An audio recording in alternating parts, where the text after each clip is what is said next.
we are live. Put the downer with the upper and your heart explodes. You put the... Hey Jay, how was your day? It was fine. That's great. You know what my day was? Not good. But it's okay, because now we're here to force our opinions on the internet. That's gonna be fun. I'm having some tea, some lovely... Hold on a minute, hold on.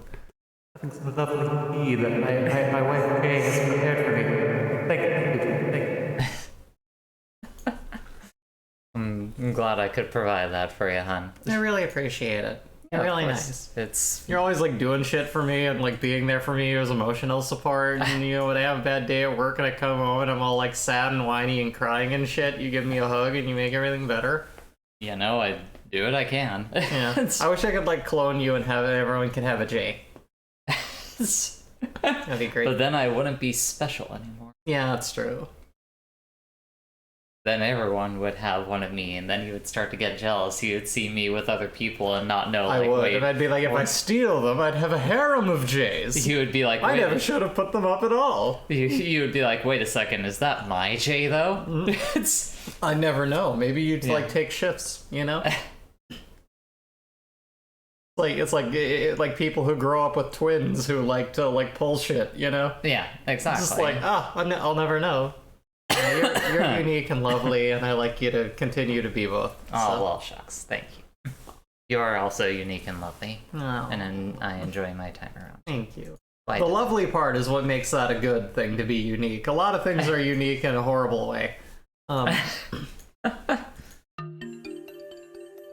Music going. Yay. Actually, probably pull it down. Royalty-free video game music, baby. I mean, no video game music is really royalty-free. Video game music, baby. Yeah. Because we're playing a video game. That's totally what we're doing. We're playing the most controversial video game there is. Opinions? Yeah, we're playing Opinions, the game. A lot of people are torn on this one. Scoob! God, what the hell? Oh, you know, it happens. Yeah. We'll see how many folks show up for this one, since it's a later stream. It's a hangout stream, so... Yeah, it's gonna be real chill. It's gonna be real... We're just gonna hang out and do what we do. I have a feeling that voice mod is not very chill at the mix that's currently at. I think it's very unchill. That's like you see someone, like, you see a figure in a cave that you're like passing by in the woods, like says, "Come on in, nothing wrong in here, nothing wrong over here." And then he starts like running after you and like going for your eyes with a fucking knife, and you're just like, oh god! And you're like running through the woods and you trip, and then he dives over you, but then like a helicopter hits him and he cuts off his head and he dies. What? I don't know. I'm imagining the scenario as it like naturally plays out from what you were saying. That wasn't the turn that if I you're was walking in the woods, scenario to go to. Yeah, if you're walking in the woods and you go by a cave and there's someone in it, that is one end result of what could happen. I mean, only in... No, yes, if you're, like, taking it to, like, the most literal, like, quantum mechanics sort of thing of, like, yes, everything could... I'm sorry. You walked in right when I was making a terrible noise into a microphone. I apologize. Sorry about that. Welcome, though. Welcome. Oh my god, are we really gonna start with this one? Oh, there's gonna be some differences. I don't think that this one is. Let me pop over to the stream. Hi, hello, welcome. We're starting off with. I thought this one would be nice and basic, you know, nothing too expansive or anything of that nature. Just a simple condiments and sauces tier list. I know. I think people are gonna be mad. Oh, sure. People will probably get mad, but that's like, the point. Yeah. In terms of like getting our synapses firing, being like, okay, how would I organize this if I were going to organize this?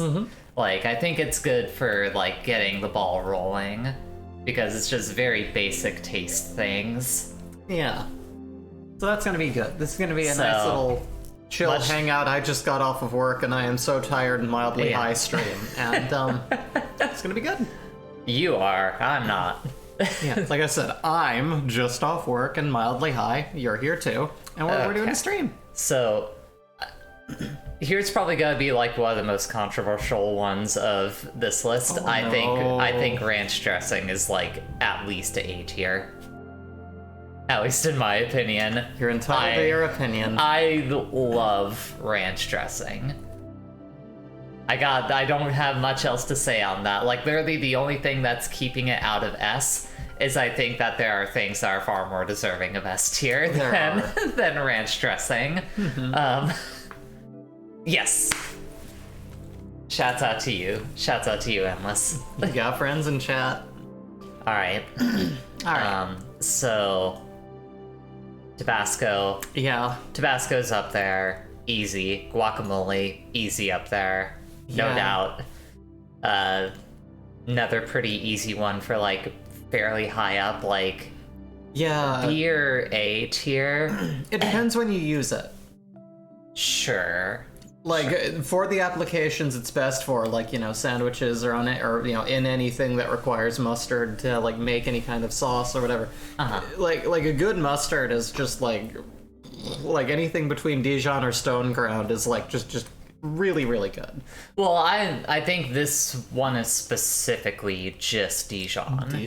Because there's honey mustard and there's also like just normal assy yellow mustard. And unless like ranch dressing, it goes with buffalo wings, goes with salad, goes with pizza. You can dunk some French fries in it. It just works. I never took to it. What about don't you take to? Just the flavor was never. I don't know. I was weird with dairy products as a kid. Like, I had a taster for, like, stuff that made a lot of things that tasted like cheese or milk to be, like, really gross. So, like, over time, I eventually learned how to tolerate it when I had to, but it was very much like, yeah, it's a flavor, but I don't know. Where doesn't hit me right. Where would you put ranch dressing, then? You have your list over there. I'm interested to see where it goes for you. Here's the thing. Like, for me, personally... Yeah. I would never go for it. Here's the thing. Ow! Are we going off, like, how I feel it makes a difference in the salad zeitgeist? Or am I just going my personal opinion here? I would never buy ranch dressing for me. Man, I just don't. That's rough. I just don't like it. If you had an F tier, would you put it down there? No, because, like, it's not doing anything wrong. I just don't like the taste of it. Okay. It's not like, oh, this is made by, like, killing baby chickens alive and, like, fucking, you know, like, and it's the way that it's made and the concept of it is disgusting. It's just not for me. SBS next to ranch, that's Dijon mustard, which is pretty good. Dijon's pretty great. Yeah. Hummus is like a solid A to B depending A to B tier depending on like what? It's in the A tier. It will be on mine. We'll see where it goes as I get a bit further in here. It's with guac for me as being one of those like staples. Like Prego and pesto are both in B. Those are like, as long as they're done like condensed properly into, or not condensed, what's the word I'm thinking of? Like melded well into like the pulp. I'm not sure. Basically mixed well into the dish. Less liquidy. Like, it is an organic product. There were times that you would use like the pesto and pasta like back at the house. Where like it was too much. It was too wet. Like yeah. It happens. You gotta give it a same thing with like marinara for me. Like it's usually good. That's fair. Hummus is S to A depending on who makes it. Had some great hummus in a farmer's market during summer. I mean, once you start getting into like, you know, more like small business, like independent like sauce makers and stuff like that, then that becomes like its own thing, and the tier like expands into like this fractalizing thing of like, no, but like most of the time ranch dressing is bad, but you have this ranch dressing. Oh yeah. Yeah. Mayonnaise. Fucking hold on here. I gotta add Oh no. I gotta add a tier here to say. Oh no, wait. Oops. Now I know what I did. I meant to make that same color. Oh no, it's broken. No, it's not broken. There. Okay. That's F. It didn't change it to F. No, it didn't. There. Fuck mayonnaise. Yeah. Hate mayonnaise. Mm-hmm. Never want mayonnaise on anything. Mayonnaise, here's the thing with mayonnaise. For me, it's not a condiment, it's an ingredient. Uh-huh. It's used for like so many different, I found this out much later in life, but it's used apparently for so many different like chicken marinades to make things richer. Sure. It's used in like so many commercial ways to like be an emulsifier for certain sauces and dishes and things. But it on its own is the most like unpalatable hellscape that I've ever put in my mouth, and it's conceptually gross. Yeah. Here's the thing about mayonnaise. It's good. No. Aioli is good. Mayonnaise is a sin in the face of God. The way SBS put it, mayonnaise is a punishment masking as a spread. Yeah, it's just not good. I too often. That's the thing. If mayonnaise on its own is used as an ingredient, it often feels like it just ruins the thing it's on. It's like, oh, this is a great sandwich. It's got like chicken. It's got like some and then hot there's sauce, just this like layer. There's this moat, and it's of always mayonnaise. Cold. It's cold, on and it. it's just like. This is probably gonna be the most controversial stance on my thing. I don't like salsa that much.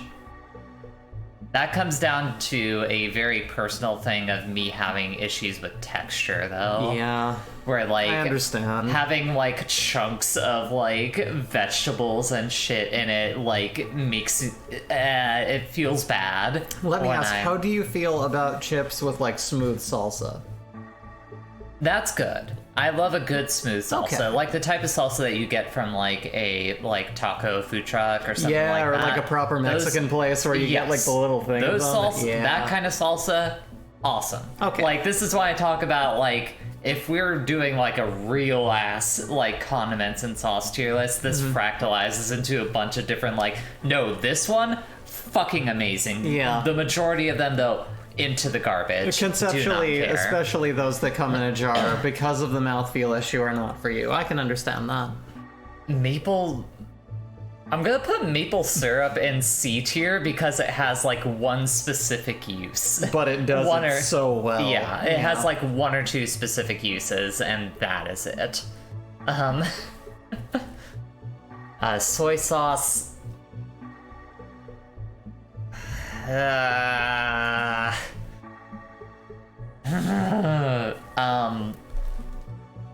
If I'm being honest, I don't like soy sauce that much, but I know that it can be utilized well enough in things that I can put it in like a C. Yeah.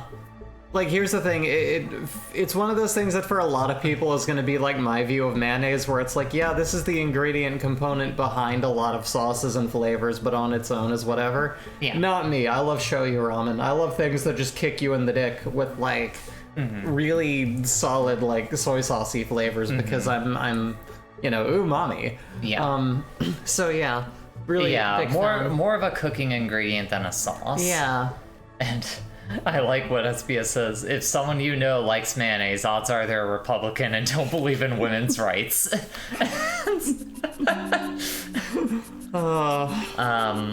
Should I do some? Yeah, you go ahead and do it. You've been stealing the whole spotlight here. Here, let me try.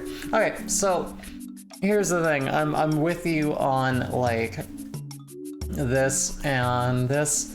'Cause, yeah, I mean, freaking guacamole is like so fucking good. It is. It's got like a lot of. It's an ingredient. It's a condiment. It's like, good for you. Like, it tastes amazing, and everything about it is wonderful. Yeah. Thanks, Eric. Thank you for the resub at 8 months.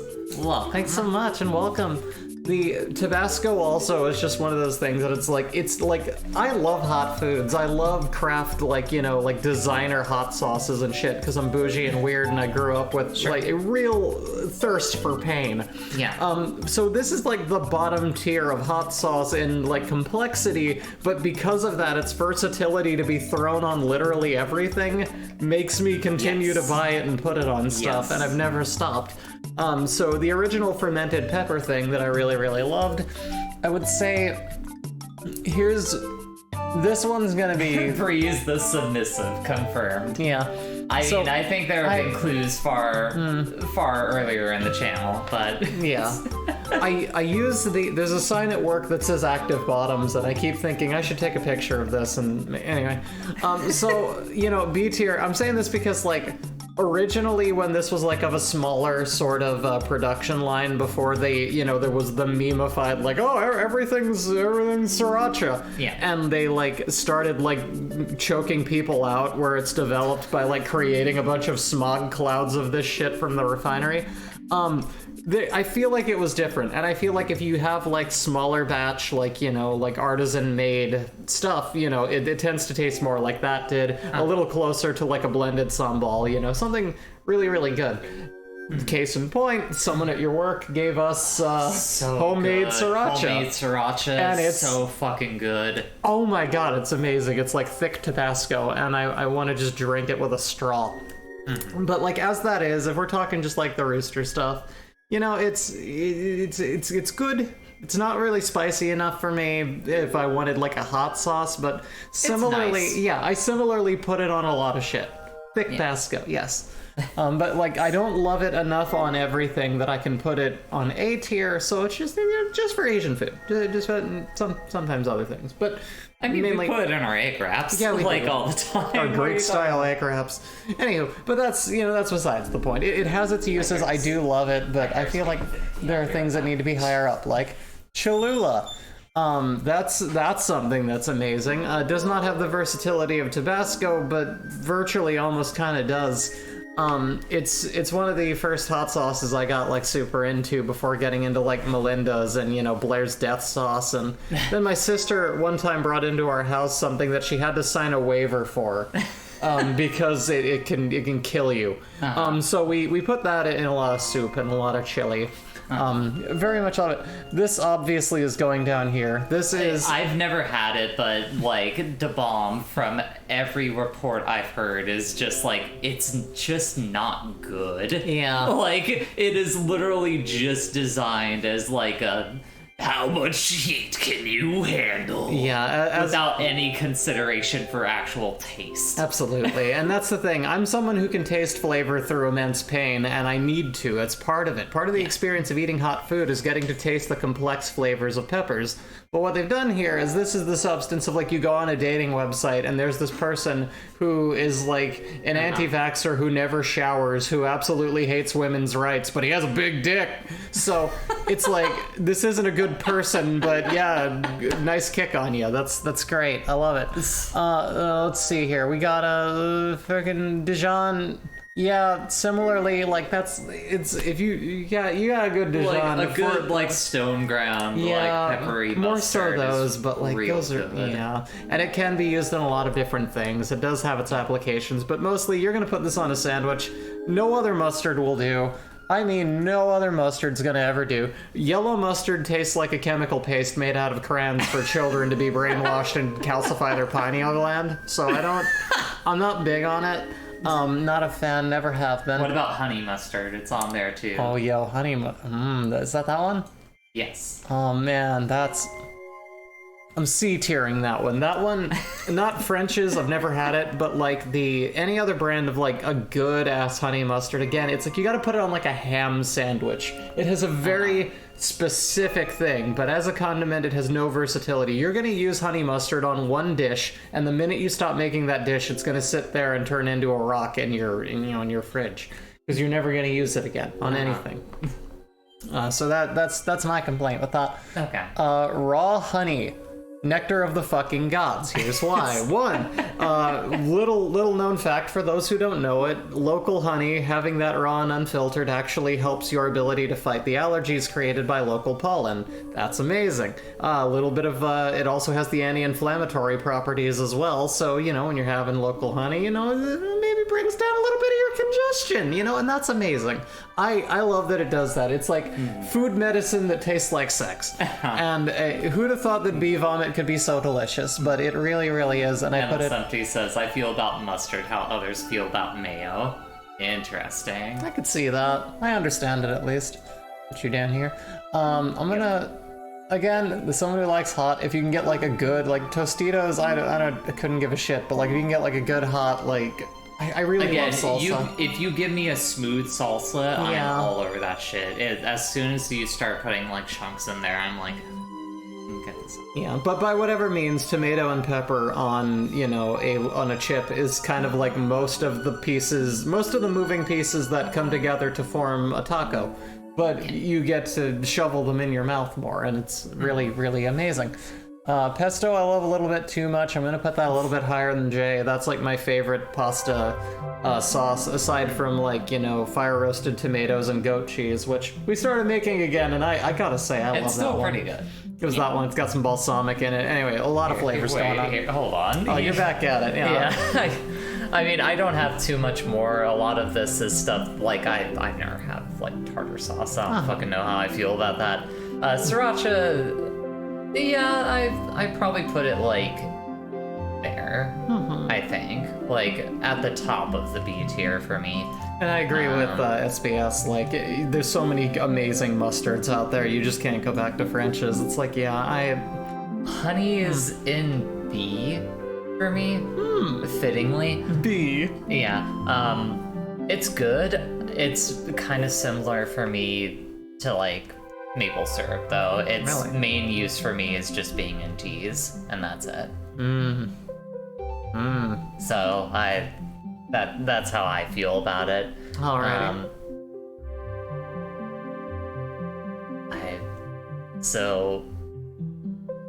One of these is gonna have to be the representation of barbecue sauce, but regardless, it is down there. She doesn't like no barbecue.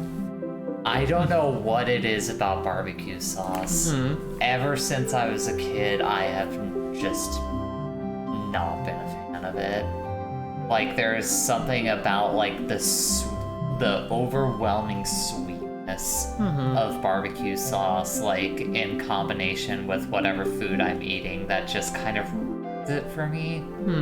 I literally could not explain it to you, because this is like some shit that's been in my brain since I was like 5 years old. But like, barbecue sauce, like, especially stuff like slathered on things, is like, it's too much. It makes the eating experience like unpleasant and gross usually.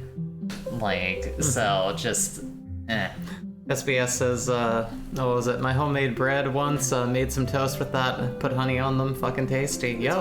Yeah, that sounds like it. One thing I've done a little bit now and again is, like, drizzled some honey into, like, the cold milk of my Cheerios. Yeah. And it makes it, like, chewy. It's pretty great. For sure. Really love it.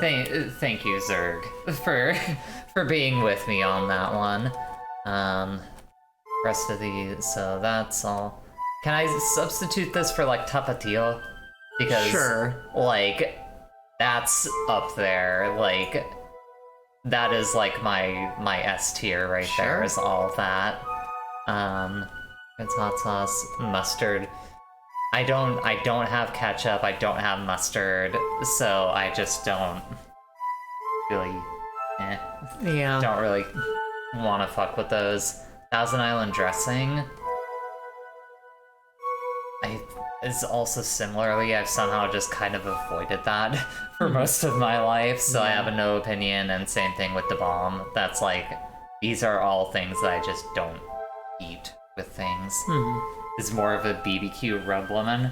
Does that mean like the sauce has been like more rubbed into it? More like the dry rubs, like the powders of like peppers and like yeah. I can get behind that. Like when it's a sauce that's like kind of slathered on it, it just makes the eating experience like more annoying. While we're on that, I will say for me, I'm putting it in a B because I really, really love barbecue sauce once a year.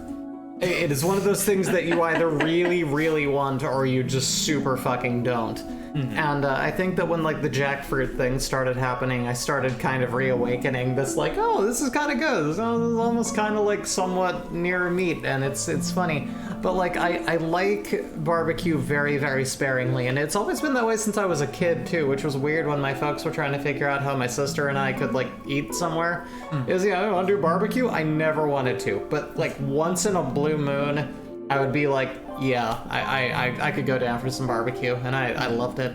My parents are always so annoyed at me whenever they were like grilling or some shit in the backyard and like want to do barbecues, like actual proper barbecue. And I'd be like, no, I don't want it. Hummus is I'm amazing. A baby. Don't make me eat the barbecue sauce. Hummus is great, especially if it's made it with like, chickpeas as opposed to just white beans. Like white bean is like, but like chickpea hummus, yes, love it. It's a good little serving of protein. You can have it with chips. You can have it with pita chips. You can have it with pita. It is you can very like more so than probably the majority of things on here. Yeah. Like hummus is like one of the most versatile condiments. And it's so good. It's so creamy and wonderful. And for how good it is for you, I gotta take that into account.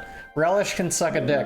Let's see. I have a feel like I was nice and didn't put it on my tier list. If I were like judging on appearance, like relish would be below mayonnaise. Like I conceptualize eating that and I'm just like yeah, you're just like, it's not for you, understandable. I can make a killer tomahawk steak with butter garlic. Ooh. That sounds really We're gonna have to visit you. So anyway, we got Red Hot. I'm trying to remember where I had Red Hot. I think it was just like in Wings, which that again kind of falls under the like... You will never find me. Yeah, it's fair. But like Red Hot... It's basically wing sauce, and wing sauce is really great for wings. Yeah. I cannot think of a single other use for it whatsoever. Mm-hmm. And that becomes the issue, is that yes, it is good, it gets the job done, it's nice and all, but I just don't fuck with it. Yeah. When you don't have the utility for it, like, it's kind of like... I'll go get hot wings, but after that I'm done with it. Like, literally the only reason that I can justify having Prego or the like marinara sauce and pesto as high as they are is because they're only used for pasta. However, they are so good in those dishes when they're used right. And similarly, I'll probably put this, even though I like pesto better, I can at least put Prego at like the top of B tier. Ketchup, here's the thing with ketchup. I similarly feel like there was this like childhood grossness to it. It's such a like, this tastes like something you put on a sandwich or a burger when you're like a small child, and it has that disgusting association I have with everything else that had too much sugar in it. Yeah. Or whatever, where it's like, this is supposed to be savory, this can't decide what it is, come back when you're done figuring out what's up, you know? Yes. So, yeah, not similarly, if I were judging based purely on, like, my conceptions of it, like, ketchup would also be an F tier for me. And because this is more of like an addition ingredient than as a condiment in itself, I will still put that way up there. It's in almost everything that I eat. Cream of tartar is this? Tartar sauce. I legitimately. It goes good with crab. I think I have literally never had tartar sauce before. So I cannot make that judgment. For sure. You often get it with, like, fresh crab. It's great with crab. It's okay. You like a crab? You like to eat a crab? What's this one again? Thousand Island dressing. Thousand Island... I just don't. It's not for And then me. we got some Sweet Baby Ray's. Sweet Baby Ray's. Smoke those meats. Sweet Baby Ray's. Boys. Have some smoked meats. All right, go ahead. You finish yours off here. I mean, that's it. I guess you've already kind of made your talking points. I finalized mine. All right. Is this the exact order that you think everything is for you? Yeah. Yeah. For sure. I mean,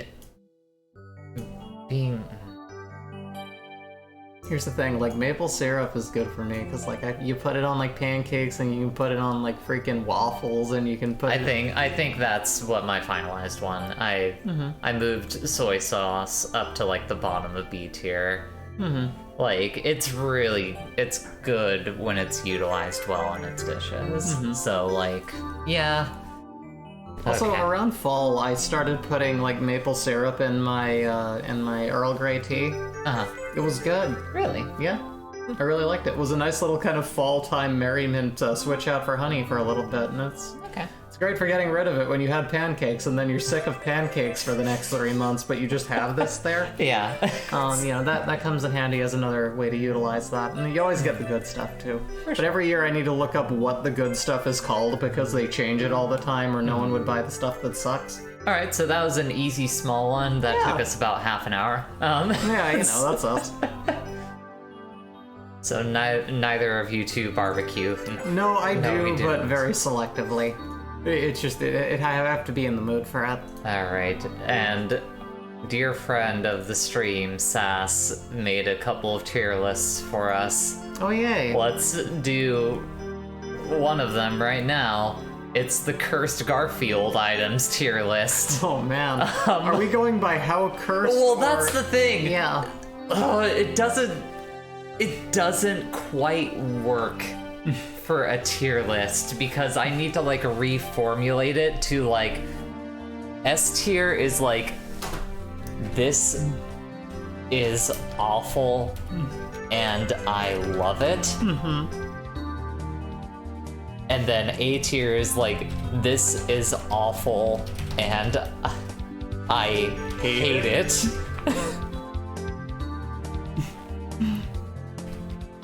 This is only slightly bad. I spelled slightly wrong.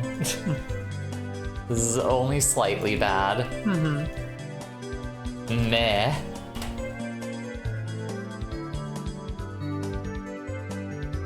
Kinda normal. There you go. Perfect. Alright, that is what my ranking is gonna work as. Okay. Probably would have done something that made everyone uncomfortable.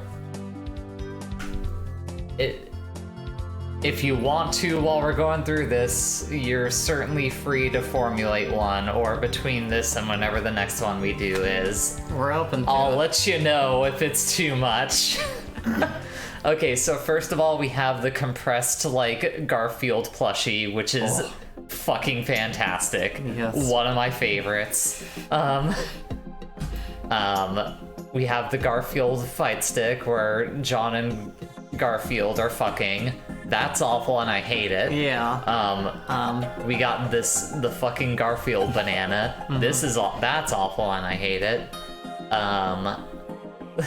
Garfield eats. This is awful and I love it. If I'm being honest, the Garfield musical does not fuck me up that much. I don't like looking at it, but it doesn't fuck me up that much. Yeah. So that one's like, this is only slightly bad. Righto.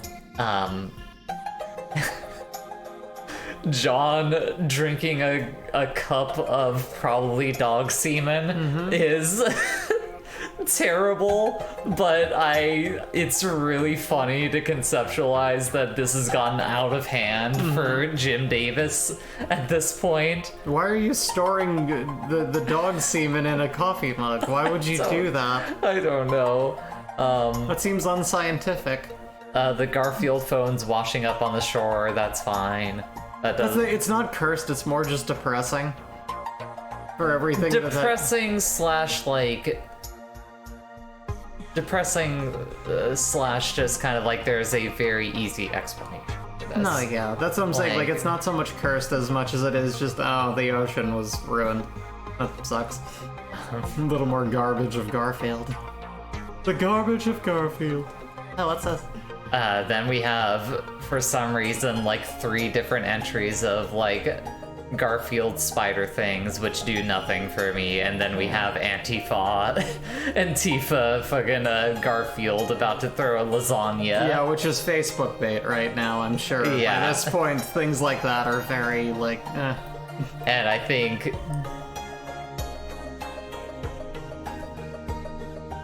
yeah, that's my ranking. I gotta say, I wouldn't change the thing. Like, I think that you and I are basically on the same page here. I'm looking at this and I don't think I would change it. I agree. Let's see, SBS says, I could do something cursed, but I'll probably do something blessed. It would require you to play the things you haven't here. Shoot 'em ups. Which, yeah, we haven't. Yeah. Alright, well, that was a nice... That only took 5 minutes. Not bad. Easy. One done. Very good. Sass is gonna be so disappointed by this one. Just like, oh, come on. Alright, so we got that. Another one from Sass, which is live action interacting with animated movies tier, which, Sass, I've seen 2 of these films. This isn't much of a tier list. I've seen 3. Roger Rabbit is Roger Rabbit tier. Space Jam is Space Jam tier. Those 2 different tiers being, this one's pretty good. I remember liking this a lot as a child, and then literally everything else that I have never watched. Because I just don't have much of an interest in them. Could you do me a favor and add, I need another, there's something that doesn't fit in this tier list. Can you add pure horrid bullshit? And a nice shade of gray. Sure, you Thank got you. it, hon. I appreciate it. Add a row above.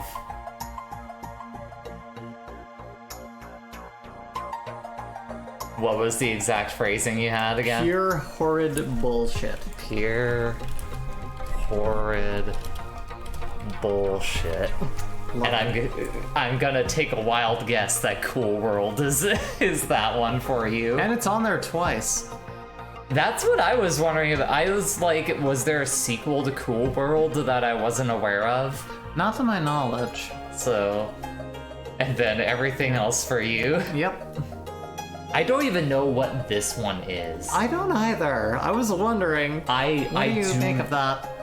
Is that that's the 3 Caballeros, or? No, like... I think that's the one where, like, Donald Duck's down there trying to fuck that flower woman. Oh, that is? Okay. But, yeah, never seen either of those Looney Tunes, like, ones. Never seen Mary Poppins. I'm sure it's fine. I'm never going to watch this one. The Don Knotts fish movie. Just not gonna happen. The Don Knotts movie. Imagine being in that generation being like, man, you know what'd be great? At least an hour and a half of listening to this guy talk. Yep. I need to get You know who screams of leading man to me? Don Knotts. Oh, I don't know what I'm supposed to do here. And they were like, no, he's too sexy. We need to make him a fish. I don't know. So yeah, people from the past are weird. And that's that tier list for you. Another quick one. And even shorter. Only took 3 minutes. I agree with SBS. Cool World was a disaster, which could have been fucking cool. I hear there was a lot of shit that kept it from, like, becoming what it conceptually wanted to be. And the moving parts were there, but it just didn't happen. And here's the 3rd one. Sass didn't make this one, but found it. Hanna-Barbera cartoon characters tier list. There's fucking many Hanna-Barbera characters. This sucks. I hate it. I absolutely hate it. I only know who probably a third of these are, but I will. I have no fucking clue who the majority of these characters are. Like, here's one that I know is gonna be S tier. Where the fuck is... There he is. Okay. Yep. There's our Space Ghost. I'm basing this off of Space Ghost Coast to Coast. Are we doing the same thing with Harvey Birdman, attorney at law? Sure. All right. Let's do that for Harvey, too. Yeah, we're going off, like, the most recent large cultural versions of these things. Where the fuck is Birdman? Birdman. Oh, yeah, he's up there. There he is. There's our boy. What did SBS say down there? Said the original premise was that the human in the cartoon were going to have a child that was a fusion and went insane because he was a pariah and wanted to kill his parents for giving him life. See? It could have been good. But, you know. Oh, fuck. Do you want to bother, like... How about we just collaborate on this one together? Sure. I feel like we're gonna have, like, pretty similar opinions about Hanna-Barbera I want you to find Velma, and I want you to put her way up in the S-hole. Just way up there. Sure. Lesbian representation. Yeah, you right got there. it. Velma, S tier. Let's see. We know where this motherfucker's going. Directly in the trash. Good day. Fuck you, Scrappy-Doo. You belong nowhere else. I don't know. Scooby-Doo's fine. Yeah, he's okay. Like classic Scooby-Doo. Yeah, Scooby-Doo's like a B tier. Boo-Boo. The goddamn fool. Boo-Boo is a B tier, I think. Mm-hmm. Nothing too incredible, but like he's alright. Yeah, he gets it done. You know? Yeah. He's just like, wow, Yogi, you're an asshole. I don't care. You gotta be a thief if you want to eat. Astro. I don't remember him having any character. Where's Zorak? He was the dog. Here's the fucked up thing is I don't think any of the Space Ghost villains are on here. Oh man, which is a bummer. The villains in a cartoon show are like the characters. Those are the ones that make the show matter. So the white bread character can be like, I've thwarted you, and he's like, I'll be back next week. You are also down here in Z tier with Scrappy-Doo. I don't even know what that is. I think that's like from one of the like follow-up Scooby-Doo series after like I think that character's like from the 13 Ghosts of Scooby-Doo or some bullshit. Oh god. Like just very throwaway character who's like whole thing. I think he was like the country cousin of like Scooby-Doo or something. I don't know. Something. Based on all the jokes from Cartoon Network from the late 90s, I can never see Velma as a lesbian. She got way more action than was let on, and the crossover from Supernatural reinforced this. Woman is thirsty and knows what she wants. Yeah, but she's a lesbian in my heart. Yeah, she got them vibes.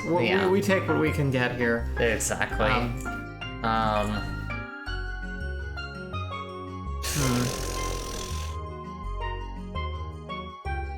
Like my eyes are starting to glaze over. Yeah, I'm already. looking at these like I have no strong feelings one way or another. Like all the Flintstone characters are like D tier. Yeah. Because they are literally just sitcom characters. They were in that soul coughing music video, that's all I know. Yeah. Fred, Dino. I do the same list, but I make like, you know, superhero people, future people, dystopian far future people, and I put the Flintstones there, and you go, Brie, you did this all for a joke, and I go, yep. But let's save some time. That's what I would do. What is it? Lochner says, I'm convinced that everyone who claims, like, preferred Velma to Daphne as a child is a liar.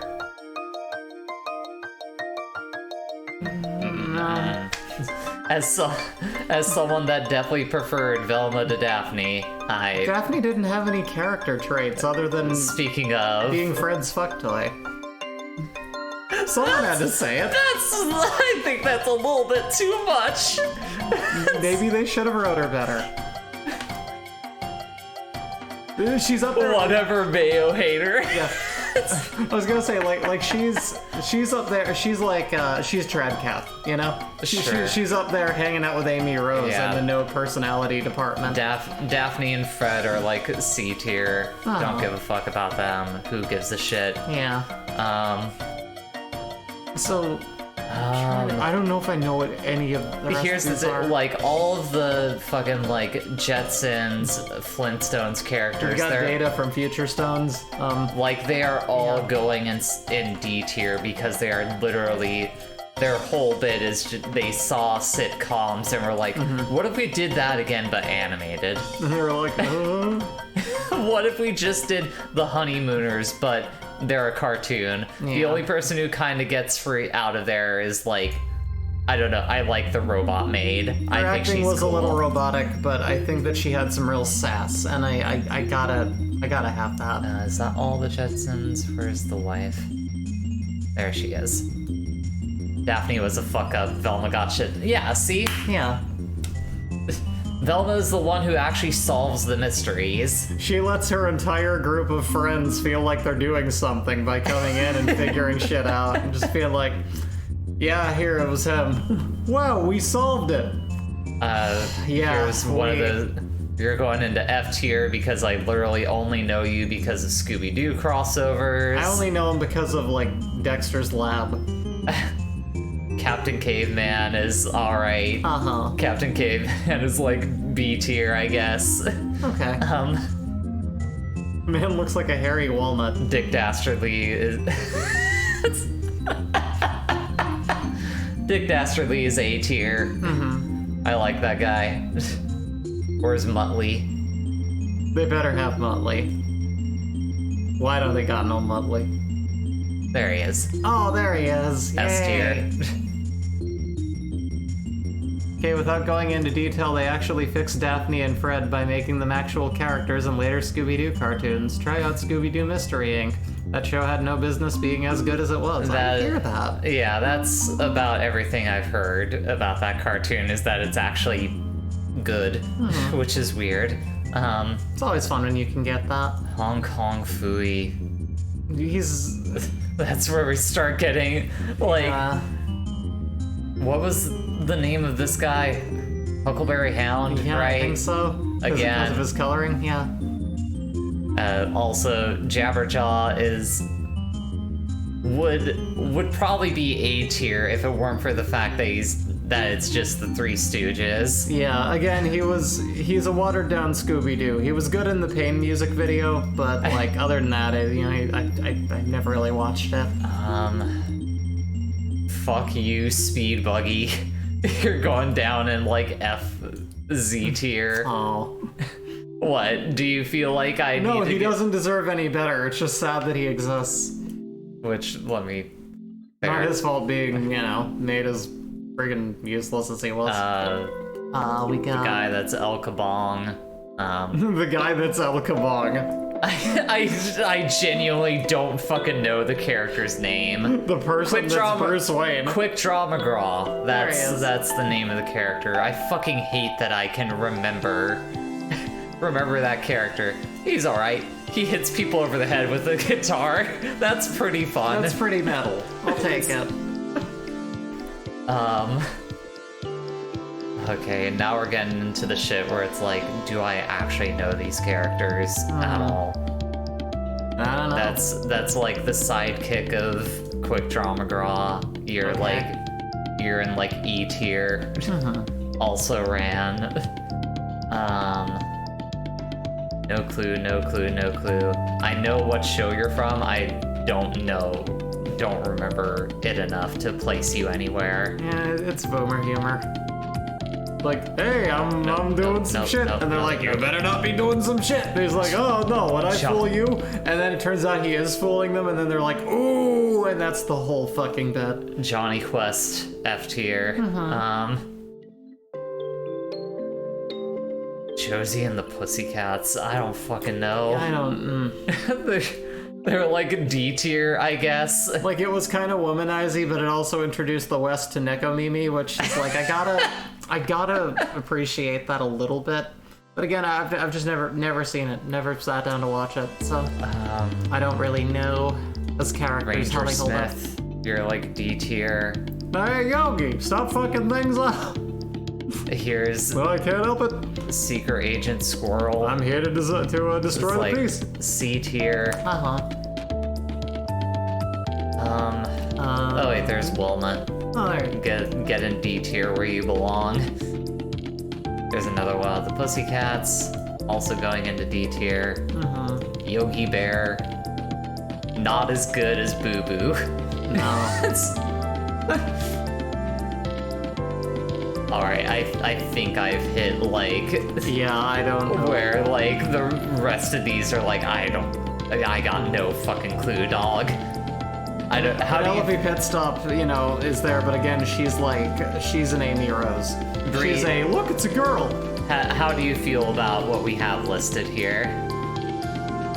I feel good. Yeah, you wouldn't change anything about it? Nah. Okay. Rehash. Yes, did you know they tried to mix the Jetsons with Speed Buggy and me? What?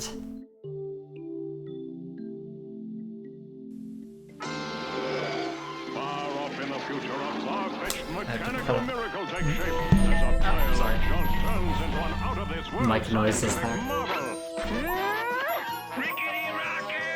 Oh my god! It's Rickety Rocket and the gang! It's pretty bad. What is happening? Just a thing that SBS linked us. One of those, like, various Hanna-Barbera, like, cartoon ripoffs. Yeah, That's trying to do Scooby-Doo / Speed Buggy. Yeah, it sucked, apparently. Yeah, no, that looks... So yeah, That looks like a fake cartoon. That looks like something that opens up a creepypasta.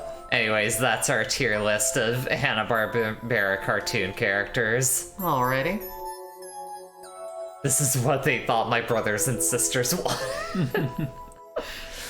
Oh, buddy. Okay, but Space Ghost actually a fave, or is this in Bit's context? It is in the context yes. of repurposing. Like, Yes. that is the reason that Space Ghost is up there. That is the reason that Harvey Birdman were up there. If it weren't for those remakes, then they literally would not place. I think it counts. I think that's... Is that allowed? I'm gonna count it. This is my stream. That's fair. Mostly because we'd have very little, if anything at all, to say if we didn't make it more interesting. Alright, what are we doing next? Ooh, let's... We got ice cream. I mean, we could start getting into some, like, really divisive things. Do we want to go back to food? Do we want to stay in pop culture? Let's do characters of Undertale. You're thinking Undertale characters? Can I start? Sure, go for it. Okay. Duck that carries you over a relatively small area of space is S tier. I love him. He's my everything. You know, I can agree with that. All right. Yeah, he's up there. I knew where he was going the minute I heard there was a tier list for this. Alphys. Yeah, I mean, there's so much going on. Cause like, she's done some horrible shit. Like she's like. She genocided a bunch of... She did kind of ruin a lot of people's lives. Yeah. But also she's a nerdy lesbian. She is, and do you know who else is? And we can't help but stan an icon like that. I would never pull them apart. I'm sorry, but like Undyne is like at the top for me, easily. Fair. Sorry, I interrupted you for that. I'm just saying I would never take them apart, you know? Sure. I need them together. I need them squished right in there. But no, yeah, she is so important to the plot. The characters that are just us. Yeah. Like, so there's that. Let's see. This one made me cry. So you're really special. A little special friend. But is it that you like Asriel a lot, or is it that you like this overarching story around Asriel? Like that, yeah. Like, it's just, you know, you have this evolution of a character through which, like, you get these timelines of them becoming these distorted, horrible things. And, like, you know, at least eventually, though they are going to fall back into that darkness, they at least, like, see the error of the shit that they've done. And, like, here's the thing, I think, do they have normal Asriel in here, or do they... So, like, consider... Okay, no, that is just Asriel. So consider the evolutions, the many different ways that that character goes, the many different, just, like, fascinating things, that really amazing fight. Sure. Like, was just, like, the center of so much of the game. And I really... You gotta have that energy. At least has to go up an A for me. Okay.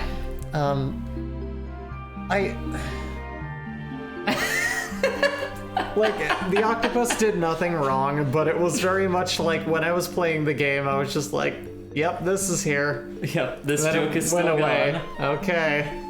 Alright. Whatever. I love this chunky little dude, but I put him in, like, I like his head. It's pointy, and he looks like he has a headache because of it. That's really cute. Let's put this sexy fine thing up here. Just right Really? All the way up in A tier, huh? Again, for the plot involvement, for the just like general design. I like the aesthetic. Okay. Damn, we doing this? We sure are. Let's see. Naps the Bloke, afraid of the outside world and listens to music. We can hang. We can hang. People can't see where Naps the Bloke is. Oh, no. Unless you scroll up. Oh, there we go. Let's see. This, where do you even put the pro tag? It's a silent pro tag. Like, it's kind of a self-insert. Yeah, I was gonna say, how much do you like yourself? There we go. And then we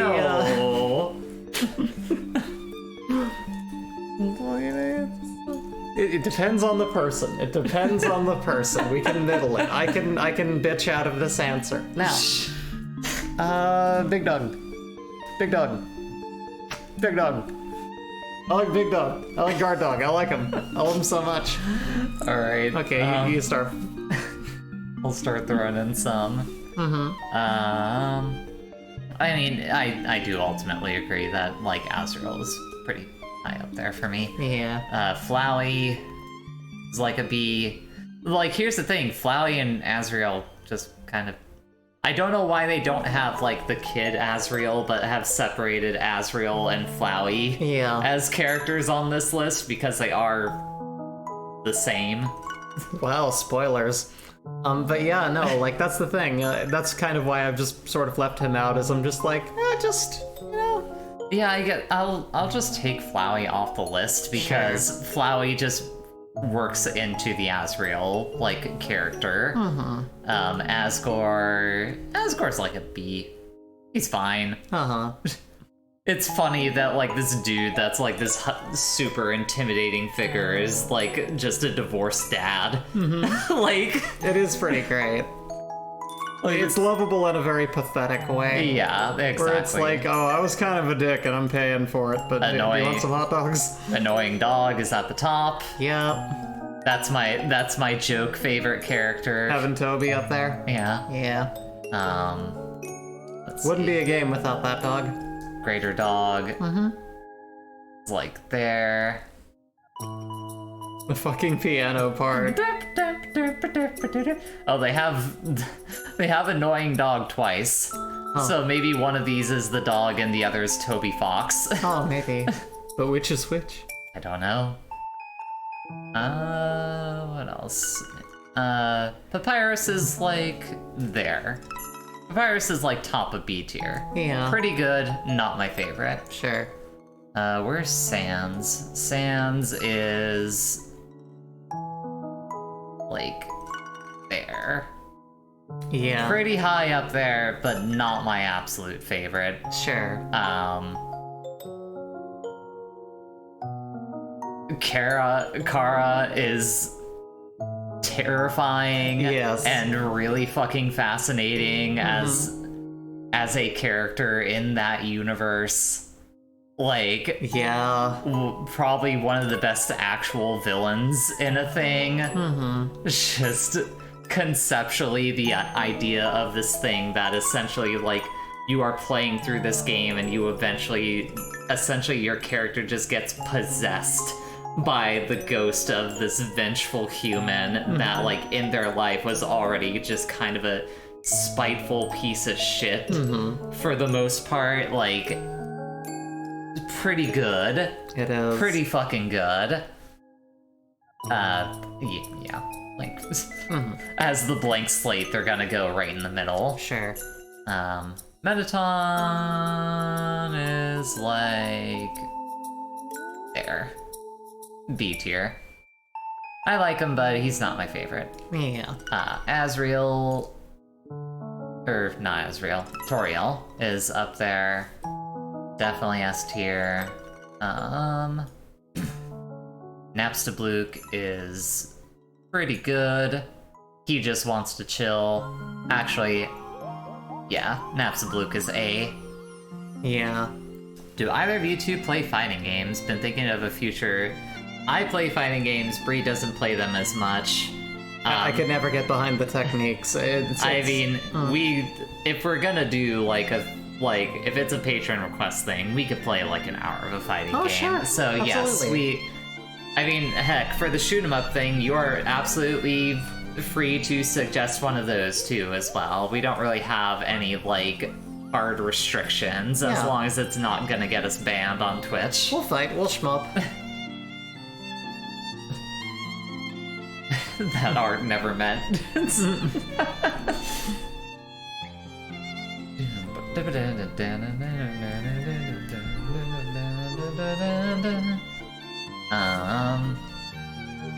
fucking guy. This fucking guy is real good. He is. We've been him. One of my favorite joke characters in the game is that dude. These two, Caddy and Braddy. Now that's a pairing that I stan. That's a real good one, yeah. I don't like that like later games created versions of them that clearly weren't super gay for each other, and I was like, no, that's we're in a different world now.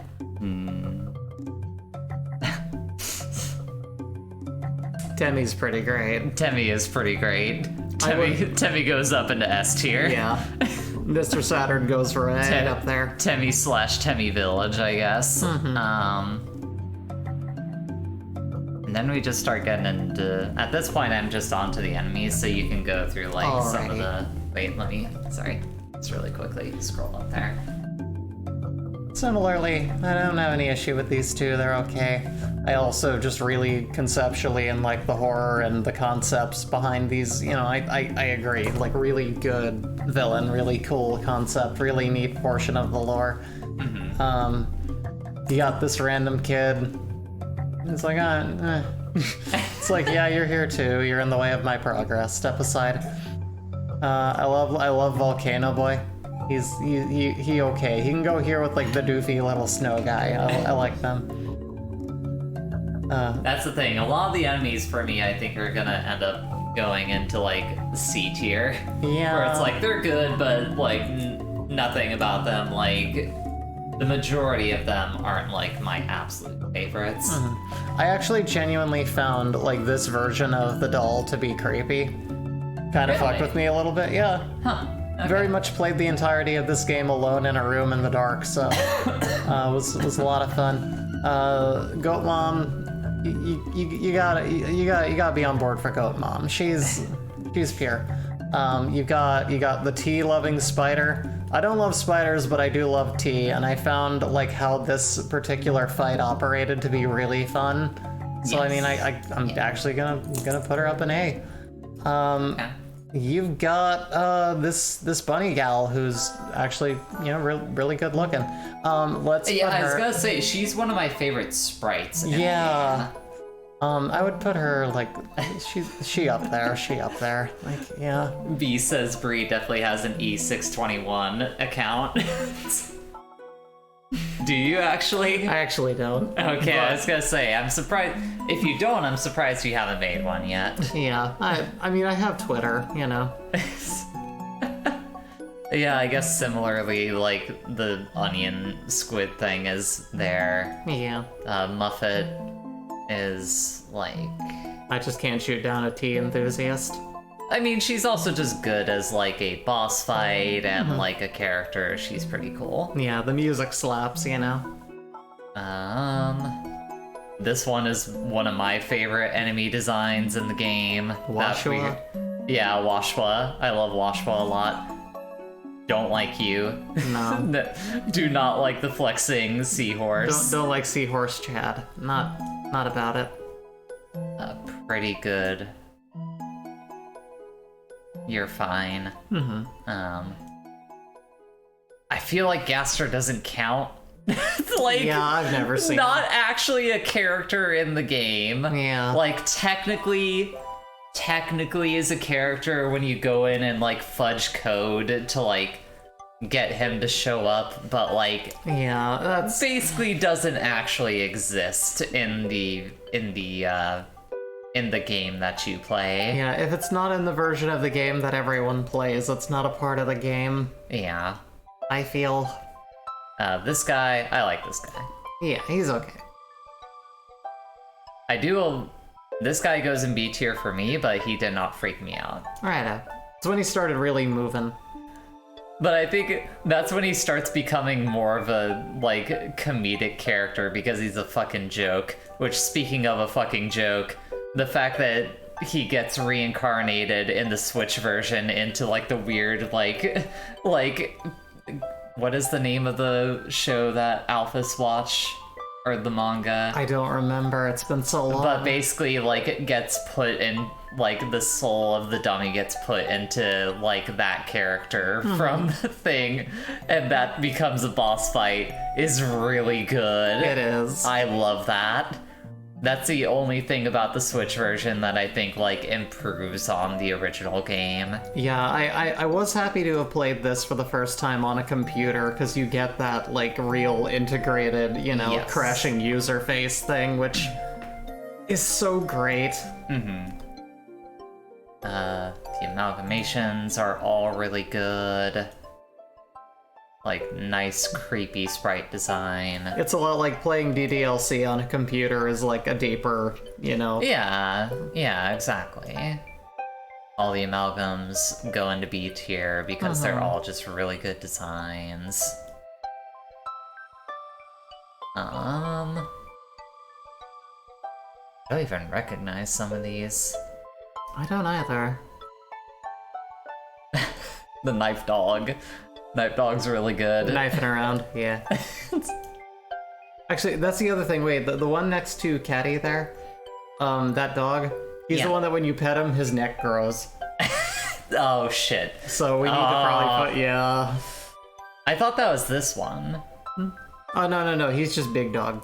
That's the dog that when you give him pets, it like grows up in the out of the bottom of the screen. That one might actually be an S tier for me. Yeah, same. One of my favorite jokes from the game is that one. It's pretty great. The dogs that, like, the executioner dogs that kiss are good. The Tsundere plane. That one's good. It was kind of it's a cute pun.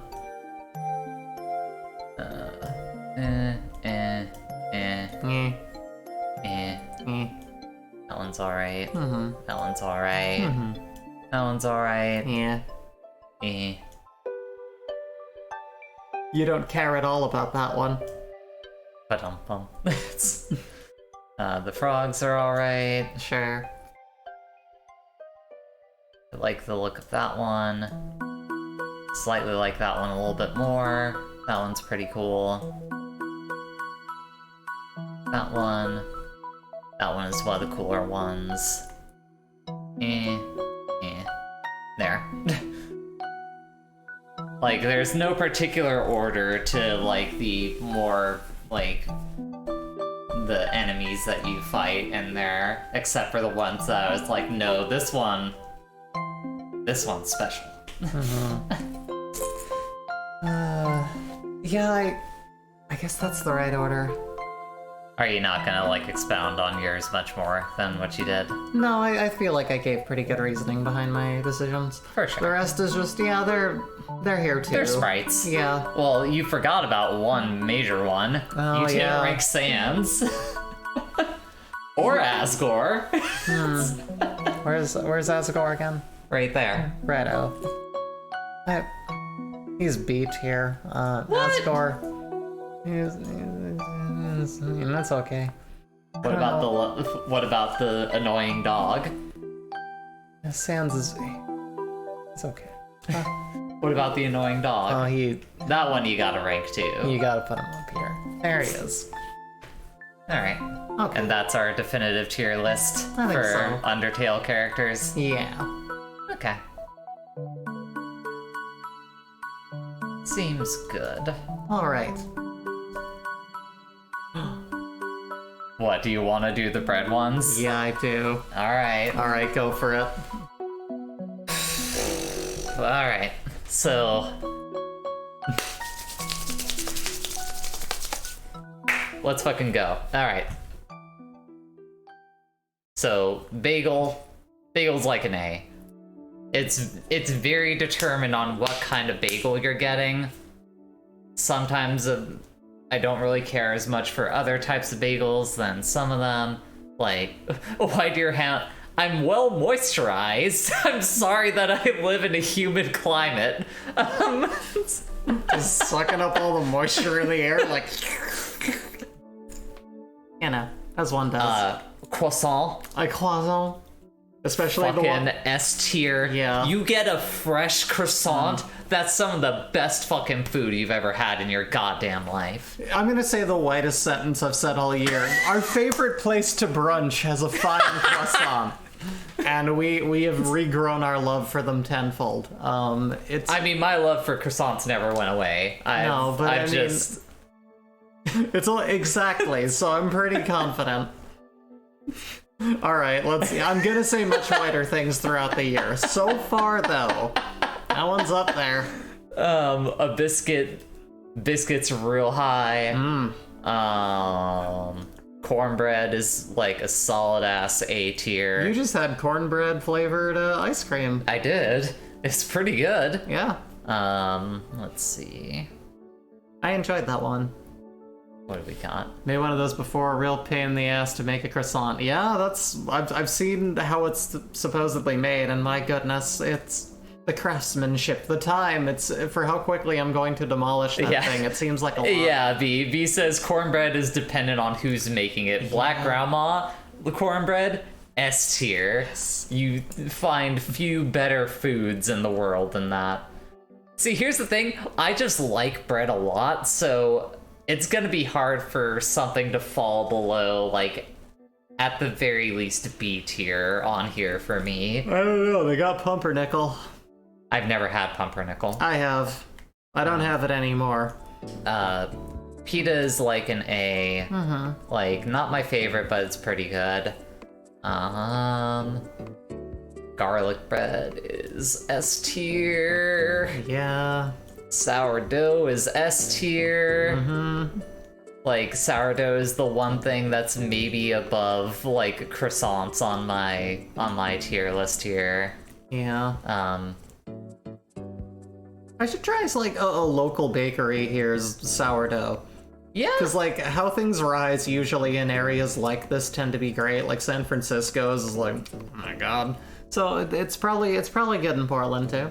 Just basic flatbread is one of the few ones that I would like put down there. Yeah. Like, it's fine. It's whatever. You can wrap things in it, but the things in it are what matter. White bread is also fine.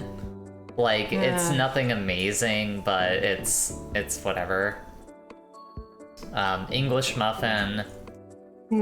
I don't like English muffins very much. I don't hate them, but like, just the texture, they're too rough for me. They are a little rough, I'll give you that. Let's see, cinnamon bread is like a solid B tier. Banana bread is like A. Yeah. Whole grain bread is fine. Spoiler, making tortillas is pretty easy. Sometimes I just make them as a snack. Yo, I'd have to give that a go. Hawaiian rolls are pretty fucking good. These fresh tortillas are very, very good. Let's see, what else do we got here? Trying to think of how much is left on here that I'm actually, like, familiar with. Breadstick is, like, a solid, like, C. We're two white girls on the internet talking about bread. You know. Real out there, real adventurous. French bread is, like, there. Sure.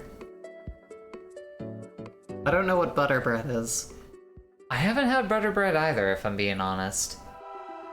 Like, I think I'm now at the point where I have put out everything that I am, like, familiar with. Have you never had zucchini bread? I don't think so. It's a similar sweet one to, like, banana bread, but, like, yeah, it's, I think that's everything for me. Let me see if I have it ordered how I would do it. Also, there's 2 butter breads, and neither of them look like anything that I've ever had.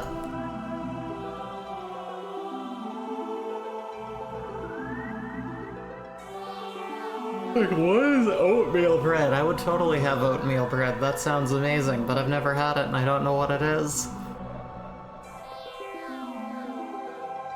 Brioche is great for breakfast, not much else. I think that's my list. I'm a little let down that they don't have challah. Cornbread, again, it's a variable, but it's, I put it in B. I love it done very well. Any other time, it's like, yeah, it's here, but who gives a shit? But it's okay. As a bread, it's alright. Potato bread is on there.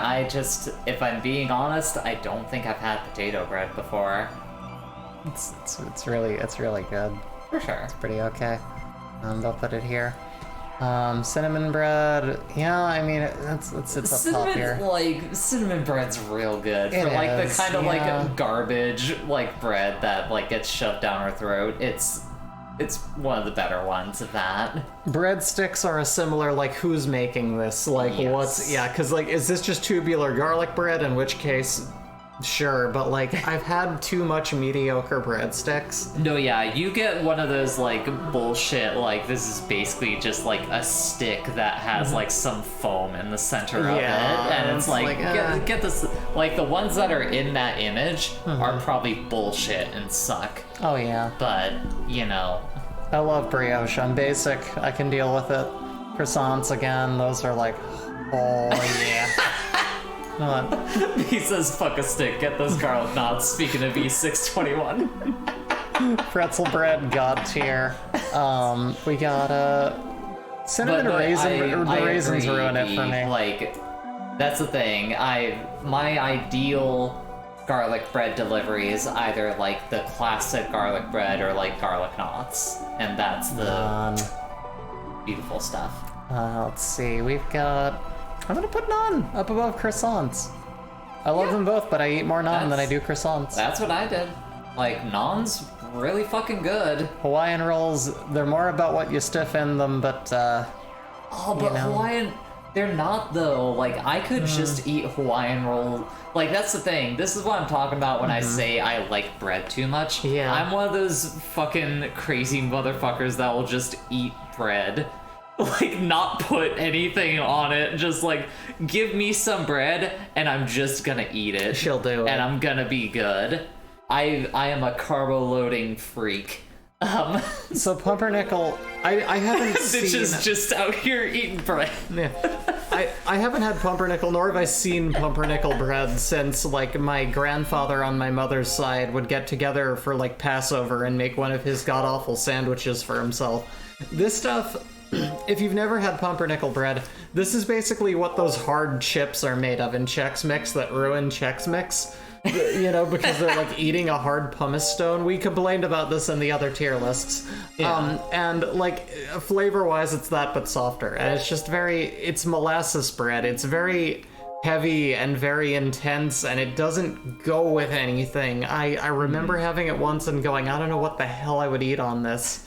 It would just ruin peanut butter. It would, like, make a sandwich taste like the bread it's on. I mean, I know it's not versatile enough. I feel like I know people who swear by pumpernickel.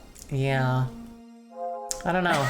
B says those chips are the only form of pumpernickel that is okay to eat. Yeah. It's blasphemy. Pita bread. Similarly, it's like it's what you put in it. You know, it's like not as fun on its own, but pita bread's like pita bread. The texture of pita bread just feels good. Yeah, you can have this with hummus. You can have it. That's the thing for me is like you take a bite out of some good pita bread, even if it doesn't have anything inside of it, and it feels nice in your mouth. Yeah, that's fair. Go ahead and take that clip out of context if you want. Zucchini. That's why I was talking too. It'll make it harder. We can do zucchini bread's also like really good. So is like Banyamamo bread. Where is that at? There it is. Both of these really wonderful. If you can take the time to make these, I recommend it. They're tasty. Yeast bread. Isn't that just bread? English muffin. Maybe. I kind of like English muffins. I don't come across them real often, but like when I happen to have them, they're like, what if all the texture of a bagel, but like tinier and a little bit grittier, and if you put like some fruit preserves on it, like the stuff that we get. I feel like they're bad bagels. Like English muffins are always like too craggy. They're like, open to if you're eating them like without toasting them, it just like. It feels like they are like floured in such a way where it just always feels like too dry. It's that I wouldn't and then, not wait, toast I'm not them. Sorry. But if you toast them, then it's like ultra craggy and it just feels like shit, like rocks in your mouth. So like, I've never had an English muffin where I'm like, I enjoy the experience of eating this. Weird. Yeah. Blasphemy, those chips are the only That's form. why I read that. Oh, okay. Right. Yeah. I'm sorry. I never got behind it. Which were we complaining about? Oh, I was complaining about English muffins. Yes, English muffins for me, it's like, if you put butter on, like, say, a bagel, if it's like a plain enough bagel, it's versatile, you can do whatever. Sure. It's flat. It's like you've got like a light schmear on there. If you get like on like a hot toasted fucking like real, like don't over toast them, but you get like a nice toasted English muffin, you put some butter on there and it melts into those holes and it just becomes like a tasty, delicious pit of fat. I love that. I love it with like fruit spreads and stuff. I just really do love it.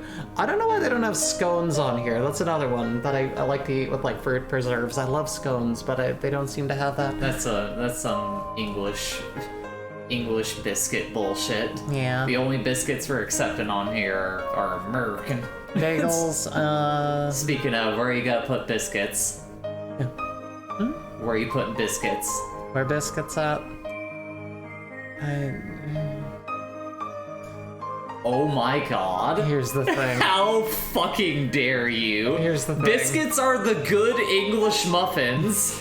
Like, biscuits, like, are nice and soft with, like, a nice flaking to them. You spread some butter on it on the inside and it, like, melts into it, gets in, like, all the crags. They feel like pre-digested bread. Oh my god, you are so wrong. They don't have enough, like, substance to them. They give too much, and they don't give enough flavor for how many calories they have. I don't like the exchange. Oh my god. It's just not for me.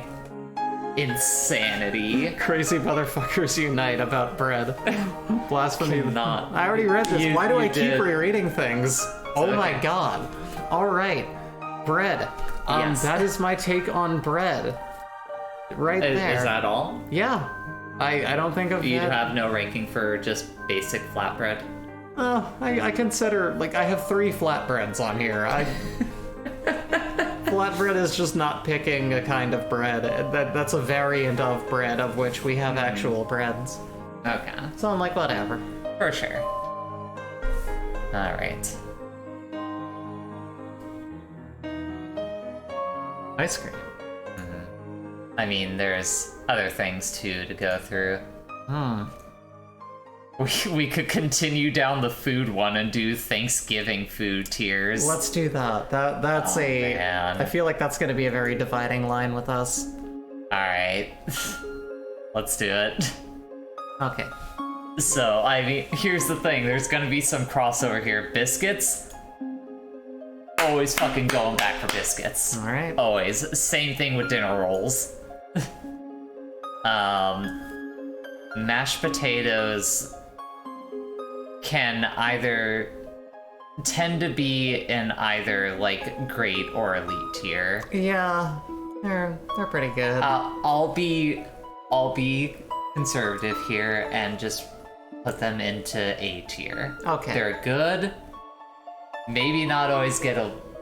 No, I always go back for seconds on mashed potatoes. Who the fuck am I fooling? 2 forms of bread and plain mashed potatoes. I mean, yes. they're really good. They're really fucking good. I love that shit so much. I will go back for seconds of mac and cheese. Like, here's the thing. There's a lot of shit that I go back for seconds of when it comes to Thanksgiving food. I've never had mac and cheese out of Thanksgiving. I feel like that might just I don't be think like I have either, but Yeah. like if I were at an occasion that had mac and cheese, I would go back for more mac and cheese. That's fair. Because mac and cheese is fucking delicious. For sure. And if people are cooking for Thanksgiving, then they are probably bringing their A game, which means you're going to be getting some really good ass mac and cheese. That is fair. You're gonna get some culinary grade mac and cheese at that. Stuffing I will go back for seconds. I will S tier stuffing, no doubt. Corn is okay. Cornbread, again, like B pointed out, it is a variable. It's either going to be like God tier or it's going to be fine. It's gonna be, yeah, it's bread, but I don't like ham that much. Pumpkin pie is okay. Hard pass on apple pie. Texture stuff. Brussels sprouts is like... It depends on the day for me. Sometimes I'm okay with Brussels sprouts.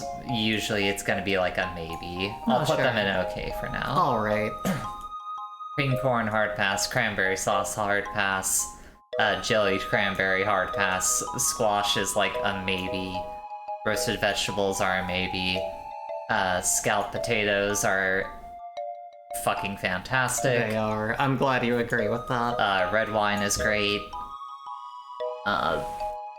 Green bean casserole. I actually really have grown to love that in recent years.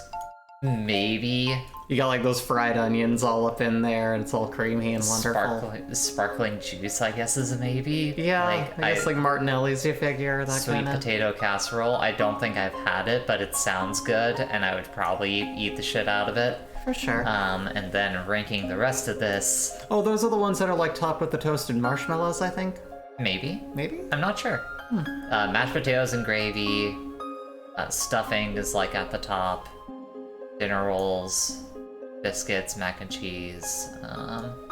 Scalloped potatoes. Red wine. Turkey cornbread. Yeah. Bring that up. Bring that up. That up. Okay. That's mine. Alright. Easy. Knock that one out. You get in there. Alright, I am here to take my opinions and shove them up okay, let's into everyone's face. Yes, let's go ahead with roasted veggies. These are, you know what, these are okay. They're fine. Yeah.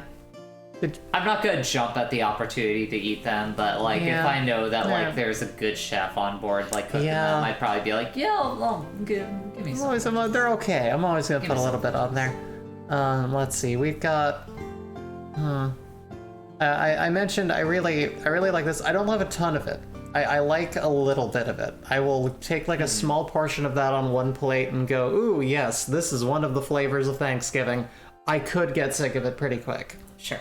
It is really good though. Properly seared Brussels sprouts. I'm sorry, I've loved those since I was a kid. I am freaking obsessed. Cranberry sauce, that's right up in there.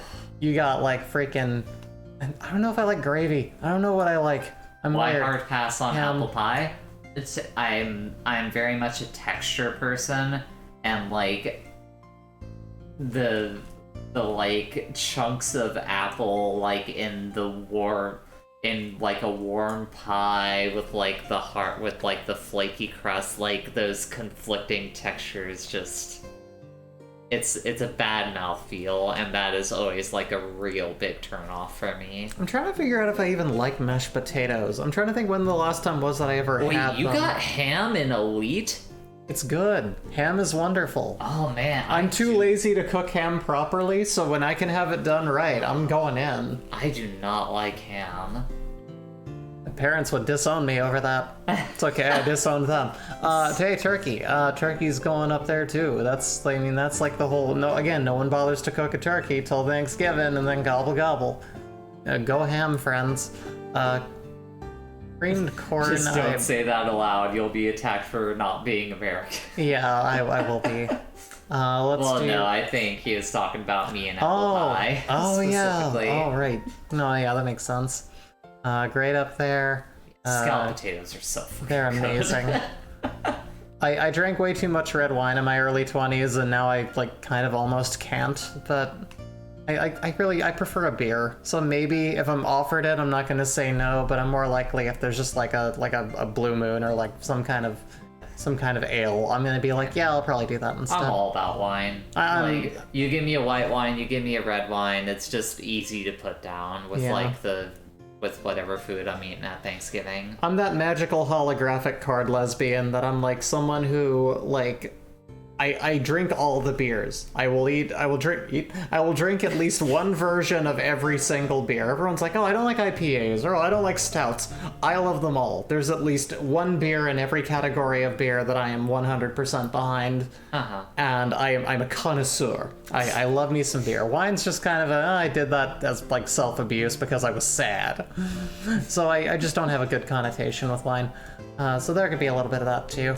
Apple pie, here's the thing. I don't tend to have I don't really tend to have any issues with like food texture. I do love apples, but also I don't know. It's not my favorite pie. I feel like because it is so slippery, it doesn't hold together well. The minute you cut apple pie into a slice, it becomes cobbler. That's the problem. I've been following the latest King of Fighters. Not super, not very much. Like, I'll occasionally see some news about, like, DLC characters getting announced, but I have not, like, picked it up or anything of that nature. I know that they announced Rock Howard for it, which that's cool. I'm glad they're bringing that character, bringing back some, go to Mark of the Wolves to that series. Jellied cranberry will do in a pinch if you don't have cranberry sauce, but it is kind of the not as good version. Dinner rolls, I'm always going to get a couple of these just because I want to stuff all the ingredients in them and make little tiny Thanksgiving sandwiches, so that's got to go up there as well. Probably just down there with bread. I guess I can move these up. You put like the breads down in like and my heart is broken. Yeah, no, I knew this. Why are you doing this to me? I knew this one was going to break your heart, hon. Wait! That was Are you loud. fucking kidding me? A little bit. You have gravy in maybe. Maybe gravy. Oh my god. I know that sometimes like gravies are also one of those variable ones. But what the fuck are you doing eating your turkey dry? Like, you're seriously sitting here and telling me that you're going to eat a Thanksgiving turkey or a Thanksgiving ham with no gravy. Sometimes, yeah. That's insanity to me. Like that. It's a like gravy. Sometimes the gravy can sometimes be the best fucking part of a Thanksgiving meal. If like someone that's cooking for like Thanksgiving knows how to make a good gravy, that shit blows your mind. That's it. Now hear me out. Imagine, you know how white my family is, you met them. No, yeah, Imagine that. And imagine there's like a little gravy boat. The odds that this gravy was made of the same way the stuffing was by being put into the turkey and off of its drippings to be making a fine culinary thing, that's... Look, hey, if you got a good, fantastic, well-done gravy, hell yeah. But I feel like every time I've had any kind of Thanksgiving connotation gravy, it's been, this is the white stuff, the like white clear fat congealant that comes in a jar that is heated up long before I get there. Like by the time we're there and food is served, it's cold. And it's poor just not fucking souls that have nut. Like, as someone that has like some southern roots on like in my family history, to hear of like people that are like were from like the Midwest or like the East Coast, like their stories of gravy, and I'm like, you poor fucking souls. Yeah. Never having like a good gravy. You've been deprived. Yeah. You've been spiritually deprived of good food. An example of a good gravy is like the place that we get that like shepherd's pie that has like the hot like lamb sauce gravy. Yeah, sure. If you're doing it right. No, that's the thing. That is the kind of gravy that I'm used to. But this is my experience with Thanksgiving. Oh my god. Thanksgiving gravy was just so never sorry. on board. Jay, she's just eating dry turkey like a crazy person. Let her do what she wants. From the girl who says, I'll eat dry bread. Also, Brie, I'm sorry that sound was very loud when I explained about that. Thank you for apologizing. It's okay. Oh man, that's gonna have me fucked up for the rest of the night. That like you're just like, nah, I maybe have gravy with my food. She's gonna wake me up at 3 a.m. and say, no gravy though? Like, really? Like, just eating dry turkey? Like, it's so dull. Like part of what makes the turkey and the ham good is like, that's the thing, the gravy is supposed to be like the complementary thing to that food that like kind of ties all of the different sides and shit together. So to like hear that you're having these Thanksgiving meals without the bow on top of it that is a good gravy, it makes me sad for you. I'm just gonna leave the other ones at the bottom and not finish this to preserve our marriage. No, please finish. You're gonna put like mashed potatoes and hard pass, aren't just you? Kidding. I mean, it's fine. You can. Here's the thing. I'm not going to exclaim at like the stuff that I had at the bottom and you had at the top. It's the inverse for the things that I have the top and you had put at the bottom. Sure. I don't like corn. Corn is getting shit stuck in your teeth forever for a mediocre tasting vegetable. You've got mac and cheese. Like I've never liked mac and cheese. Like I guess if it's a real fine one, sure. But like I've only just in like the more modern years of my life gotten a taste for dairy products at all. And I'm very, very picky. So this is maybe the most divided we have been on a tier list here. It's quite divisive. Like maybe it is wild to me how much we are divided on this shit. Oh yeah, I saw this and I was like, oh, Jay's gonna get mad at me. Like, the main one for me is gravy. That set me off on like a fucking 5-minute long rant about. But hey, there we go. I'm so fucking curious. Like, look at where she has gravy. She has gravy in baby for Thanksgiving food tier list. It's the pick on Brie Day. Okay, alright, okay, fine. Let's go on with you. Go ahead and finish the last couple that are on there for you. These are more of a New Year's thing for me. Again, more likely to drink something else. Sweet potato casserole. I think I know what this is, and it's two dividing flavors that don't go great together, IMO. Creamed corn, I don't really care. It's like, yeah, I would, but I don't know. Can't have a taste for gravy if you've always had ham. Think about it. Alright. This is, I think, the most divided and flipped around tier list that we have had so far together. So. Like, it is fucked up. This... We attended... Didn't you attend a Thanksgiving with me? Yeah. Yeah. I finally got to prove to, like, weird extended family that I would see once a year, like, hey, this girl I was showing you pictures of, she's real. She does in fact exist. She's just always been at work on the days that we do Thanksgiving. Yeah. Alright. Now what do we want to do? Do we want to keep This will be a quick one. Let's do this. Well, here's I have to set the stage of saying, like, I am going to be ranking this on just the taste of the fruit. Okay. Like, because I'm a giant baby who is bad with textures, I haven't actually eaten, like, probably the majority of these fruits above me. That's fair. Like, just being real. But avocado is, like, at least an A tier. Yeah, we use a lot of those. Bananas, S tier. Yeah. Apples, S tier. Grape is like a C. I'm okay with grapes. This isn't a very exotic list. No, not really. There's a lot of fruits I love that are not here. Here's the most controversial one for me. I do not like the taste of pineapple. There's only one kind of alternate melon. Peach as a flavor. Wife City. Oh, yeah. Hey, thank you for the bits, Roses. Thank you and also, welcome. welcome to the stream. Oh, my hair is fucked up today. Wait, hold on. Where's the soundboard? Here, what are you doing? Oh, is there? Do we have an applause? All right. Yeah, thank you for the bits. Yay. Okay. All right.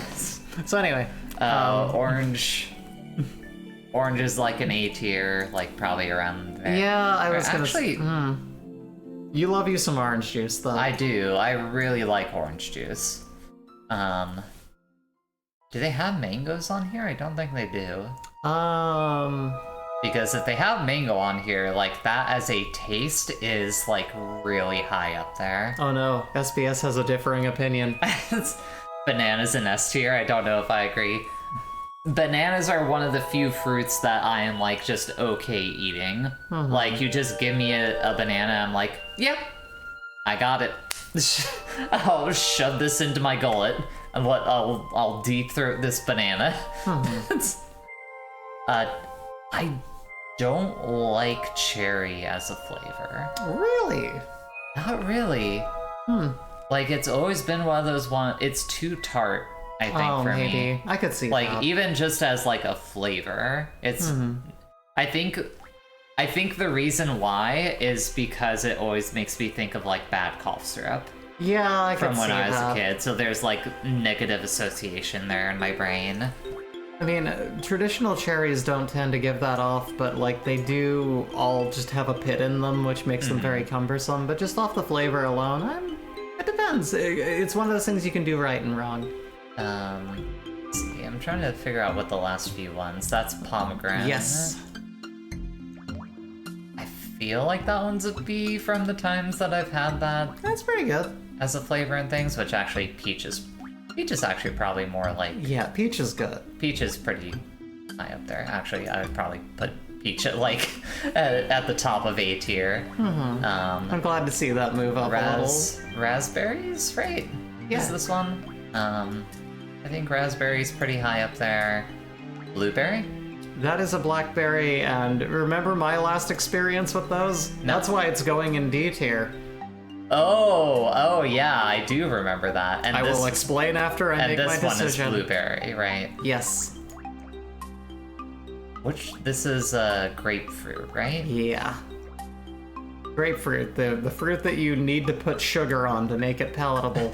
Two of my favorite fruits in D tier. This disrespect. It's okay. Once it gets to Bree's side of it, this is gonna be another pretty different one between the two of us. What is this? That's a mango. Oh, that one's mango? Yes. Okay, that's like... I used to make mango chicken from a mango itself. Y'all eat grapefruit on HRT? Oh yeah, that makes it not work, huh? Yeah, I don't think I've If I'm being honest, I don't think I've ever eaten a grapefruit. Grapefruits are like, you'd hate them for the same reason you hate cherries. They're very sour and they're a little bit bitter. I've never cared for them. These last two, I'm pretty sure I just don't know the flavor of. Yeah, and I'll go ham on a pomelo. And that's my ranking. There's no pomelos. There's no Concord grapes. There's no there's no currants. There's no. I mean, currants are great. Tame Impala wrote a whole album about them. But I'm gonna go ahead. You know, there's other things called currants, right, Bree? Yeah, I do. Okay. I don't know. I'm not really keeping up on current events. Now, if we put this here and we put let me explain this says one. I'd put mango on B because of the work you need to put into eating them. Well, again, yeah. For the context of my specific list, I'm going purely off like the flavor, like as in like flavors and like fruit juices and shit like that, because I have major texture issues when it comes to like foods. In my case, I'm going off the fruit itself, but I will say pretend that everything annoying and pithy and full of pits about these have been stripped off and prepared to you in a way most glorious. Sure. That's how I'm coming at it. Like, oh, when you have some real good this. I eat so many of these, I can't deny that they are a staple of my eating habits. As of these as well, I eat so many of these, I don't know if I can make them any lower. But I like here's the thing, as a solo fruit though, avocados are I kind of really like watermelon. Watermelon's really good. Yeah, I'll go there. Pomegranate's really, really good. Some fine stuff. Pineapple. No, pineapple. This might go a little bit higher, I think. You've gone to bat for pineapple when I've been more like more taken aback by it. That's fair. The apple, I eat a lot of apples, but they're not my favorite. They're cheap and an efficient way to get like plant sugars into my mouth. Mm-hmm. So that's that'll go like around. It's right here. You know, if it was easier to strip a pineapple, I'd have it more often. Mango's so good. Mango's really fucking good. Yeah. Oh yeah, you didn't explain the blackberry thing. Oh yeah, the blackberry why it's down in D tier for you. Let me first move black grapes down there. Like purple grapes and green grapes taste like water. I don't like them. We got. Have you ever had a Cape mango before? I haven't. Have you? Those are okay. Which one? A Cape mango. I haven't. I don't think. I don't know. Don't know if I'm familiar. So. Yeah, blackberries. Tell your blackberry story. Your experience with blackberries. Basically, this was an apartment ago for us. I was getting real into like putting new kinds of fruits into Terrifying story. Yeah, putting new kinds of fruits into my cereal because I was like, oh, I want to jazz things up a bit. Not just banana, maybe some morning. Yeah, put some berries in here, some blueberries, have some fun. Blackberries.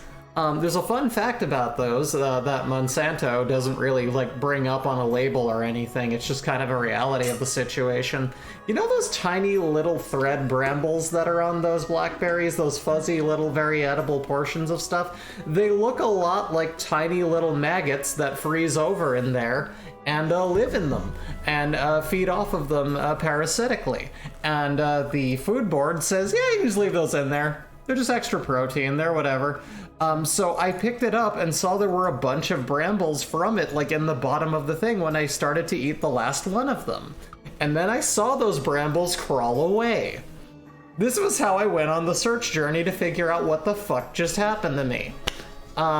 It was terrible. It was a pretty bad time for her. Finding out that was a normal thing that they're totally okay with, I was like, okay, never again. Never the fuck again. That's horrible and I want to die. Yeah, Z tier. Exactly. If there was on here, that's where it would go because of that. Let's get into a fucking into a heated one. Oh no. This is a retro games tier list. Oh my gosh. This is gonna be rough. I'm gonna have to add an F tier to the bottom of this. Because I'm pretty sure there's at least like one or two games that I know I hate on this list. For sure. Alright, let's do this. So, got Pokemon Red, Pokemon Blue, that stuff that's like B tier. It's pretty good. In retrospect, they're like original Pokemon, it's pretty good. Yeah. It's nothing amazing, but it's pretty good.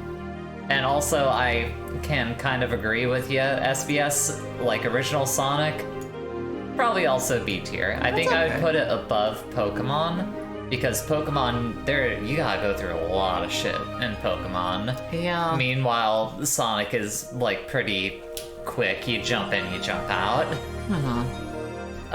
Earthworm Jim fucking sucks. The Earthworm Jim has never been good. Everyone that tells themselves Earthworm Jim has been good is lying to themselves. I'm taking a hard fucking stance here and saying that is the case. Earthworm Jim is a bad video game. Super Metroid is good. It ain't my favorite, but it's pretty good. I'll accept it. Super Mario World, S tier. Easy S tier. Like, fantastic fucking game. I guess now that I've played some Spyro, I can rank that. I guess so. It's like C. Yeah. It's fine. For what it is, yeah. I could see myself getting lost in that game, like if I had like a proper copy of it. But as a like 32-year-old going back to those games, it's like, yeah, I can vibe with this. Yeah. There's nothing like deep going on here, but it's a good game to hit that yoinky splunky to and zone out. Yeah, sure. I could see myself like having an edible and like really getting into Spyro the Dragon. That's all. I'm gonna play it again. Chrono Trigger is at the very least an A tier. Okay. And I think it is easily better than Super Metroid. For sure. Yeah, Chrono Trigger was a dream team of people working on it. It's just god tier gaming. How are we gonna divide this up so that this doesn't take like 2 hours between the both of us? I don't know. Goldeneye. I feel like everyone remembers it being really good. I would have to replay it and like re-experience its mechanics. Here's why everyone has fond memories of Goldeneye: multiplayer. Multiplayer is the main reason. Putting in a code for double rocket launchers, shooting off hats. Getting to play as Oddjob, like Symphony of the Night is pretty good. Also, that is a solid A tier. Let's see here. I mean, original F-Zero is pretty good. I would probably put that like above Goldeneye at the very least. Yeah. Super Mario Bros. 2 is... What a good fucking game, eh? Look at this guy over here. Look at this jumping plumber man. It's better than... I'm gonna say Super Mario Bros. 2 is better than Super Metroid. And I know that makes you mad, but I do kind of firmly believe that. Let's see here. Never played the Bubsies, Baldur's Gate. Oh god, hi, Bree. Hello. Aladdin, Warcraft. I thought you were gonna say War Crime. I was like, what? I can't tell what game that is there. That one. I don't know. Yeah. Diddy Kong Racing is... It's better. It's pretty good. Diddy Kong Racing is pretty good. I remember being okay. Donkey Kong Country 2 is... Yeah. Donkey Kong Country 2 is like a solid B tier. Donkey Kong Country 1 is a solid A tier. And also, I think, better than Super Metroid. I'm sorry. That's what this is gonna be a series of. Is me, like, being like, yeah, this is better than Super Metroid. Yeah, this is better than Super Metroid. Shameful. Legend of Zelda Ocarina of Time is really fucking good. As someone who played through that game and beat it for the first time ever last year, having to play through most of it twice, Ocarina of Time is really fucking good. Like, that is one of those games that has really stood the test of time. Sweet. Sonic CD. Higher up in B tier. At least better than Sonic 1. Like, I remember we played this one during the 24-hour stream, and I remember it's a weird game, but I remember liking it a lot. And I'm not sure the exact reasoning why. I think it was sleep deprivation. Probably. We were both probably not in our best point to judge video games. Sure. They got Earthbound. They do have Earthbound, which... Where does Earthbound go for me? It's been so long since I played it that it's actually kind of a hard drop. You're ruined because, like, you played Mother 3. And Mother 3 is one of the best video games of all time. Yeah. Like, just without a fucking doubt in my mind. I just have a really special place in my heart for Earthbound. Earthbound 1 is... like... it's somewhere around here. Chrono Trigger, I think, is just a better altogether video game. But I think that Earthbound is a more fascinating video game than Chrono Trigger is. And I think that maybe puts it over the edge into A tier for me. Earthbound and Chrono Trigger together is like looking at like the finest of modern art next to like a Victorian painting. Sure. It's like all the art is there, all the meaning, all the depth, everything is within these two, but they're so different you couldn't really compare them. SBS says Bubsy 3D is clearly in beyond S tier, borderline deification level. Oh man. Let's see here. Hey, they got Puyo Puyo. And then Windjammers. I have Star Fox. I just replayed that. Tony Hawk's Pro Skater 1 and 2 is really good. Yeah. Like, realistically, what's actually up there right now is Tony Hawk Pro Skater 3.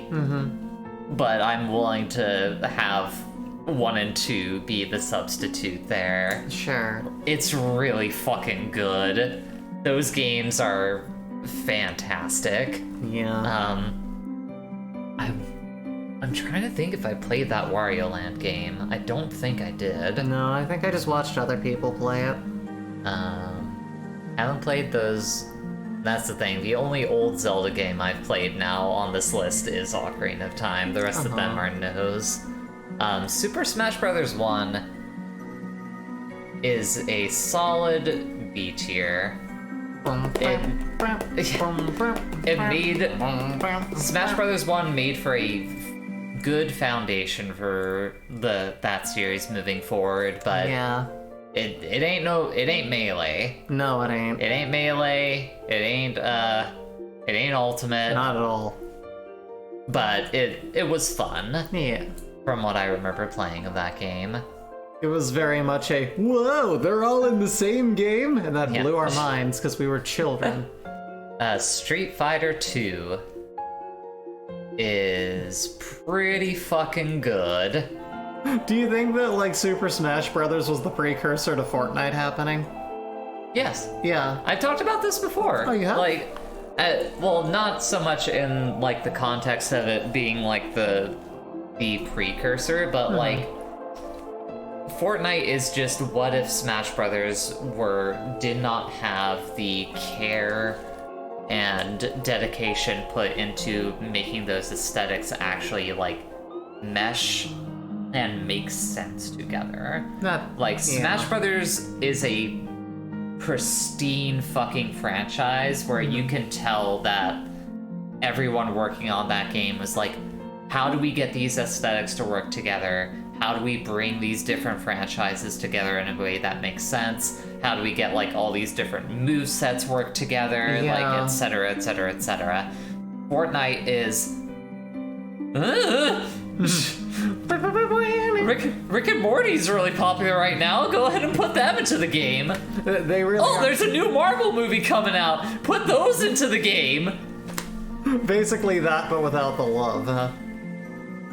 I mean, I don't want to speak to the people that work on that game. While you're on that, I'm gonna hop in here. For sure. Let's see. I mean, here's the thing, hon. I almost feel like it would work better if we just each do our own, like, all the way through for something as long as this. You know, it'll be okay. Let's see. So this will go in. Let's see. I don't. I would put.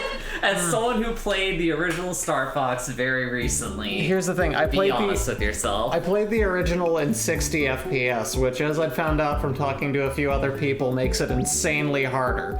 As it ran originally, it was fine. I still love the game. I love what it did, and I still, you know, if I didn't enjoy it, I wouldn't have gone as far as I did to beat it before. So it was good. It was okay. It goes up in like maybe.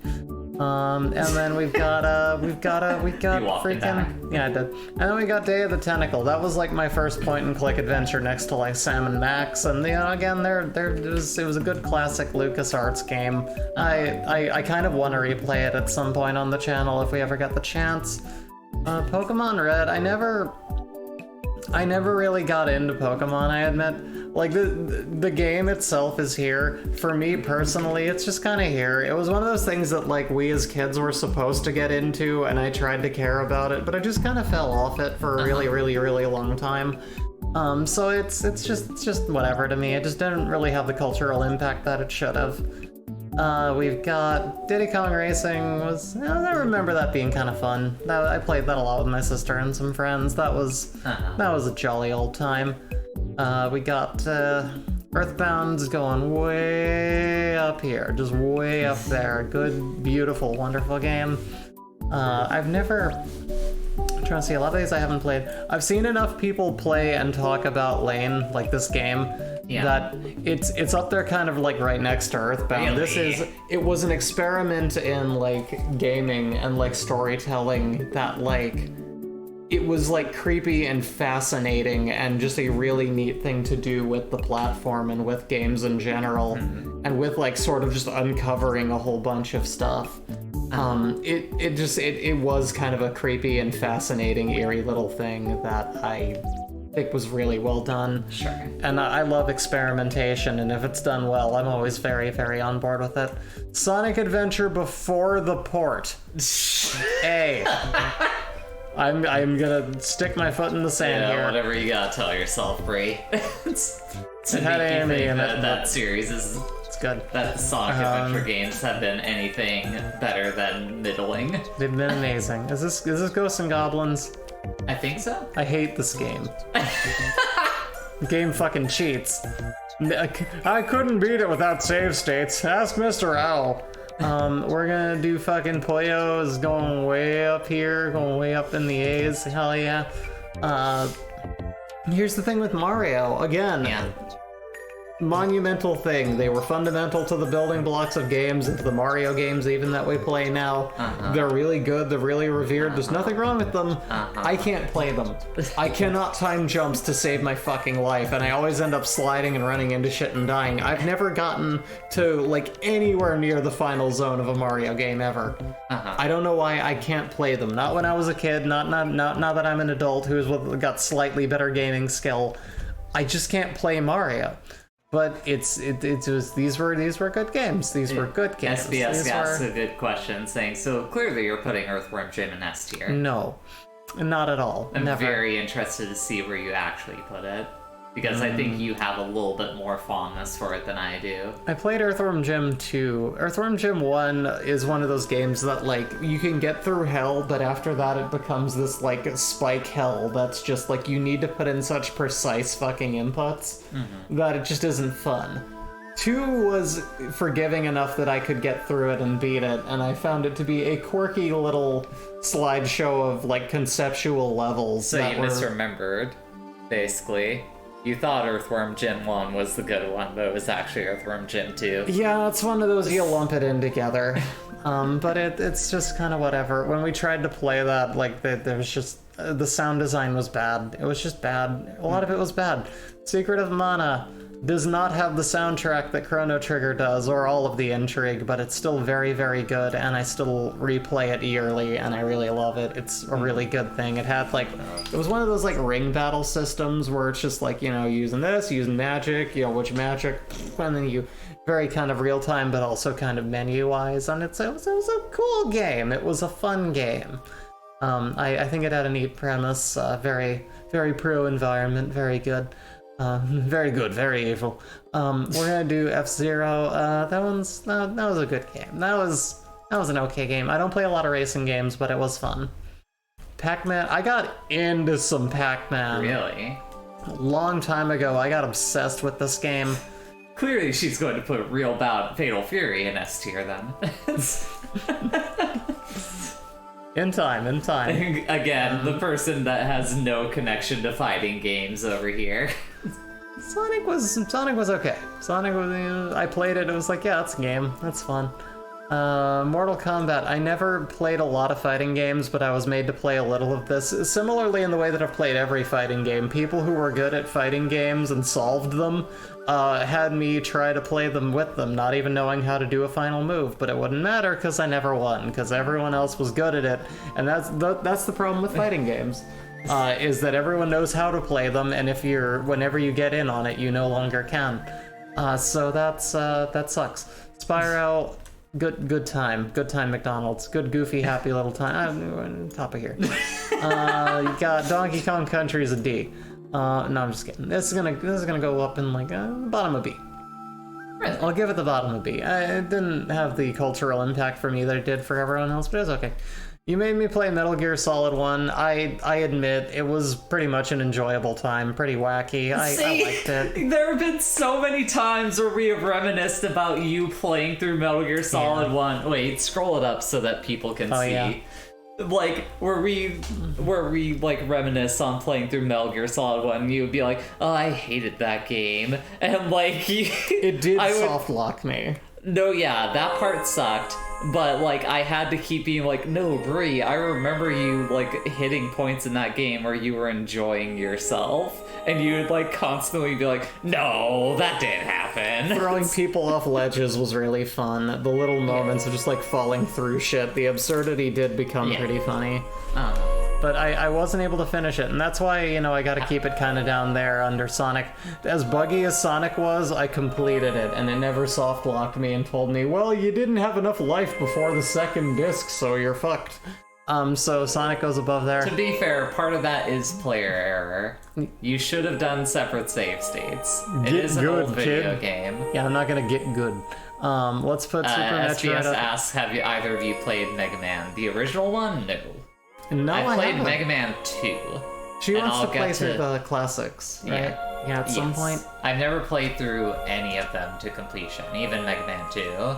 I played like 7. Other than that, I played like all the X's, and they're okay. I like Mega Man 2 a lot. You'll see where that goes once I get the mouse back from Bree. Super Mario World was kind of neat. It was an okay game. It's an okay game. Puts it into A tier. Oh, is that A tier? Yes, it is. I'm trying to like gauge where it is with everything else. Kind of like, yeah, it's we got, I'm trying to think, how many of these did I actually play? Yoshi's Island. Here's the thing, if you took the whiny baby bitch out of it and went, hey Mario, fuck you, you're not in this timeline anymore, it would be a better game. I like the soundtrack, I like the design of it, it's very cheerful, it's very charming though, and it was kind of a really fun game. So, I'll put it up here with like between Mario World and F-Zero. That's funny, SBS. You say that I should play through 8, and Bree at some point was jokingly saying like, no, yeah, you should play through Mega Man 8. And I was like, oh god. Yeah. From what I'm aware, that game is just bad, but has a lot of funny bullshit in it. No, I mean, like, that and, like, Mega Man X4 have bad voice acting in them, but they're really fun. I've replayed them, and I really like... I just recently, like, within, like, recent year, like, played Mega Man 8 again, and I liked it. For sure. It was a good time. Yeah, but, that's, I think that's everything that I've played. Really? That's it for you? I never... Oh, wait, no, we got fucking Link to the Past. That's a really good one. Let's put that up here. And... yeah, I think that's it. Oh, Donkey Kong Country 2. We played this. This is going down under Donkey Kong Country. Other than that, no. I played Duck Hunt. Silent Hill. I played Duck Hunt. You've also played Silent Hill 1. Oh yeah, I have. And that's on the list there too. Let's put you... I mean, it's a light gun game. It's whatever. You're gonna play it a little bit and then you're gonna get pissed off at the dog. Silent Hill... yeah, there's... I mean, they have Sonic the Hedgehog 2, they have Silent Hill 1. I'm sorry, I have like an eyelash in my eye and I can't see anything. We're doing... Silent Hills right there. There it is. Such a mess of stuff. It was conceptually interesting. I thought it was okay. Sonic 2's right there. 2. Sonic, but 2.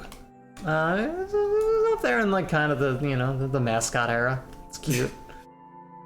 Aladdin, I never played this, but I heard it was really hard. Earthworm Jim, the original Earthworm Jim, just it's a concept. I'm putting it under C for concept. Like, cool idea, bro, finish it. And then... I mean, Tony Hawk. Oh yeah, Tony Hawk, motherfucking, this made me care. I had no physical abilities as a kid, and this made me care about, like, skateboarding. But I played the original one on the Dreamcast, and that was one of the things that, you know, along with this little buddy, that made it a good time. SBS wants you to sell them on the Mana games, which that gives me a nice chance to hop in here and start ranking things. So here's the thing that makes me different than other people. I never played Spirit of Gaia. I never played any of the other the other Mana collection. I only ever really just played Secret of Mana, which, with its kind of scroll of the generalized, you know, plot in the beginning, it tells you all you really need to know. That game is the one that I know and that I've replayed a lot. It's a pretty soundscape, a lot of really great areas, a real sense of adventure. I wish that, like, for a similar reason that I wish that Secret of Evermore was on this, because you just go to places that feel like you've just wandered off and gone on this, like, fancy little adventure, and it's just so fun and whimsical and cute and pretty and deadly and bizarre, and there's a lot of plot development that's just really great. There is a lot of grinding, I will say that, but it hasn't kept me from replaying it. I think it has a certain charm that's, like, almost halfway to Chrono Trigger, but in its own little realm of stuff. For sure. So I like it. Super Mario Bros. 1. Super Mario Bros. 1, eh? It's fine. Yeah, it's alright. You know, you got some Mario Bros. You know, it's like... You're super. It's like... yeah, it's like there. Do they have every Bubsy but Bubsy 2, the one that I played? Maybe. I think that might be the case. I'm not sure. That's weird. If I have ever played Metal Slug, it has been very minimal. You? I haven't. We've apparently committed gamer sin. I guess so. by not having played it. Super Mario Bros. 3 is...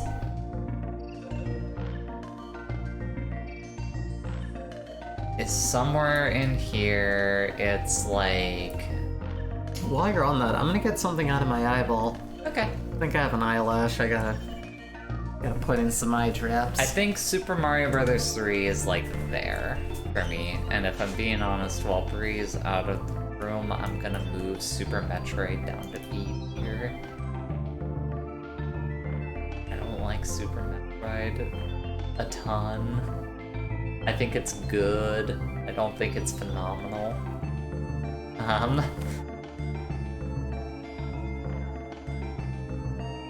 Sonic the Hedgehog 2 is like around there.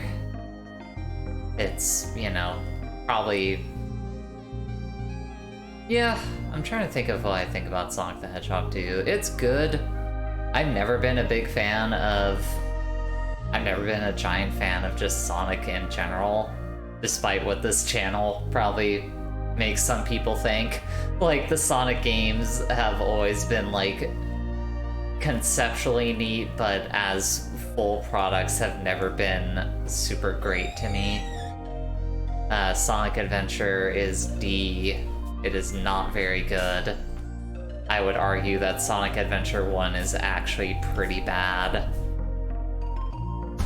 Pokemon Gold, Silver, Crystal... Wow. Is really fucking good. Like,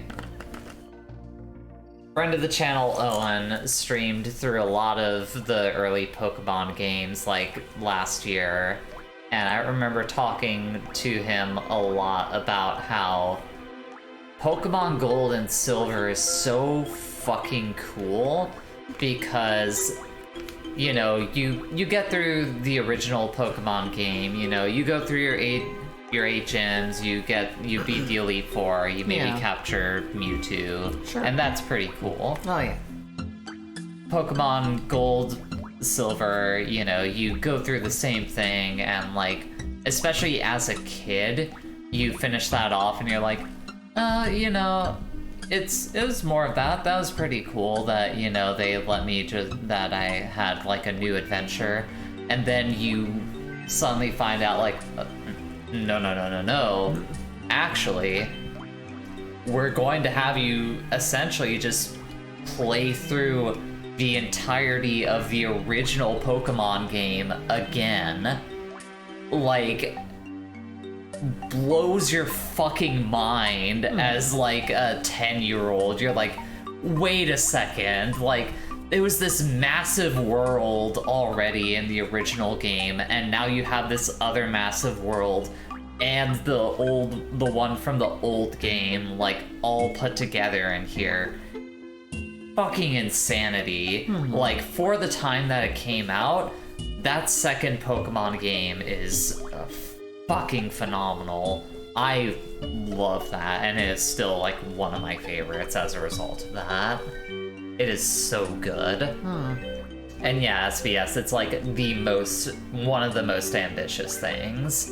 No, yeah, like, you have a showdown with like your previous self essentially at the end of that game. Like, you end up fighting against Red, which is the main character of Pokemon Red, and it's like insane, like, just completely wild. Like, in the era before Pokemon had like fully gotten its iron grip as like, yes, this is just going to continue to be a serialized thing forever and ever. It just blew your mind. And SBS said, make sure Chelsea doesn't see your ranking of Super Metroid. Oh yeah, she will eviscerate you harder than I will. I moved it down to B tier. If I'm being I told you. I wouldn't care to disagree. I told you that this was going to happen, that I was going to continue to just slowly pull it down on my rankings. Like, it's fine. I think it's good. I don't think it's anything incredible. Oh, look at you. Original Pac-Man it's fine.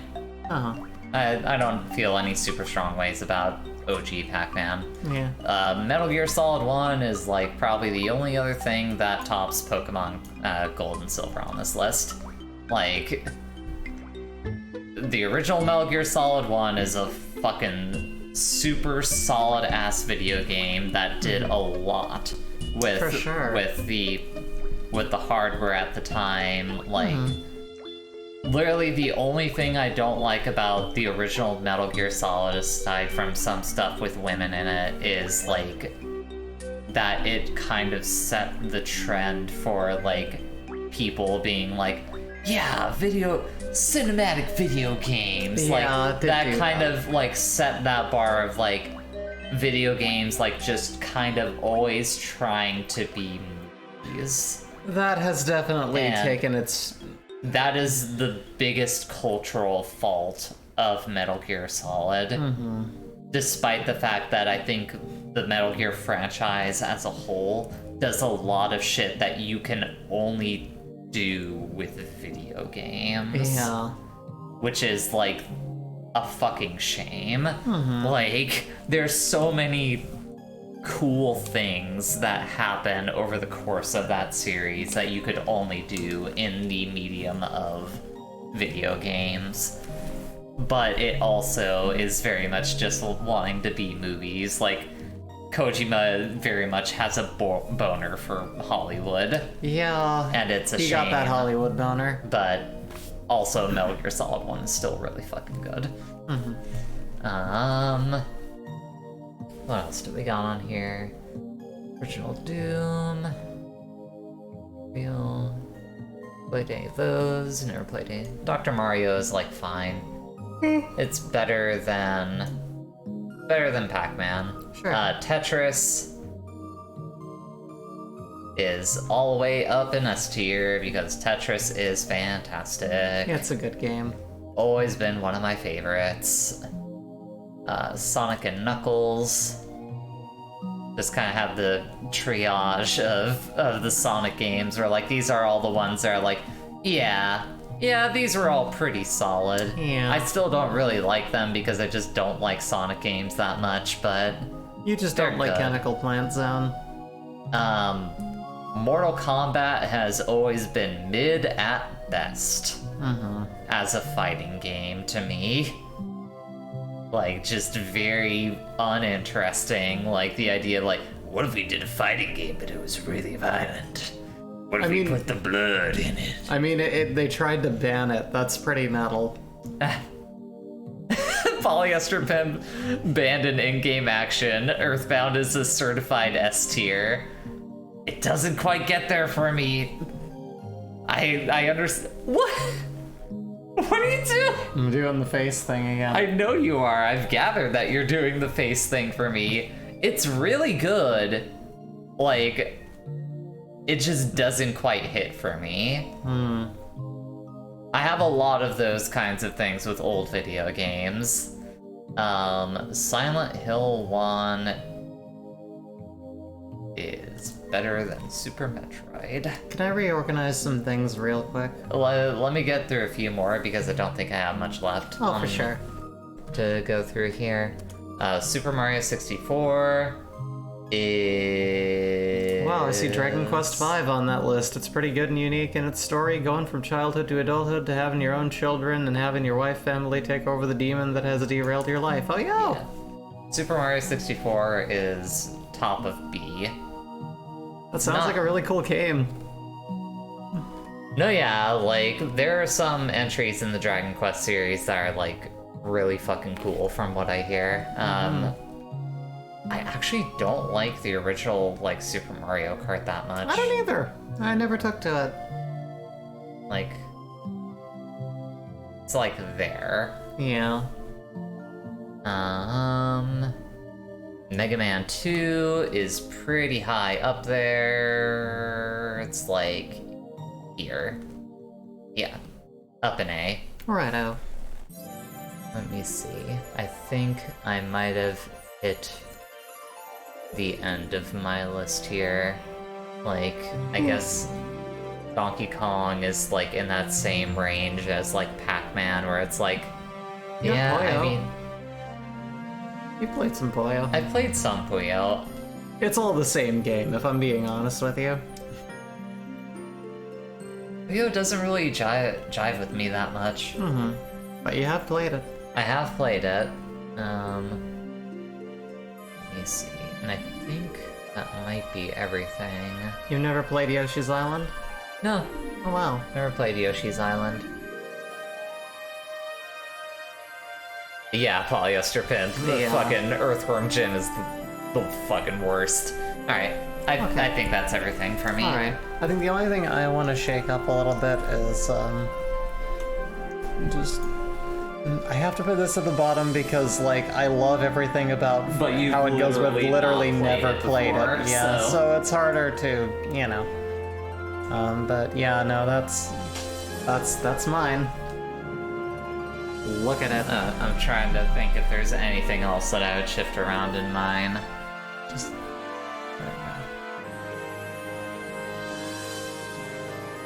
Hey, Seaflower J, welcome to the stream. Hey, welcome. I think that's probably the one thing that I'd switch around is I think I would do that. Like, Super Mario Bros. 3 is really good. It's not my favorite, but it's still really fucking cool. Rest in peace, Bubsy. I only played Bubsy 2. They don't have that one. And then every game after never came after it. Yeah. Can't remember if you told me, but how long have you two been together? We have been together for a little over 5 years? 5, 6, something to that degree? We started dating in 2017. Did we? Yes. So that was... End of 2017. 2017? Because so that's when like... I moved out to Arizona. Oh yeah, so... yeah, so around like 5. I think the only one at this point that I'm like wavering on is if I like Super Metroid more or less than Silent Hill. If you move Super Metroid down, we're through. I'm kidding. I mean, don't worry. I've got some fan favorites pretty damn low. Like, here's the thing, Bree. I know for sure that it's not going to fall below the Sonics. Okay. Like, because the Sonics are very much games that are like... Oh, thank you. Oh, thank you. That says something for our ability to stand the test of time. Yes, I think we're just very emotionally mature and have the aesthetics of a couple of punks. Right. So, I feel like that was pretty painless. Yeah. For that. Hi. What do you want to have for dinner tomorrow, sweetie? And this is another one of those ones that I don't think we didn't diverge on this too hard, aside from a couple of things. Yeah, there's just a couple things, the favorites and the things that just didn't hit the same. Summoning God wasn't in our contract. Alright. So, Retro Games tier list is done. Alright. Well, what now? If we want to create a Wife City stream playthrough tier list. Do you wanna? No, I feel like that one would take too much time. Yeah, probably. It's funny, but I don't think I want to do that one quite. For sure. Want to do ice cream? Yeah, let's do ice cream. That's a fun one. Yeah, ice cream will be a simple one. Vanilla is literally going in C tier because it's vanilla. Yeah. It's like the basest of basic ice cream. Yeah, vanilla is, we introduced handcuffs during Missionary during Christmas once. And yes, Seaflower, you are correct. Mint chocolate chip is indeed pretty high up there. It's gotta have some weight. Reese's peanut butter cup, easy. Brownie batter is like that one verges on like being S tier. But like those chocolate ice creams where it's like it's chocolate start to become so overwhelming that it's tough. That is fair. Birthday cake ice cream is pretty high. Chocolate chip cookie dough, up an S, get the fuck up there. Now we're starting to get into the weird ones on here. I have chocolate in my veins, but sometimes it is too much. It can be. Yeah. Which, speaking of, chocolate can be in... Oh yeah, V-Day's coming up. It is coming up. Rocky Road is pretty good, but not my favorite. Loose Tracks. I'm gonna get whacked out on theobromine. Coconut Raspberry Ripple. Chocolate chip, just like a basic chocolate chip ice cream. Pretty good. Cookies and cream, get out of here. S tier, easy. Oh yeah, SBS was saying like French vanilla already makes vanilla like better. Yes. But yeah, that like real vanilla bean flavor, like oh yeah, absolutely. Peanut butter, just like basic peanut butter ice cream. is not as good as you think it should be. It's not. It's like still good, but it's not amazing. The way I said that was like, it's me, Mario. It's not. Hello. Yeah, no, but yeah, it's it's never really hit me. There's something about it. I don't like strawberry ice cream much. You just gave me the face, didn't you? Huh? Oh no, I was just looking over at you. A good coffee ice cream is pretty good. Mm-hmm. Strawberry's like my vanilla. That's my, like, if I'm boring, I'll go to strawberry, because I'm like, yeah, this'll be good. It has fruit in it, so it's healthy. So sure. Let me think if there's anything else on here that I'm, like, familiar enough with to rank. Yeah. Which I don't think there is. Some of this is dipping into, like, sherbet.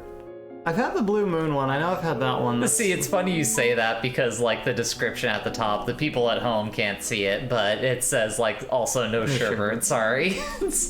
Well, okay, it's I think that's... Well, let me... Oh, they got eggnog. Have you ever had eggnog ice cream? I haven't. I haven't had eggnog ice cream. It is pretty good. Reese's Peanut Butter Cup is at the top. Chocolate chip cookie dough. Cookies and cream. Mint chip still stays in S tier, but not all the way at the top.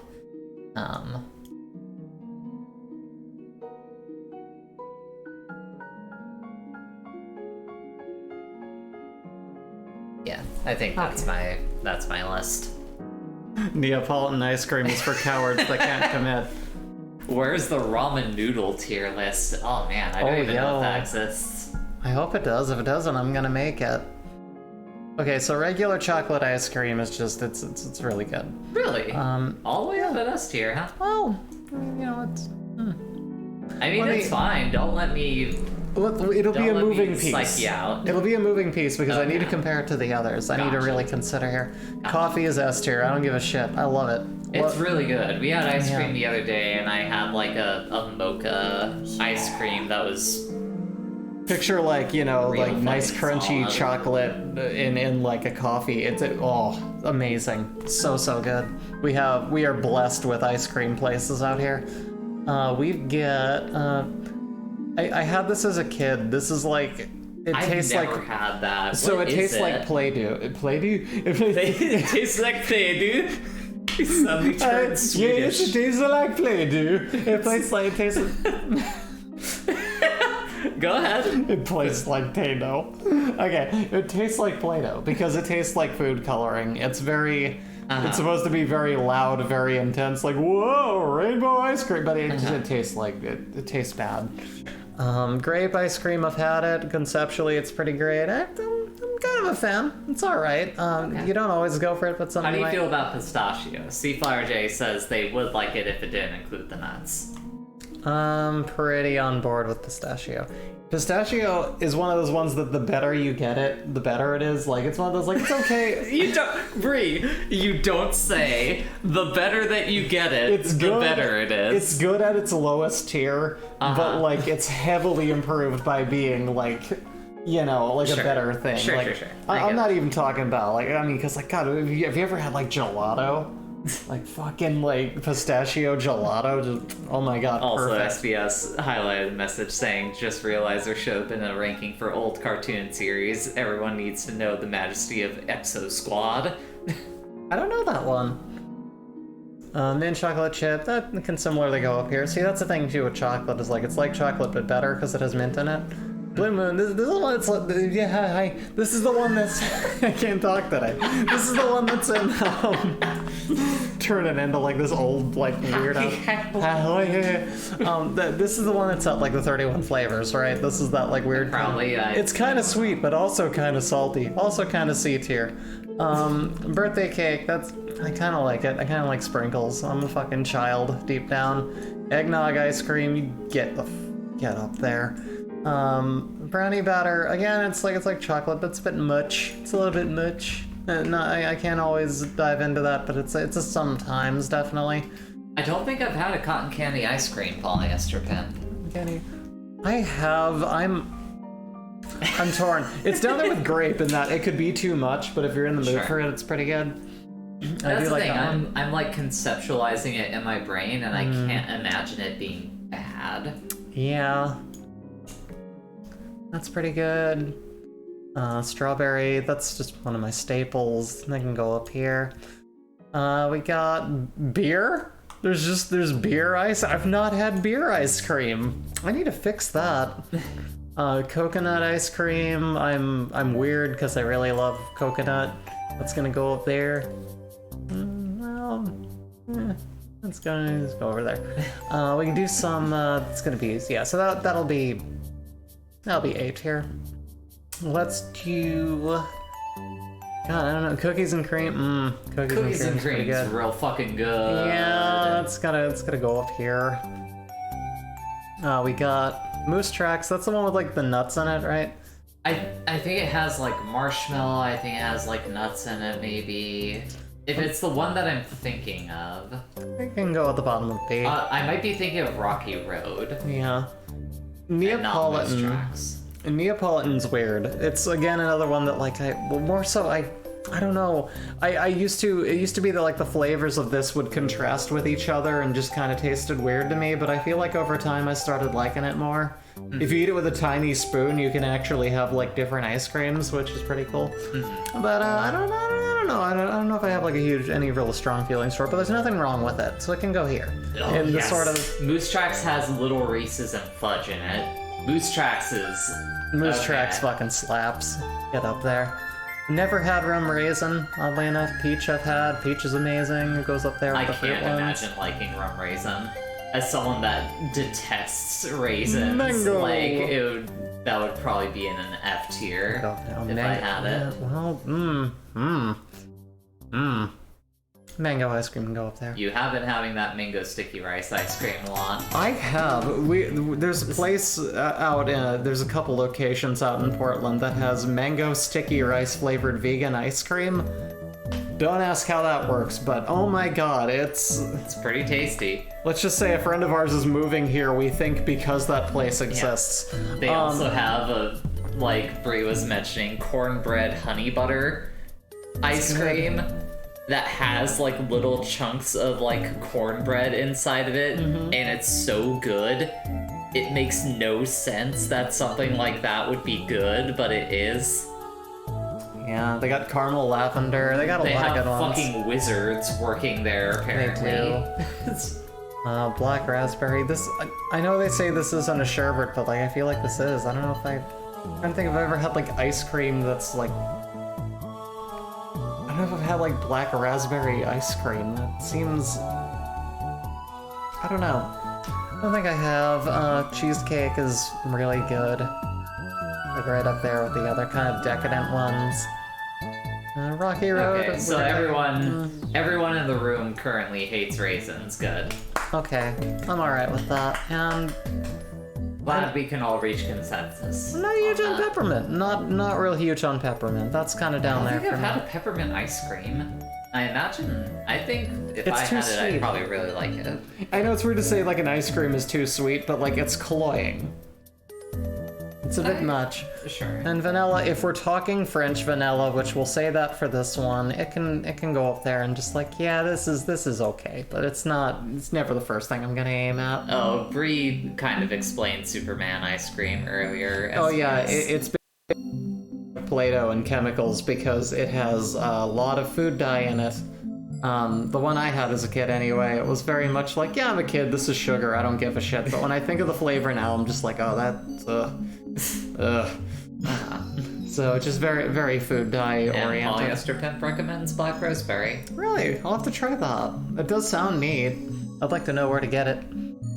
Sure, we can find a place. Scroll up the screen so people can see your list. Here's our list. You got it ordered as you want it? I think so. Okay. That was another pretty easy one. Marionberry ice cream. That sounds wonderful. I've had a Marionberry like. Oh no, Bree is the one that's had more flavors of ice cream, not me. Yeah. Marionberry ice cream. I had a Marionberry like I want to say Pop-Tart, but it wasn't. It was just what they called one that they make at like a local coffee house. That was like this like baked fruit pastry with Marionberry in it. It was so good. You're all good, Seaflower. Don't worry about it. So I have had I have had Marionberry before, and it's really tasty. I would love to have that in ice cream flavoring. Anyone want me to spend the last half hour of the stream ranking anime? Skeletons? What else do we have? That could be a bit cumbersome. There is a lot to choose from here. We might need to dedicate an entire stream to this, because there's going to be so much to talk about. I don't know, SBS is telling me to do it.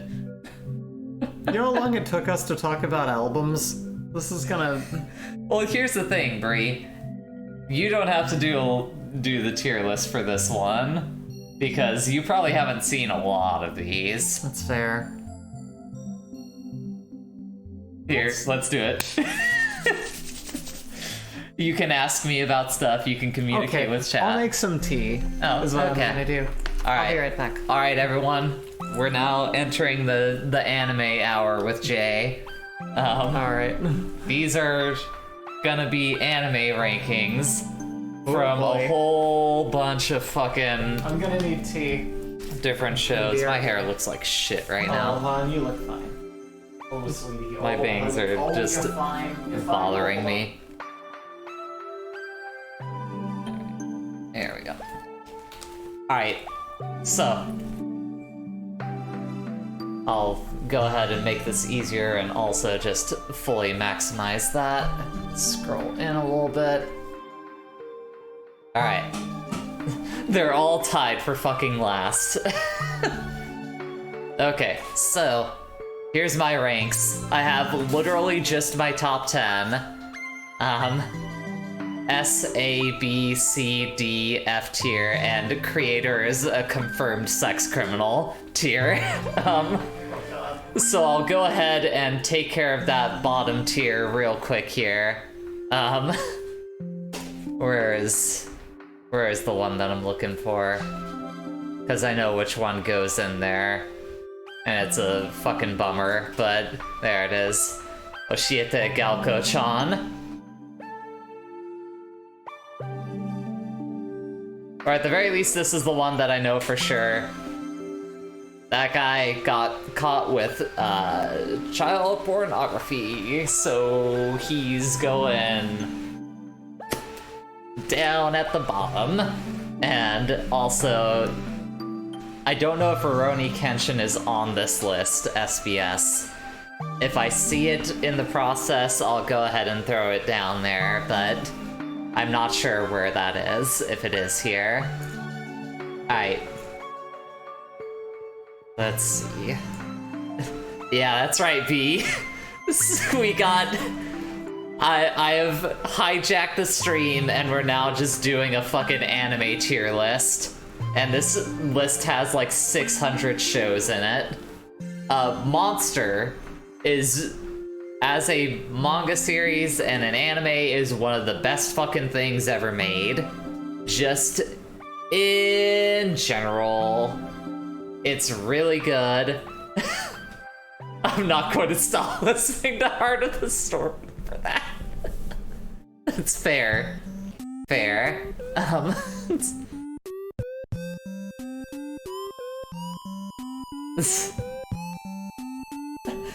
Beastars, pretty good.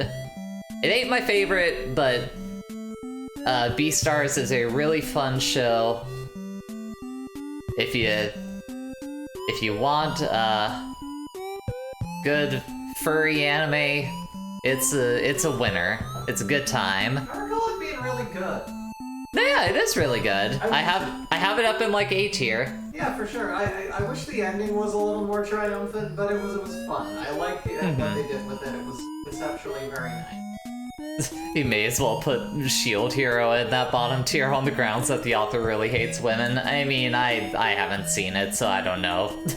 Paranoia Agent is also really fucking good. Directed by Satoshi Kon, which if you don't know, Millennium Actress,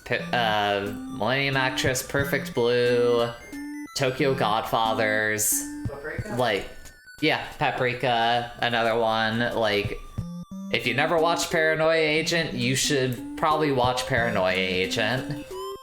Solid ass show.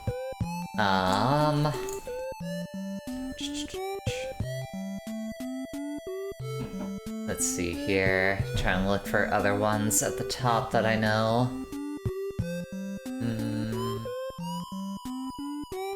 Nothing there, nothing there. I need to be on the lookout for Akadama Drive because that one's gonna be really— oh, fucking Dodohead Dodo. Dodohead Dodo, also really fucking cool.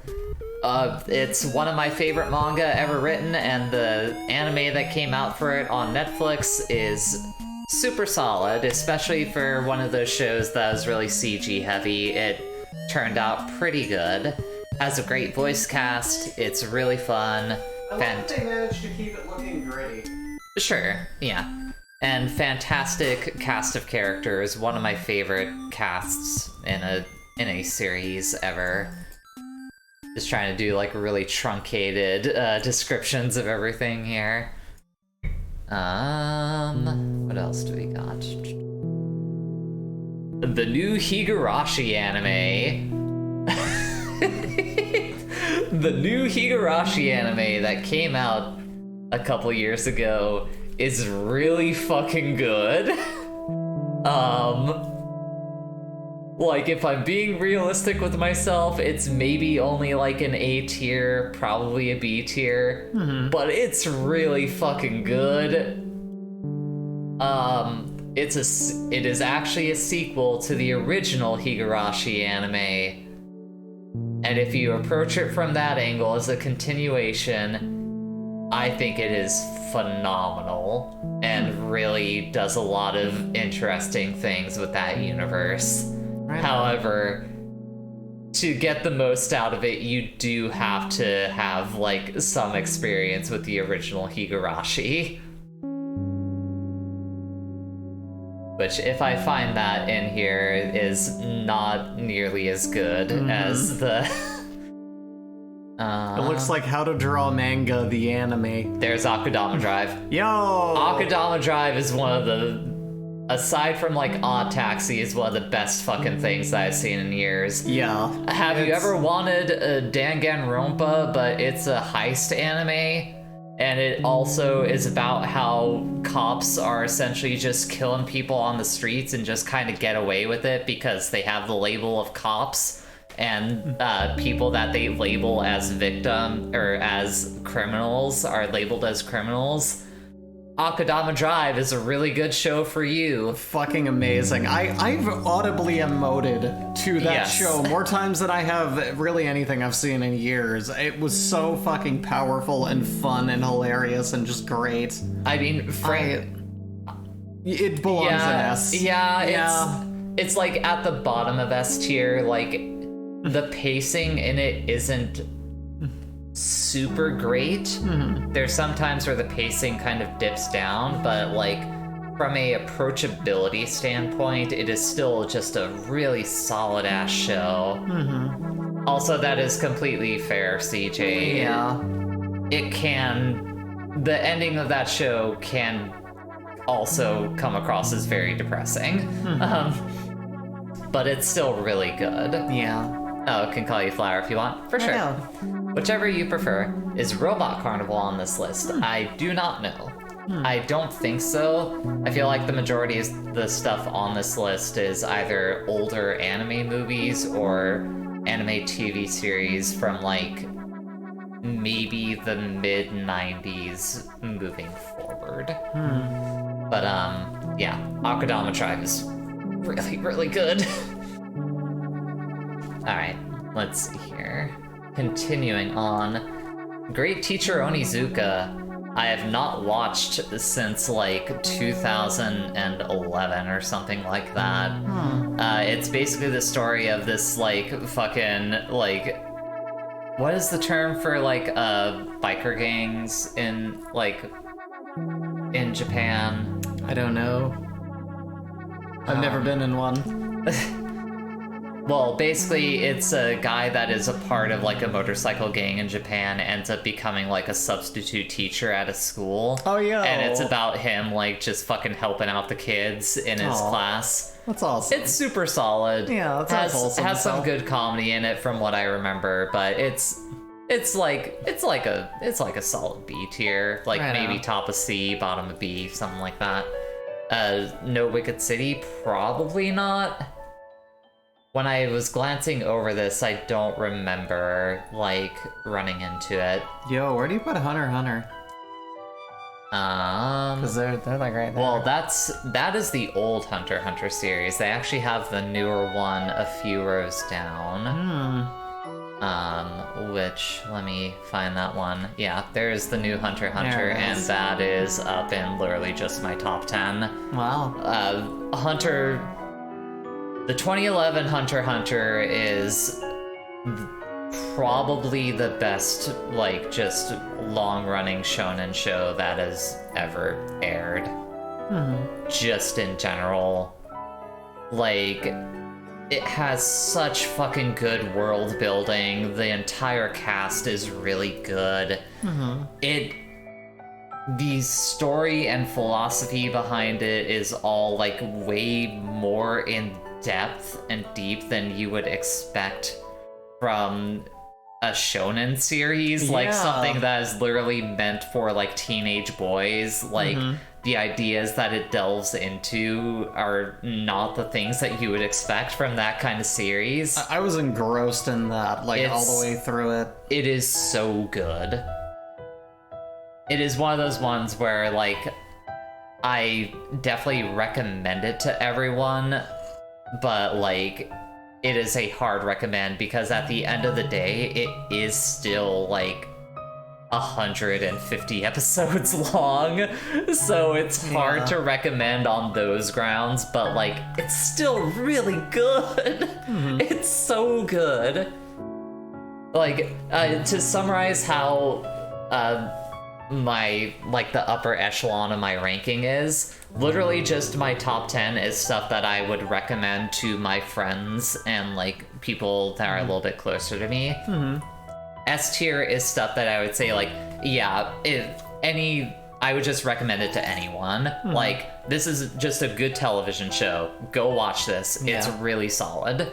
A tier is when you start getting into the stuff that's more like, okay, you have to kind of be into anime a little bit, or it's stuff that I just am not as hot on as other folks are. So that's kind of what it ends up coming down to for me for those upper echelons. The original Higurashi anime is like top of C tier, bottom of B tier. Like, the animation on it is real fucking rough. Yeah, you gotta look past it. It still hits a lot of good high points from the original story of Higurashi, but also it's a mess. I really like it because it got me into that franchise, and I think that Higurashi is one of my favorite just series in general. But it is rough. It's not very good, but it's near and dear to my heart. Aibane Reme is real fucking good.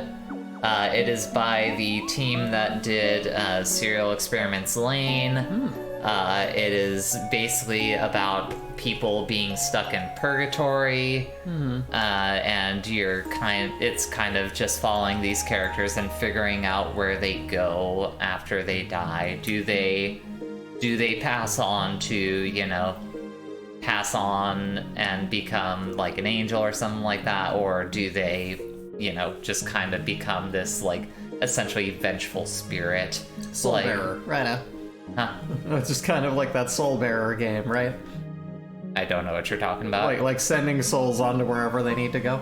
Oh, Spiritfarer, I think was the name of it. Yeah, no, that is it. Yeah. Kind of.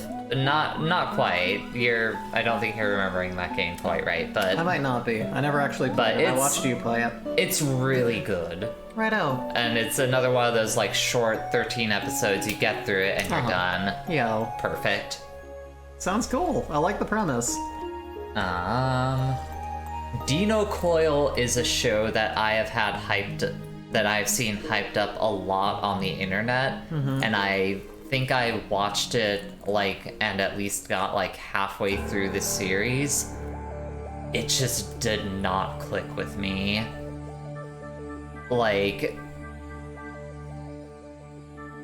I don't really have much more to say about that. This is one of those ones that the people that are diehards for the show would probably find this ranking for it to be blasphemous, but it never did anything for me personally. Sometimes something just doesn't hit you.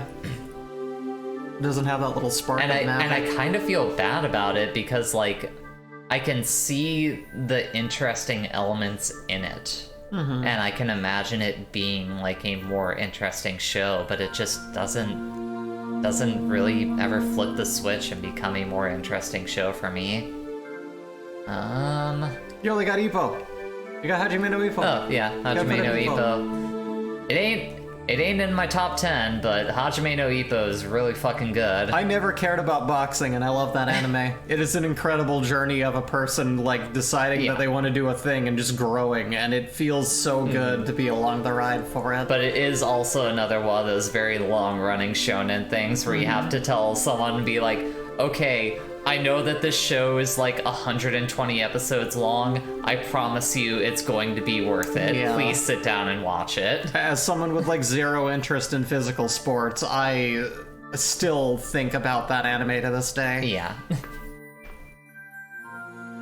The original Dragon Ball Z is probably solidly down here in C tier. Being real careful avoiding that lucky star, I noticed. It wasn't not on purpose, but I've been waiting on that one. The original DBZ is C tier. At the end of the day, it is what kind of just got me into anime in general, and I cannot take that away from it. It has terrible pacing issues. It also occasionally does not look very well animated. Dragon Ball Z on a wrist slap bracelet. Goku fucking ruined me. But it's got some good shit in it. There's some good stuff in there. And yeah, SBS, if we were considering Kai, it would probably, at least knock it up to B tier, I bet. Where would you put on a bridge? I haven't watched the DVC abridged. You've seen some of it. Where would you put that? I was shown clips of it. Who wants to, how's it feel riding in my dick? Yes, that's my dick. Yeah. We're gonna die in here.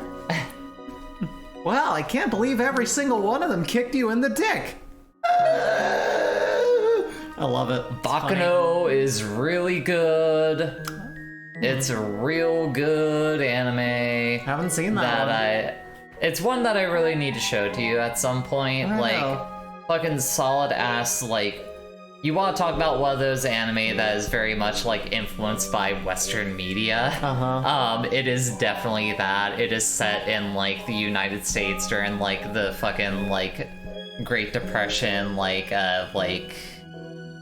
shit, what was it when they banned alcohol? Oh, that's Prohibition. Prohibition era, United States. It's about mobsters and shit. Oh yeah. There's kind of a train heist at some point. Neat. It's told in a very Quentin Tarantino-esque thing where there's a lot of bouncing around between different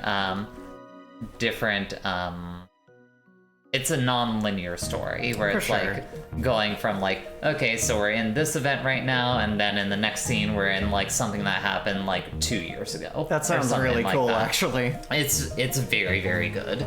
It is a excellent show. Alright, so Lucky Star.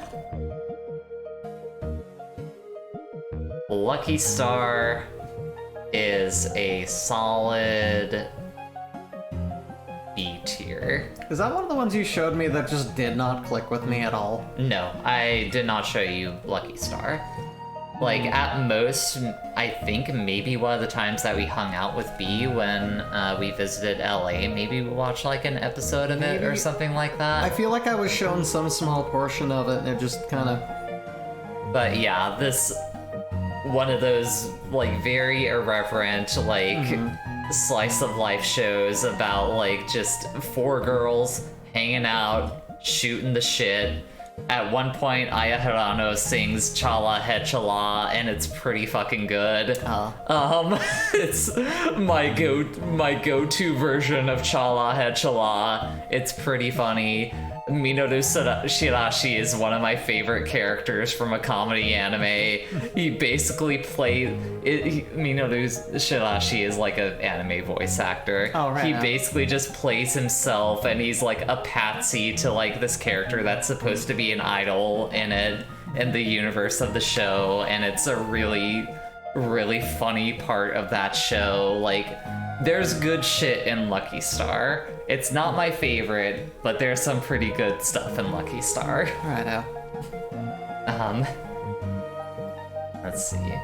Eden of the East sucks. Wow.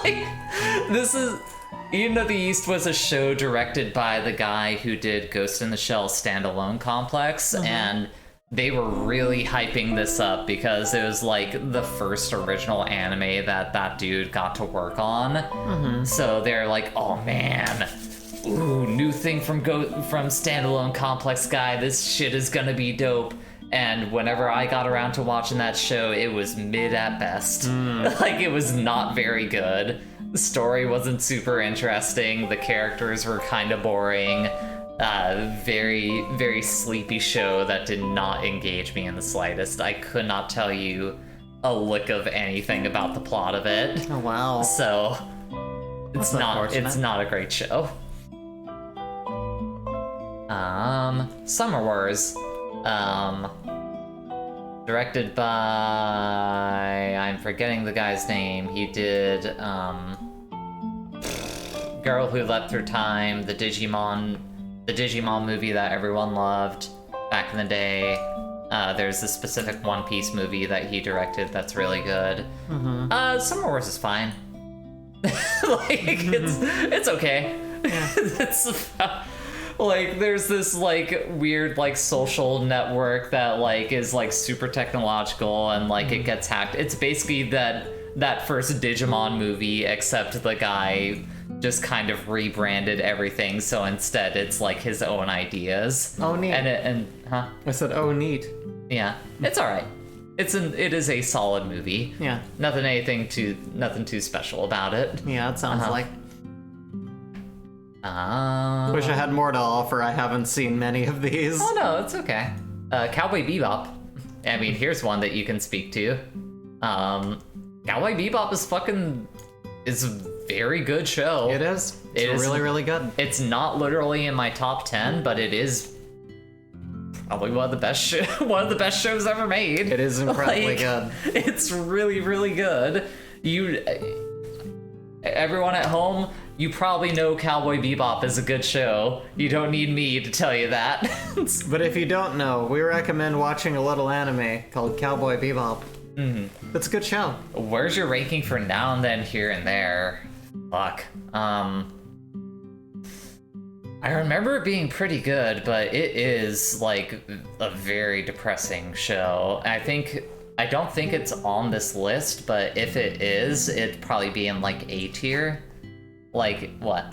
I'm just thinking of depressing movies. I was thinking of, have you ever seen Grave of the Fireflies? I have a review of it. Laugh out loud movie of the summer. I laughed until my ribs hurt. I know Grave of the Fireflies is in here somewhere. Feel good movie of the summer. I laughed until my sides hurt. That was it. Yeah. Let's see. Oh, man. The Umi Neko no Nakokoro ni anime is fucking garbage. Like, same studio that did the Higurashi anime. So Umi Neko is incredibly like long, dense, like there's a lot of shit in there that just, it was impossible for them to ever condense it down to a 26 episode anime. And the 26 episodes that they did were only the question arcs of that franchise, and it fucking sucked. It looked like shit. It was written like shit. They tried to like condense it down and it just did not work. I remember watching through it and just being like, damn, this is awful. Naruto's perpetual D tier. I think I would be a little bit nicer to Naruto. It ain't much above D tier, but it's like a C- for me. At least from what I remember seeing of it. Like, it is what you expect of your standard, like, shonen fare. Like, you have your, like, peppy main character, you got your dark and brooding, like, kind of rival character. You got the love interest, You got the lovable, like, sensei, like, who's really good and a cool character. Like, that's the thing. I think a lot of Naruto is carried by having an okay story and a pretty fun cast of characters. Like, the good characters in Naruto are pretty fucking good. I have to say, like, it's another one that's, like, very revered, but I just never saw it. Yeah, I'm starting to sweat through my jacket here. So especially because I've been told by people that some of the anime that I have seen is just, like, a better version of it. So I'm just like, oh, well, I don't want to... I have so much anime to watch. Yeah, exactly, Zurg. Like, Naruto has some pretty good highs to it. Like, it's ultimately brought down by a lot of the slack in it, but the highs in it are pretty good. Kara no Kyokai, Garden of Sinners movies are, as a series, is really fucking good. It's got a lot of really low lows and a lot of really depressing shit in it, but fuck, those movies are really good. Like, the 5th Kara no Kyokai movie is one of my favorite movies of all time. But also, those movies are fucking rough. In the 7th movie, someone takes, like, super weed, and it's really dumb, and shows a real kind of lack of understanding about drugs on the part of the writer. But also, those movies are fucking dope. They're got really great action set pieces in them. They are pretty good. Let's see. What else do we... Oh, Angel Beats. Angel Beats is a lot of wasted potential. Like, it's got a good idea to it, and the kind of emotional beats that it tries hitting in its ending almost hit, but the writing in it before then is so weak, and there's so many characters that you are never able to really focus and at all on, like, the big cruxes of what the story is supposed to be about, that it kind of just all falls flat and doesn't amount to much of anything. So that's my take on Angel Beats. What was SBS saying down there? Oh, saying Naruto is so bad with its narrative, it undercuts its own premise of hard work, beating out natural talent with Naruto himself. Yeah, like, the character of Naruto is like I said, the typical shonen pro tag of, like, constantly, like, trying to work hard because he's always been put down all his life and shit. Yeah. I'm gonna be somebody. But eventually it just kind of turns out, like, oh, you were the son of the, like, ruler of this village at some point, and also you have this, like, ultra powerful, like, entity inside of you, so, like, it doesn't matter that much. Yeah, I hate the gifted with lore kind of stories. I hate it. I like to see growth more so. I like to see just, like, character growth. It feels more realistic, it's more fun, it's more relatable, but, like, anything that's just like, hey, shit, kid, you're magical now because your father was a wizard or some shit, and now you're interesting. Have fun. Toradora is a solid-ass romance anime. It was cute. I remember you showed me that. It's and I was pretty like, good. Yeah, Palm Top Tiger. Like, the more that I have sat with that show, the more I have, like, grown fond of it. Mm-hmm. If you want a nice, like, romance anime, check out Toradora. It's good.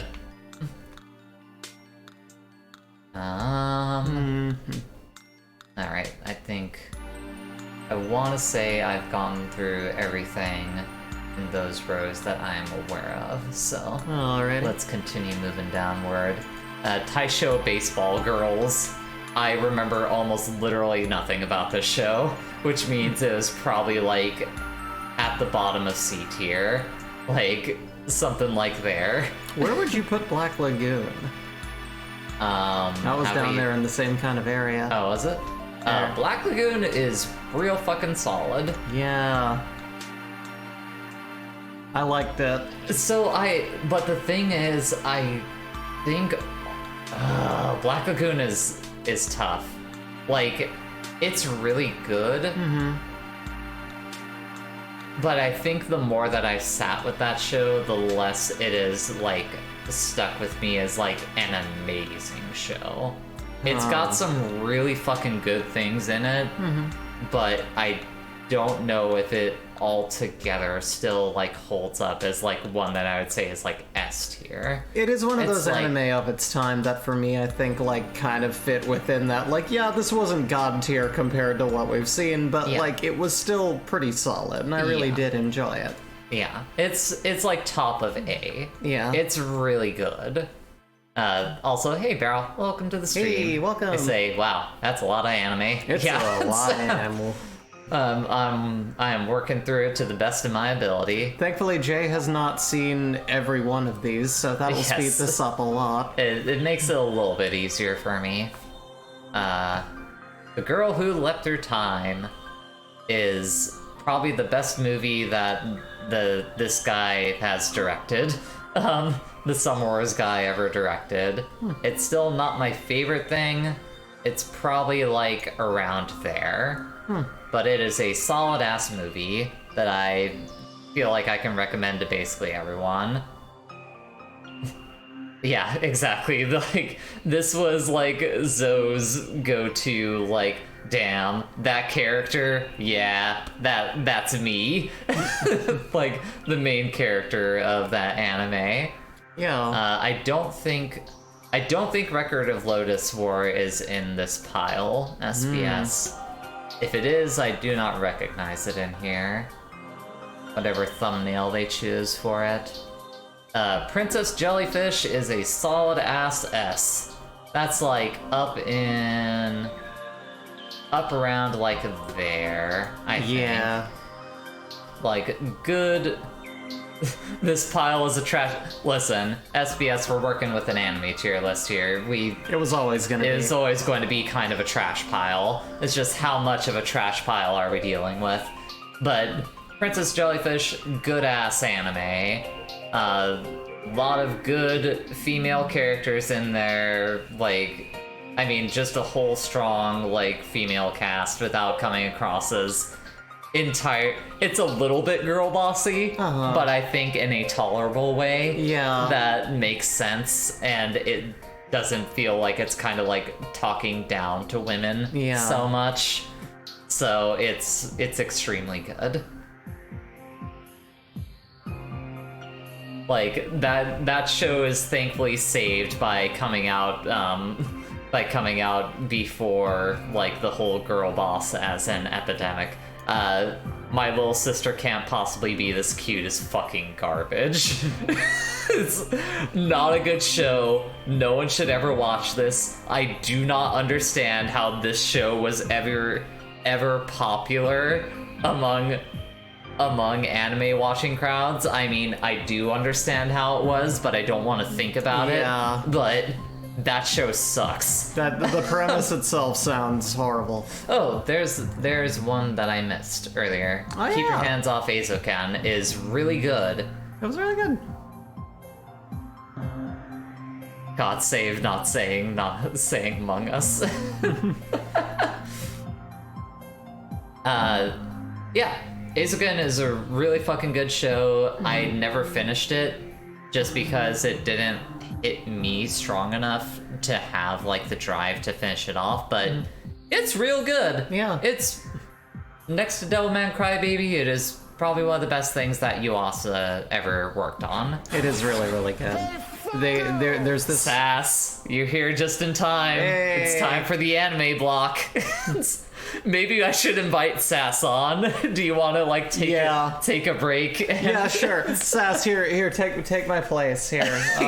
Sit here. Sass, do you want to hop on Discord and chat with me about anime series? You know about more of these than I do.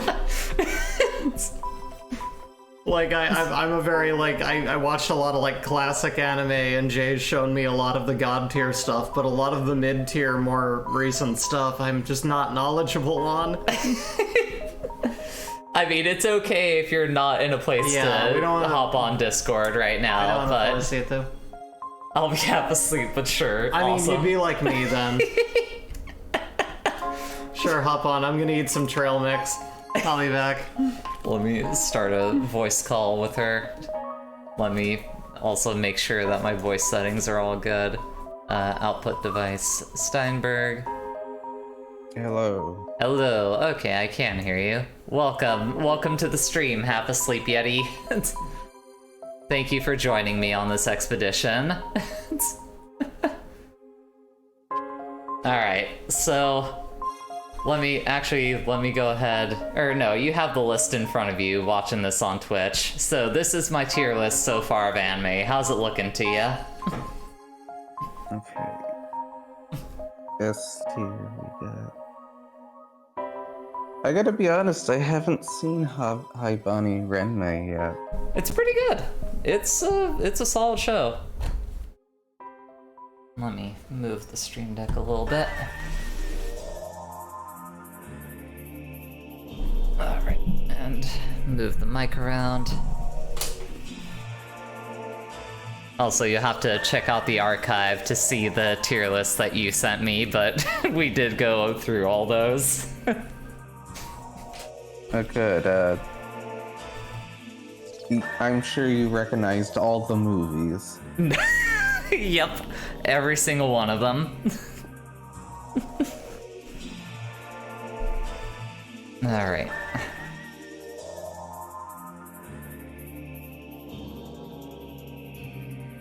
Yeah, what's your general vibe with the tiers that I got going on so far? Hey Evie, welcome to the stream.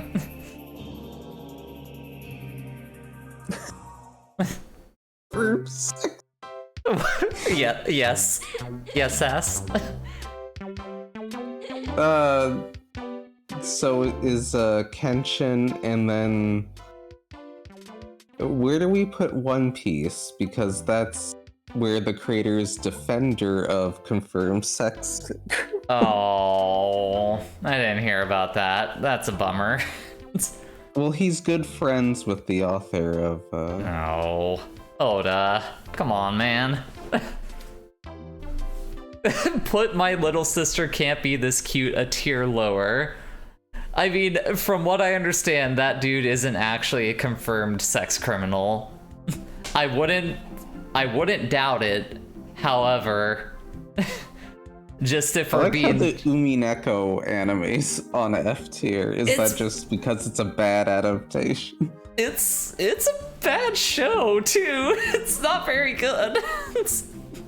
Well, okay, here's me defending it. It has a good opening and ending. Yes, I mean, I certainly can't deny that. Anyone seen The ending has an old man singing about sacrificing a goat to God. Again, that song, banger. It goes hard. It is an internal banger. I cannot deny that. Has anyone seen That Time I Got Reincarnated as a Slime? I have not. I have, and I'm not into it. For sure. So let's see here. Okay. Next one. Time of Eve is pretty good. Like, that's one of those ones that verges on maybe being in my top 10, personally. Yeah, I have the movie version. I think I have the movie version as well, but it's one of those good, like, future dystopia things that actually has, like, a, like, optimistic message to it. Yeah, did you ever watch, what is it, Patima Inverted? No, I remember being interested in it, though. It was okay. It definitely is, not Time of Eve. For sure. I feel like that's what I remember hearing about it, is that was, like, decent, but one of those, it's hard to follow up something as good as Time of Eve. Wonder if there's a difference between what a guy or a masculine person would like compared to us women and femmes. I don't know. Like, there's probably some small differences, but, like, I think that if something is good, it just kind of clicks so with are we just gonna keep staring at Kiss X Sis and not putting it in, like, nuclear fire? Here's the thing, I want to say I haven't watched it. I'm pretty sure I didn't watch it. But I know that if I did, it would be, like, down here. Have I seen Yu Yu Hakusho? Not since I was a literal kid. I feel like if I'm being fair to other things on here, it would probably be in, like, that general, like, DBZ tier. Like... I'd put it higher. Okay. IMO. For sure. I can easily recommend that all of you avoid Darling and the Franxx. It's okay. I have no plans to watch that show. What? You don't want to watch Shinzo Abe's Darling in the Franxx? Yep. I do not. Redline is an easy S tier for me. I was gonna say. Where you have me on. If that's not S tier, I'm gonna. You're gonna scream at me. I think it probably falls right around there. Not quite as good as Akudama Drive. I have a little bit of a recency bias with having just finished that show last night, but it's so good. it's pretty good. Suggestion: hell tier that's worse than F, but the creators aren't known sex criminals. That's an interesting idea. Fine, I'll add that. Add a row below. We'll do like gray, and hell. Yeah, take all the pizzazz out of the coloring there. And we'll move Kiss. Hello. We'll move Kiss X Sis and my little sister can't be this cute into hell tier. Well, so currently hell tier is incest. I mean that seems accurate. That seems hellish. If I'm being honest. If I was told that I had to fuck my sister, I'd be like, wow, I'm in hell. I really, really, really don't want this. This is terrible. Do we want to like start at the top? Oh no, I mean I've gone through everything at the top that I've actually seen. Like Flower said, it's so freaking weird. Samurai Champloo. Why is that a thing? Samurai Champloo is like a solid. Oh really? You haven't seen O Maidens in Our Savage season? I watched like the first couple episodes of it. It's one of those ones like Vinland Saga or like what's the one about like the radio station lady? Wave, Listen to Me. Yeah, like those 3 shows I've watched like the first couple episodes of and know that I'm going to really enjoy the series. I just never got all the way through I was gonna say them. the first episode, the main character walks in on her friend jacking off. Specifically to Train by the Blue Hearts. Yeah. Like it's a really good joke, but also I just never finished that show. I know I would like it, I just haven't watched it. I think I'm gonna put, like, Samurai Champloo down in B. Yeah. It's good, but I don't know if it quite, like, beats out the other things that I have up in A tier. It's good. Yeah. It's no Cowboy Bebop. Yeah, as some people might say. Cowboy Bebop. I know with one thing on that B list, I would put it way lower, but... Which one was that? Lucky Star. Oh. I was never into it. For sure. Tiger and Bunny is, like, top of C. I remember enjoying that show quite a bit when it came out, but not really anything about it has stuck with me as the years have gone on. It depends. How much are you into daddies? Yeah, I think that is the big hurdle there, is that I'm not a gay man or a straight woman, so there's not much of an appeal to at least the cast in that series for me. Evie says Out of Touch Thursday is all I need from Lucky Star. I remember when you were showing me that a lot, I would often go, I don't know what Out of Touch Thursday is, and at this point I'm afraid to ask, because then I'd be, but I guess that kind of makes the point. Alright, so here's a tricky one, Usagi Drop. If we're talking about the manga... No, well, here's the thing. Okay, if we're talking about the manga... You need to make a new tier. No, what's the new tier? It says hell, but the anime doesn't get to the hell part. Well, that's the thing. We're just talking about the anime. And if I am literally just taking Usagi Drop as just the anime... The anime seems wholesome. What do they do? She ends up growing up and wanting to fuck him. God damn it. Yeah. Yeah, they get married. Yeah. It's happy grooming. No! It's like... No, that ruins everything. No! It sucks. Like, that part sucks. But again, if we are literally talking about, like, just the anime Usagi Drop, separating it from the context of the manga, it's fucking good. Like, Usagi there's Drop a reason why you refer to something Usagi dropping. Like, I would literally put, like, the Usagi Drop anime in, like, S tier. Just like, a rare occurrence not of even... don't read the manga. He died. Okay, so new category, S tier. Pretend the manga. No, I agree with Beryl. We can't just keep adding joke tiers to this. Like, if this were any other scenario and we weren't already 3 hours deep into this stream, I would do it. But if we're talking just the Usagi Drop anime, it's really good. I really, really like that show. Let's see here. Or we need to replace all the tiers with meme tiers. That's fair. Please, no. I can't do it. Hey, Kaiji. No, yeah, now we're starting to get into some of the good shit. So...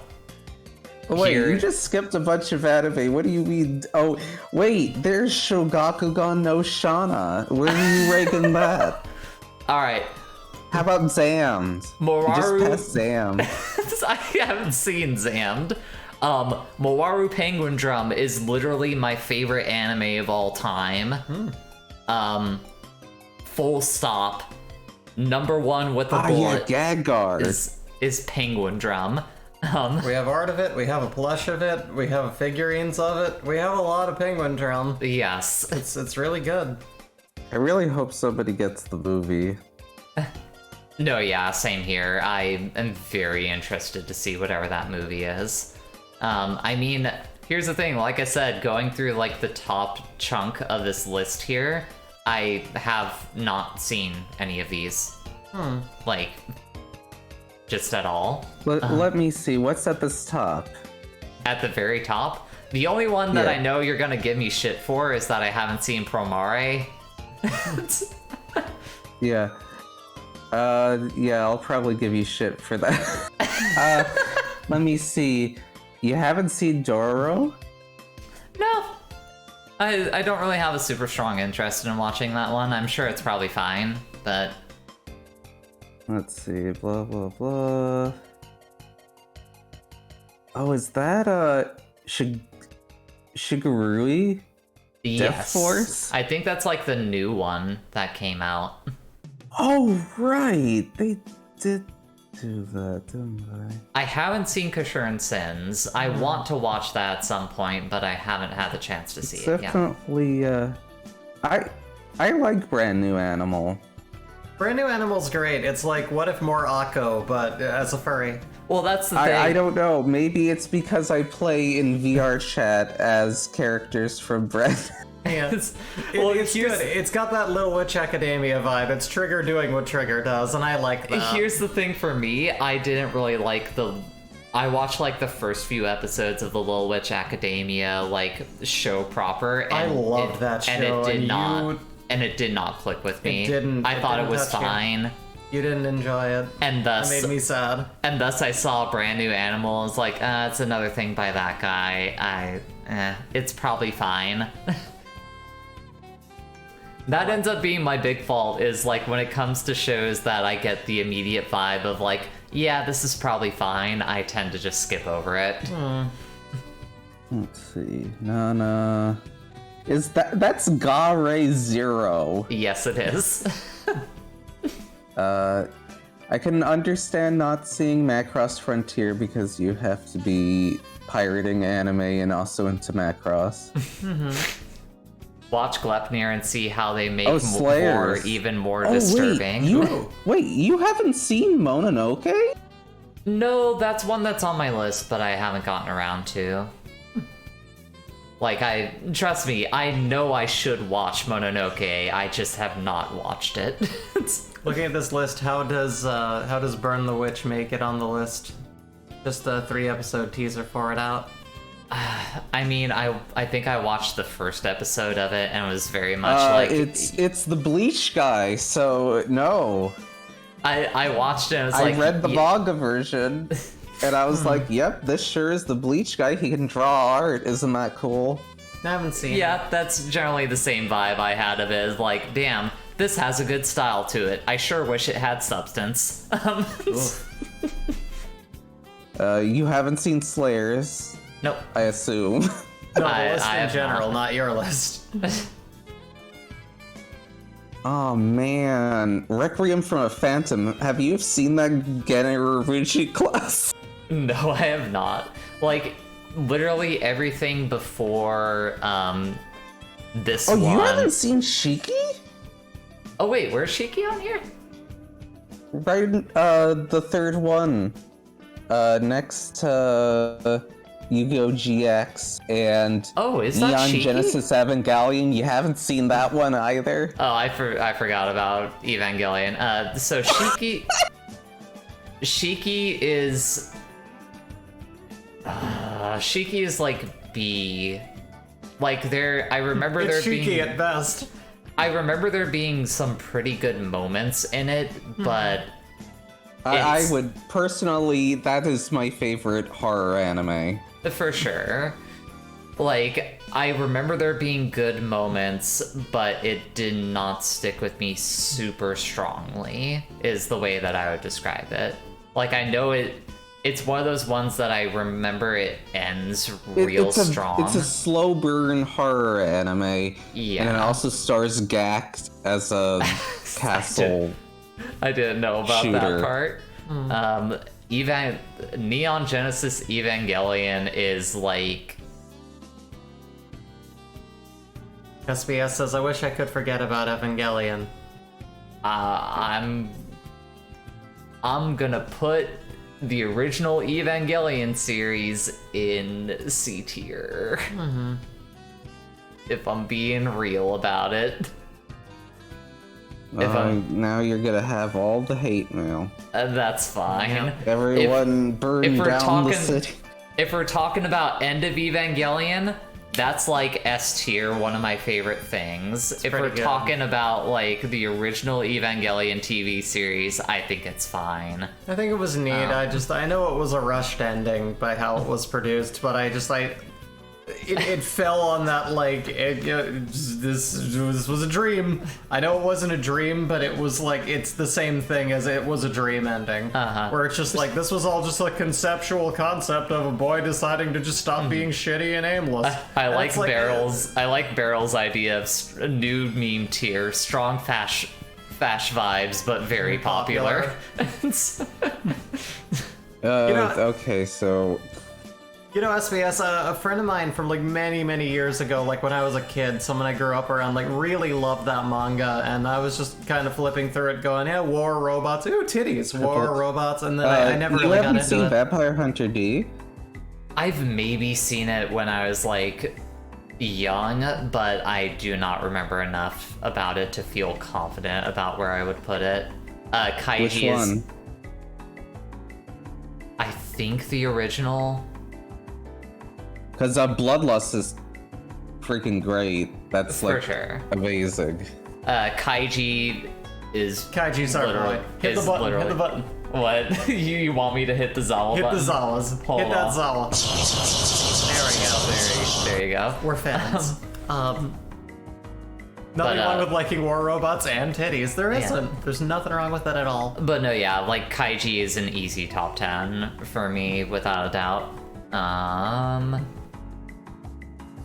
Well, good news. Luckily, so far, you haven't put anything up there where I'm like, what the fuck? Yeah. Ika Musume is bad, I think. Yeah. That's another one of those ones that got hyped up to me as being like really funny. I watched it and was like, it is literally nothing but squid puns. Oh, I just see you put Oasis's favorite anime in D tier. Even though these sucked. Oh yeah, have you ever watched any of those fucking awful movies? No, God, I disliked that series enough to not even bother watching any of the movies. If I remember right, isn't one of the characters somebody who cuts off people's dicks? I vaguely remember that.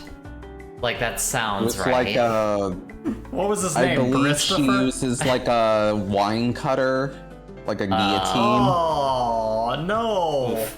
Oh, God. Goldeneye. I watched this show at some point, and it's one of those ones that, like... Oh, that's one of the ones I haven't watched.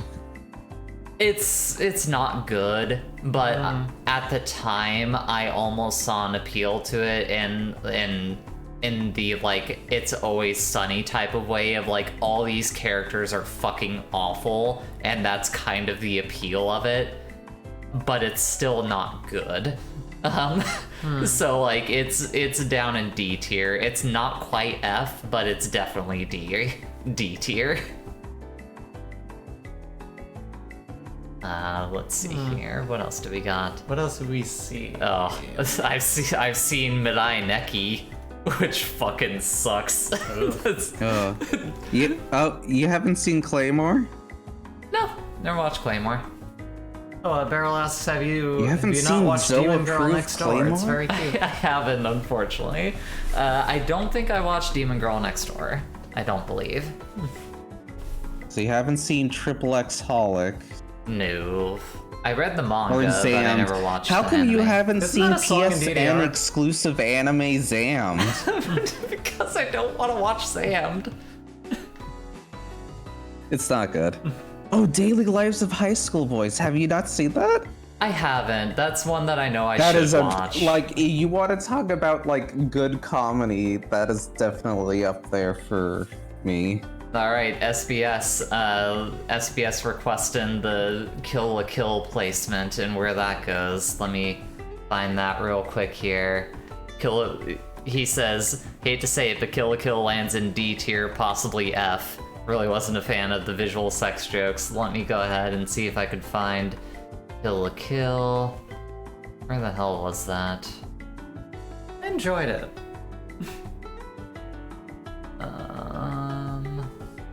I thought Kill la Kill was okay, but I definitely understand the... Kill la Kill is probably S tier, I think. I'm trying to, like, remember all the details about it, but I remember really liking it. Kill la Kill is, in my opinion, as someone who still hasn't seen Promare yet, is the best thing that guy has ever done. Mm-hmm. Like, do you mean Imaishi, not the writer, right? Yeah, Imaishi is the best thing that Imaishi has directed. Like, there's just some shit in that show that I remember going so hard. Like, that is the last time. That is one of the few times in anime, like you were talking about watching Akudama Drive and have like verbally emoting. Kill la Kill did that to me so fucking many times when I was watching that show. It is really, really good. Yeah. And personally, for me, I'd probably put it at like B. For sure. People can have their Kingdom Hearts keys. Where do I buy a good half scissor? Yeah. You know, hang that up on the wall. I'm surprised you haven't seen Promare then. Yeah, I mean, I just haven't gotten around especially to it. because it's a movie. It's not like a huge time investment. I mean, it's more for that one. It's been like availability. I didn't have the chance to like go out to theaters to see it, and I just haven't been able to carve out the time to like rent it and give it a watch. That's like the big thing for that. But yeah, like I certainly remember Beryl, all the discourse about whether or not Kill la Kill was feminist. That was a nightmare time on the internet. Here's the Makoto Shinkai movie that literally no one remembers except for me. I watched that movie. It wasn't good. Girl, from Deep Below? Yeah, it was so... You know what's real deep do below you know about it? It's Miyazaki? quality. What was that? You know Miyazaki? Well, what if I tried to do that? Yeah, what if I tried to make a Miyazaki movie? Oh, you mean I can't just do the thing that I've been riding on the coattails of for the last nearly 20 years? Oh, shit.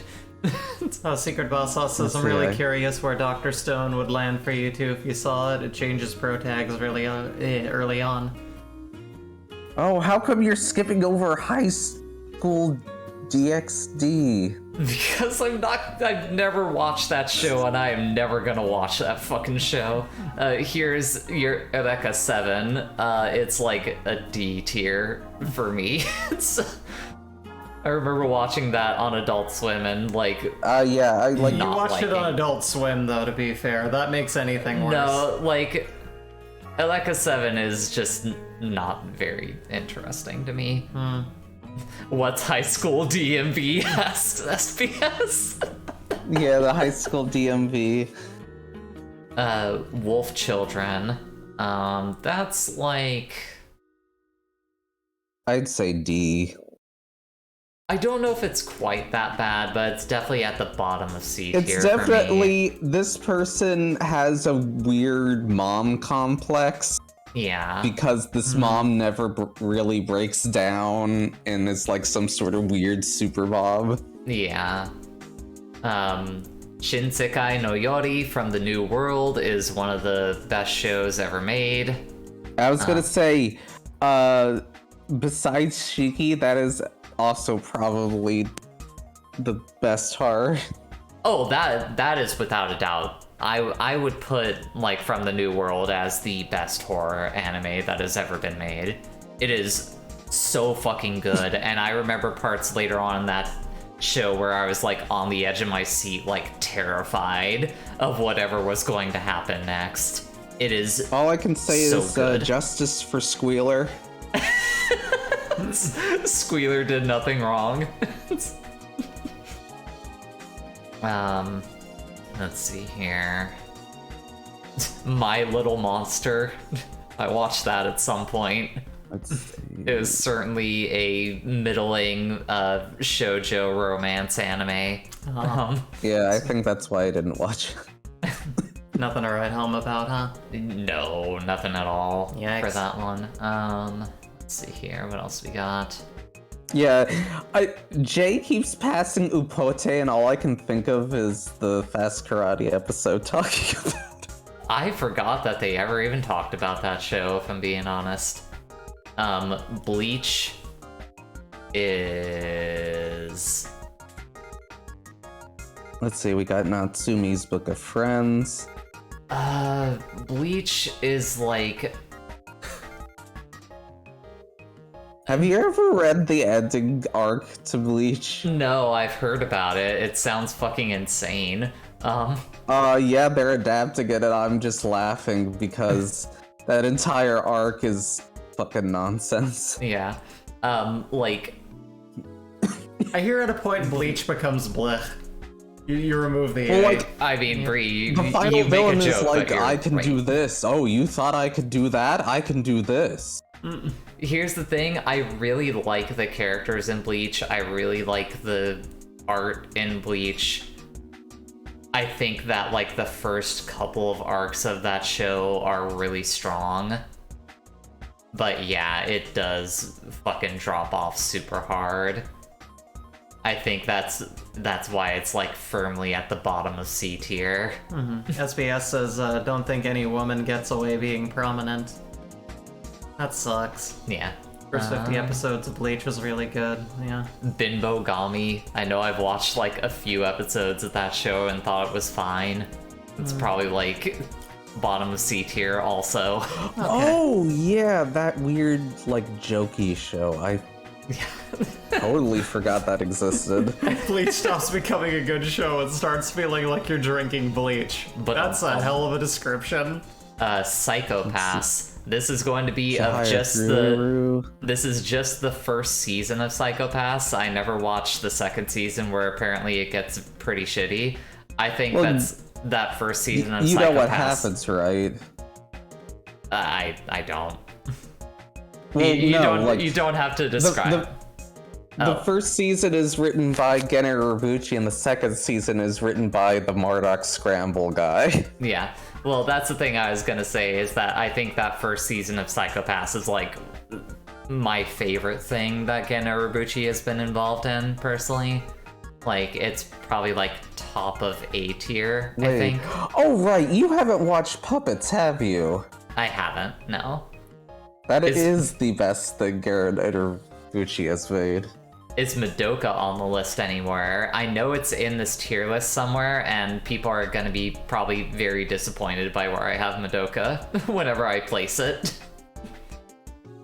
Because I know where that show falls pretty firmly on my personal rating. Attack on Titan. It's A for me. Attack on Titan is fine. I was gonna say, where you're placing Attack on Titan depends on if you're still currently watching and how you feel if you're currently watching. No, yeah, that's the thing. I only ever saw the first 2 seasons and thought it was fine. Yeah, Beryl says it's in Fash tier. Well, yeah, that's the other thing. It's in weird bashy tier. But, like, I think just even from, like, the first 2 seasons, which are, like, the things that usually rope people in about that show, Brie, it didn't really rope me in. Oh, man. Yes, in our current series, our peppy main character is now gonna commit mass genocide. Yep.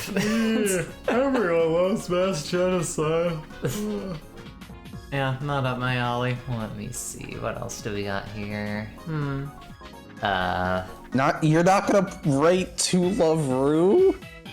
Sass. We can't keep making this joke about every every show like that. I'm gonna keep making it. That's the one where they kill the bread. Yes, Humanity Has Declined is pretty fun. That's like a solid A. Like, that's a show I would recommend to people. Oh, I forgot to say. So the funny thing with Psychopaths is they made a movie. Well, actually nowadays they made a couple, but the first one is also by Geta Urobuchi, and my favorite thing is the beginning of the movie writes out the second season characters for the second season that he didn't write. Love it. We'd love to see it. I actually don't know a lot of terrible isekai because I look at it and skip it. Tatami Galaxy is like a B tier. I was gonna say A, but sure. It didn't really get me that much when I watched through it. Like, it's a good show. Like, it's hard for Masaki Uwasa to make You don't a like bad Johnny? thing. Johnny's such a good character. Barrel, what's the worst thing I've watched? Let me see. Green is definitely up on my top 10 worst. Let me see if this list has like the worst anime that I've watched in it. I don't think it does. I'm noticing this does not have a lot of older stuff. No. Like actual older stuff. Like, the only older things it has is like Ghibli movies and shit. Not a lot of Birdie, not a lot of Ranma, not a lot of the stuff I grew up with. I think they have Birdie the Mighty Decoded, but that's it. Oh, wow. Yeah. Decoded is fucking awesome. Have you seen that? I have not. That is probably... I don't know if it makes it like quite top 10, but it's up there. Let's see.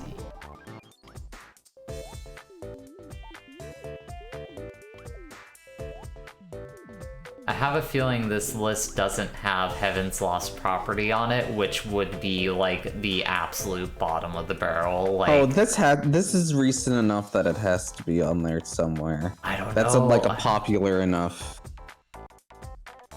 Lost Property, because if it does, that would be the worst thing for me. Like, I watched through that entire show and I fucking despised it. Oh yeah, we watched that one with Courtney, didn't we? Which one? Well, the girl and the boy and the... Where at? The left a couple. That one? That one. Oh, do you want me to rank your name? Yeah. Sure, I'll rank your name. That was okay. I don't know It's if I would definitely Makoto Shinkai's best work. I don't know that I would even rank it as okay. Oh, wow. It's like... It is passable. For me, it falls under it was well animated. So, for me, you can't rate it that low just because his next movie is so much lower. Here's the thing. I would put the majority of Makoto Shinkai's films in... here's the thing. Okay, I'll put it where it actually belongs, which is like... there. Yeah. It's like middle of the road at best. I mean, Bleach is there. Like, so did you see the movie he made after this? No, I didn't, because let me get my thing out there, which is, I think Makoto Shinkai is kind of a hack. I think Makoto Shinkai knows how to make one thing, and all that he's really been doing for the last like 20 years has been getting more and more money thrown at him to make that thing look prettier than it did the last time that he did it. Hot take. I do not. That's a hot take. So here's the thing. That movie, what that we're ranking is definitely his best movie. It is his. He finally made a movie that is just actually has at least some mass appeal. Uh-huh. And then he made the next movie where the next movie ends with the main character causing global warming because he wants to save his girlfriend. He floods the sea. Like, here's the thing. I think Japan underwater my because he God. wants to save his girlfriend. I think 5 centimeters per second is better than Your Name, just because it's Okay. You've actually seen that. Have you seen his foot fetish movie? Yes, that movie is not good. Why? How come you don't like the most? Okay, I can't say it's the most detailed because it's both his tights foot fetish now exist. I think that movie might actually go in hell tier because it's both his foot fetish movie and it's about a high school student wanting to fuck his teacher. Wow, that's that's a combination of things. You your watched feet that? fit into these shoes? That's the one about the kid that like becomes like a haberdasher. Like he's like trying to learn how to make shoes. He essentially like drops out of school. Like oh yeah, who showed me Yeah, that? Garden I of showed Words. you You that. showed me that. Yes. Yeah, and I remember watching that and going, "Wow, this guy sure loves feet, and this woman sure is going after that high school kid." Hyoka's pretty good. I would put Hyoka like up in A tier. I think that's a really nice show. Do you know what I say about that show? What? Yucca. Thanks. I have not seen it, but whenever I saw it, I would just think of Goofy. Let's see. What else do I got here? You haven't seen Yu-Gi-Oh! Zeal or Batum? No. No, I have not. I don't feel right ranking Code Geass yet because I still haven't watched through that show. That's I fair. know if I do, it will Here's the probably thing, be I don't up know in if A. I could rank Code Geass. I think it would be up in A tier for me whenever I do watch it because I think like the experience of it is going to be so insane that it's just going to be an enjoyable time. Ghost they have, what is that? Ghost in the Shell standalone complex is pretty good. That's like a solid B. Right next to that is the 12 Kingdoms, and that show is really, really good too. You want to talk about good isekai? Yeah, I have heard nothing but good things about that show, but I've not gotten around to it. Gurren Lagann is a solid... is like probably about like there. Ranking the foot shots of various Quentin Tarantino movies. Oh my god. Oh god. That sounds like a nightmare. Oh no. Hold on a second. I'm gonna use the restroom. I'll be right back. Because it's the internet, I'm sure I'll come back and it'll already exist. But I will Quentin- return. Hey, why are we holding on? I'm afraid. Don't say Quentin hold Tarantino foot shot tier list. I'm just looking to see if this exists. I mean, if Feet Wiki exists, it should probably be pretty. No, it doesn't look like it. They have like Quentin Tarantino films tier list, but not like one for That feet. might be against terms of service. Possibly. Alright, let's get back into it. Non Biori is really good. Like, Non Biori is like really, really good. That's like my favorite slice of life show that I've seen. If I had to put it somewhere, I have not seen it. it's a really sweet, like, just wholesome show. I'd probably put it like right around there. You Have know, you seen Katana Gatari, which was next to it? I've not watched Kizumonogatari. I know that's No, another one. Katana Gatari, not Alright, Kizumonogatari. Katana Gatari. Well, I haven't watched either of them. Watamote is pretty good also. I would probably put it at like... around. I don't read it currently, but apparently she just hangs out with her friends now. No, yeah, like her. it's essentially turned into like a light Yuri manga kind of at this point, which is pretty cool. I support that for the author of that series. Gotcha Man Crowds is literally one of my favorite shows of all time. It's really good. That is like top 3, I think, for me, somewhere in there. So yeah, that's what we'll probably disagree on. I probably put it B. Oh man, I love Gotcha Man Crowds. It's so fucking good. The Welcome to the NHK anime is not very good though. Yeah, I prefer the manga version of that. Oh yeah, same here. Like the manga, I think is excellent. It's because it was made by Gonzo. Never get Gonzo. The great Gonzo flies again. You never Gonzo. You never want a Gonzo.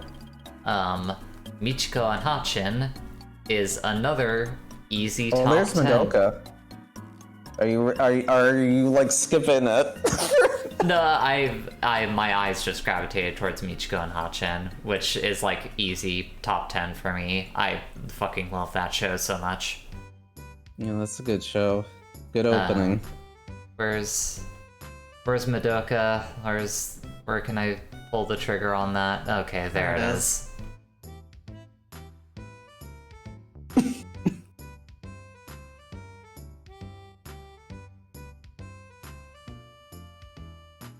So yeah, I still really like Madoka. Madoka is like C tier. I'm not counting the movies, which are just cash-ins. Oh yeah, for sure. I don't like Madoka that much. I thought it was fine.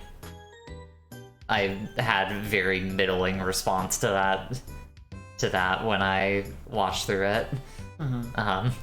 Also, welcome back, Flower. Happy to have you back in the chat. Yeah, C tier did really grow in the past few minutes. It's See, if it was like more of a debate, I would go more to how the movies fucking suck and like ruin the message of the TV show. Which luckily, the TV show is a complete package, and you don't need to watch.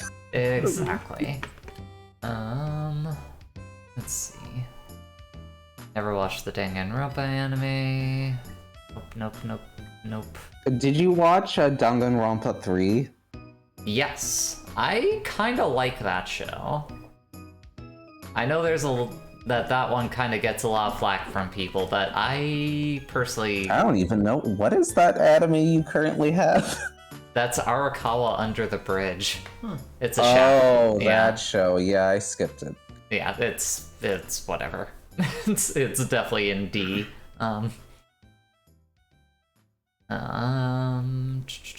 Spice and Wolf. Spice and Wolf is pretty good. I've seen the first season, and I've played 2 VR games, so ask me. The Spice and Wolf is solid. Spice and Wolf is a solid ass show. I would put that at like probably like upper. Yes, Beryl, I am rating Spice and Wolf over Madoka. Would anime be your favorite thing to watch? I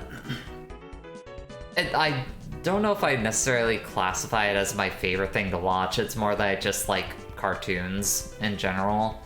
I will say I love it more than Western animation. It's where I get like 98% of my animation from, and it's a really big factor in my watching anything. It's between that and like YouTube videos to just kind of fry out to. Mm-hmm. Somewhere between that and really good video essayists are like the two things that I watch most. Waiting in the Summer is fine. It has a really fucking good ending song to it, which takes it pretty high up there. I think that alone the tune was there. Which, the only reason I know of Batum is two things. The manga emulates what a 360 cover looks like, and there's that shot of, I believe, somebody's boobs deflecting a bullet or something. Oh yeah. Is that the one where it's like dodging it while like doing the... No. It doesn't dodge. That's High School of the Dead. It's cushion reflex bullets. Yeah. For sure. Yeah. No. Someone. That's right. That's where High School of the Dead. That's Someone High showed School me, of the Dead. Yeah. Someone showed me that. We got to that, and I went, "I'm done watching this. I gave this a chance. Turn this off. I hate it." Well, we're talking about it. I may as well go look for it and rank it. All right. Where's High School of the Dead? Are we ranking High School of the Dead? Yes, we are. My behind would do that. Well, good for you for not having Hank Hill butt like me. Well, you'll be happy to know there'll never be any of that made again, because the writer died. I mean, I don't want to say I'm happy that someone died. That's a little morbid. High School of the Dead is solidly in B tier for me. You want to show everyone your mouse pad, hon? No, I don't. Alright. I don't want to show them my mouse pad, but I'll...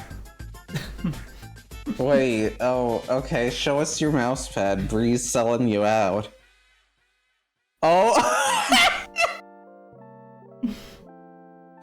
It is comfy on the wrists, I'm not gonna lie. I think it's a better mouse pad than anime. So... Fine. There. I see. The real Jay comes...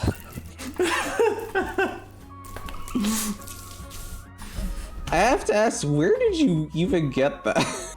I bought an art book, or what I thought was going to be an art book for that series, and it was some more of a weird, like, just kind of grab bag box. It had kind of an art book in there. It had that mouse pad.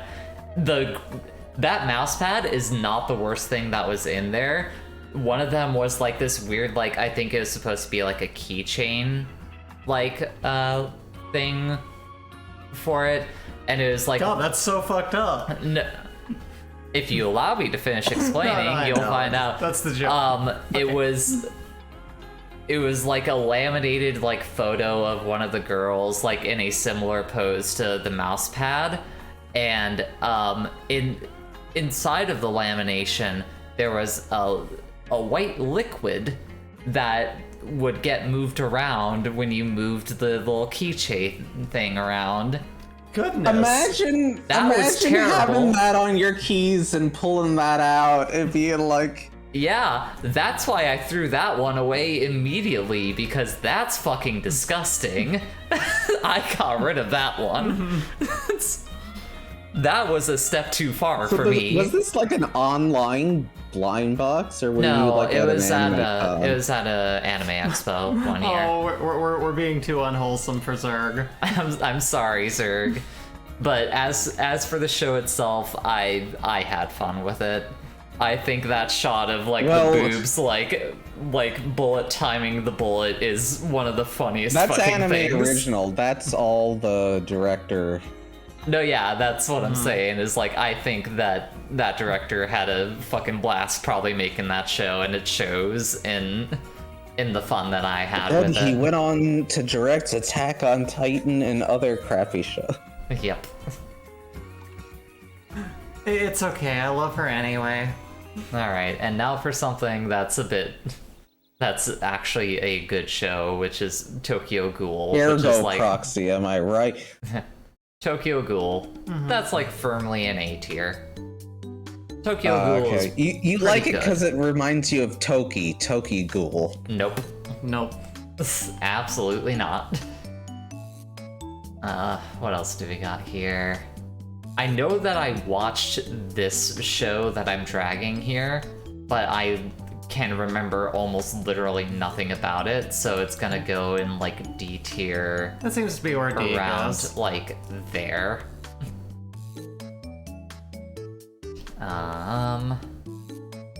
Let's see. Nothing there.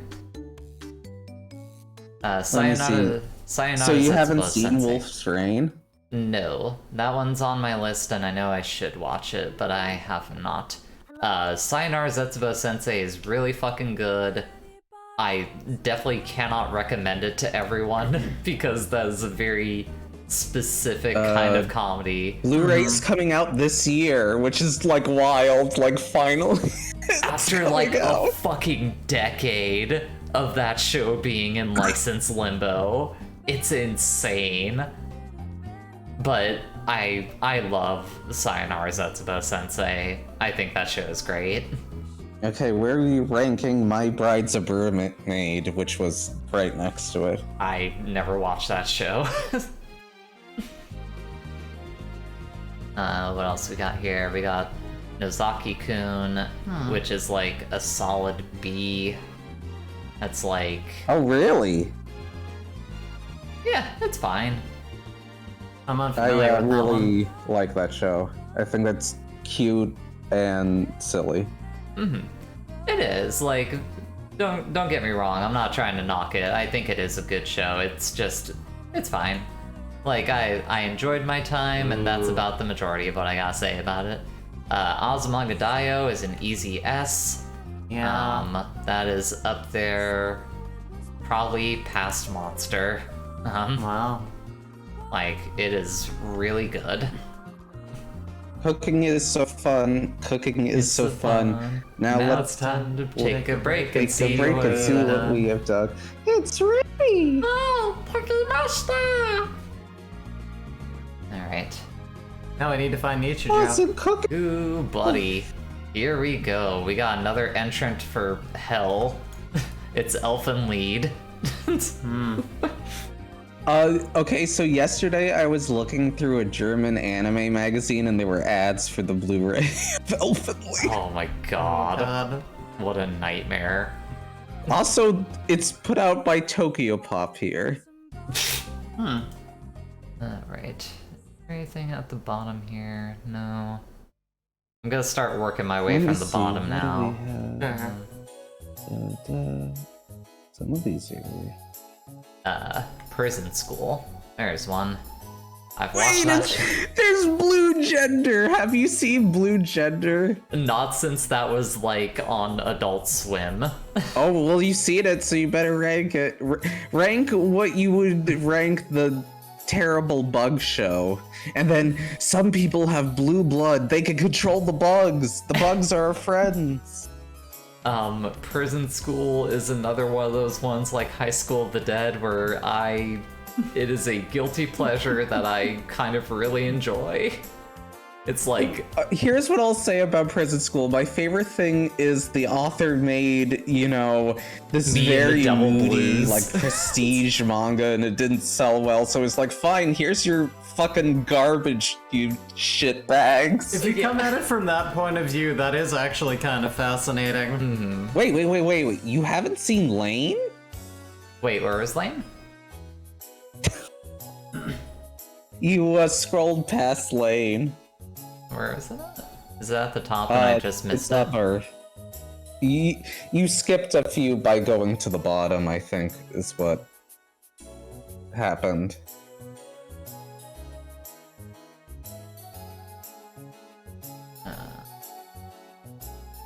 Yeah, you passed Lane again, but we're at such a delay. Eventually you'll get to Lane, I assume. I'll get to it.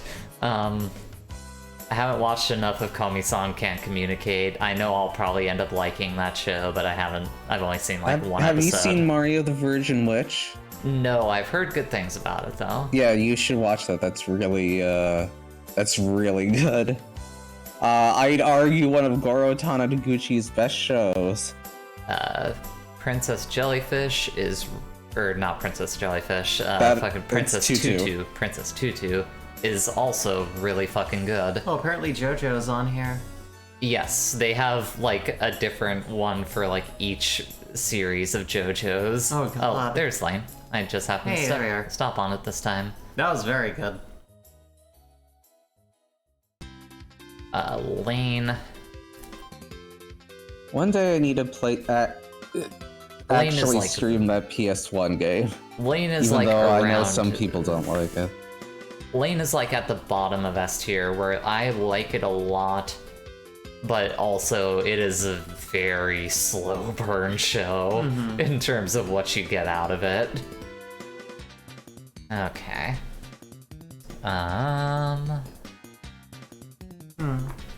Inuyashiki. Or watch that fucking thing. Let's see, none of those.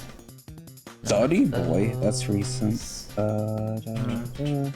Nothing there.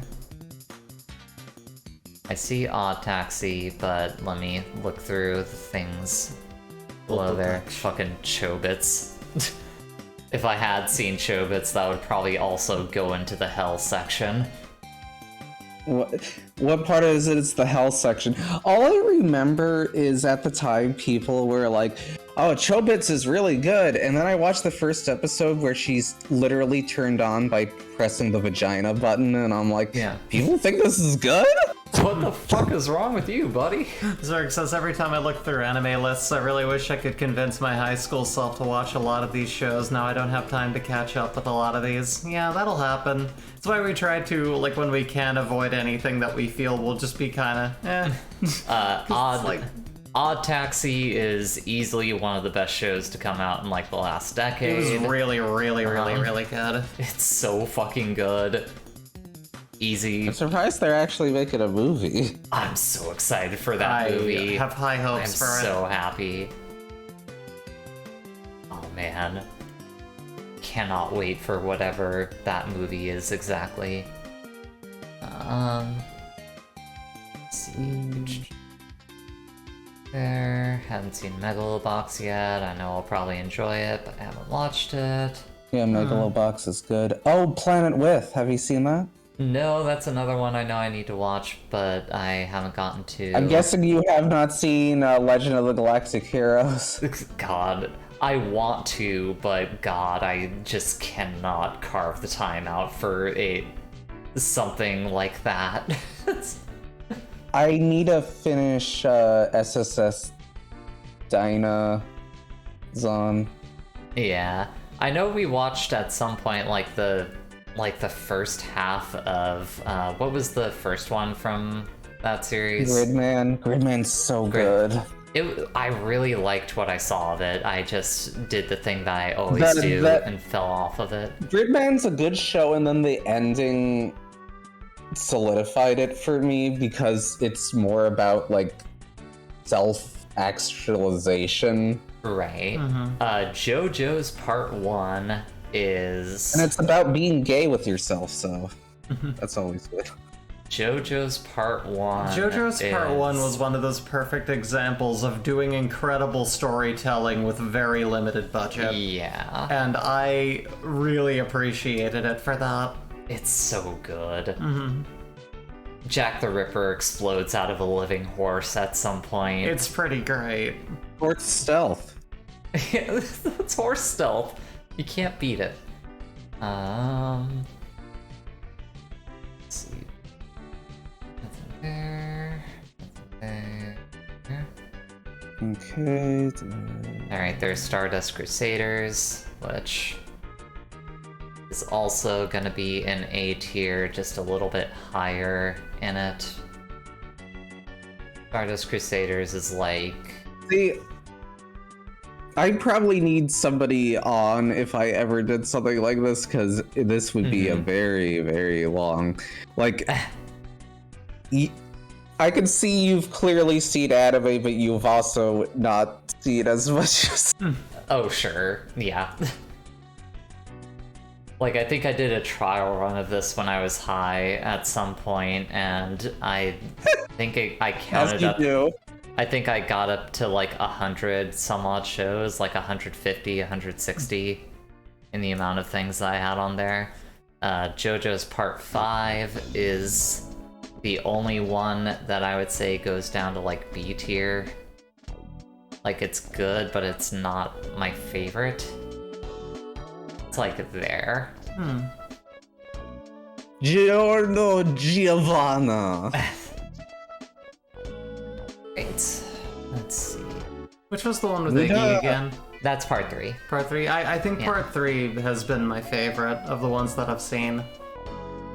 My favorite is still part 4 of everything that I've seen so far. Like, Part 6 is so good. I know, I'll get to it. I promise. Detroit You haven't Metal... seen Reverse Vampire Karen? No. Detroit Metal City is a show that I remember enjoying, but I imagine it has aged terribly. Yeah, you know, Chris, you showed me that, and I was like, yes, I get have it. it live in my head. It's a one-joke thing, you know? It's a one-joke thing that one joke has not aged. Yeah. It has not aged well in any sense of the word. Mm-hmm. That's a Studio 4C show. I remember. Alright. Is this original Full Metal Alchemist or Brotherhood? Because I haven't watched Brotherhood. Okay, I haven't watched Brotherhood. A Silent Voice is really good. It's really, really, really, really fucking good. And that one is, I remember really loving that one. That is an easy S tier for me. For me, I would actually put that movie way lower. Oh, like, man. super low. Really? Wow. I think it's a very bad adaptation, that's why. Okay. Was the manga, like, really, really good? Well, also, the movie is just shot poorly. Interesting. But yeah, it condenses a bunch. For sure. As an outside observer who hadn't, well, more so someone who hasn't seen the original version of it, you know, I have to say, not knowing what I was missing, it came across very well and very clear. The original... I guess there's something to be said for that. What's that like? Genshiken, oh yeah. Do you know, do you know what happens later in Genshiken? Oh yeah, Sass, I've read all of Genshiken. And About Genshiken how is a fucking... What a fucking weird thing Like the Genshiken author just became. gave up at some point. Yeah, I don't... My thoughts on Genshiken are long and expansive, and this stream is already going on for a long time, so I cannot try and talk about that show now. Death Parade. It's only 8 a.m. Death Parade is fucking phenomenal. It's Really good ass show. so good, and now that director works on Mob. Oh, does it? Oh, no wonder Mob Psycho is so good. Well, yeah, No. that director is, you know, I think he's pretty good. Yes. Just judging Yeah, off of that's those. rough to hear, SBS. That's unfortunate. Which writer? Oh, talking about in regards to Araki. Yeah. Oh, let's see here. Doodada. I only ever watched the first chunk of that show, and I know it gets a little bit rough afterwards, but I remember liking I it. put that in D. Oof. Personally. Well, for the first chunk of that show that I saw, it's probably up in A. It's like around there. Alright. It's written by the same author that did Baccano. Oh, right. Yeah. And it's a worse show. A far worse show. Like, I know you set the bar high with Baccano, but... Yeah. Blood Blockade Battlefront. That was very good, I recall.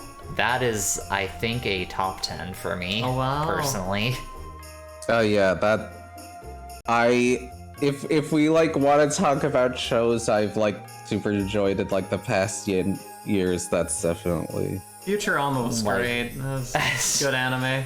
Like, I already like Yasuhiro Naitao a lot as as a writer in terms of like the types of thematic ideas that he works with, and Blood Blockade Battlefront just felt like a more cleaned up version of like some of the shit that he was trying to do in Trigun. All right out.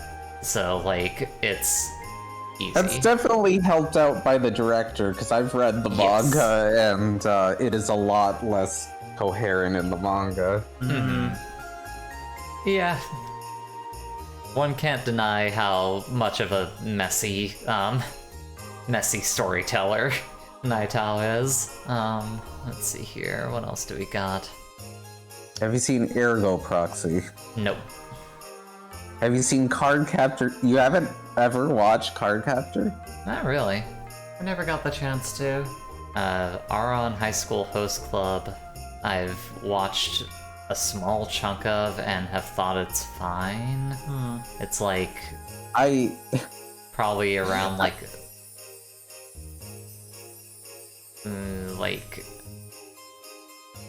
there, I think. It's somewhere in C tier.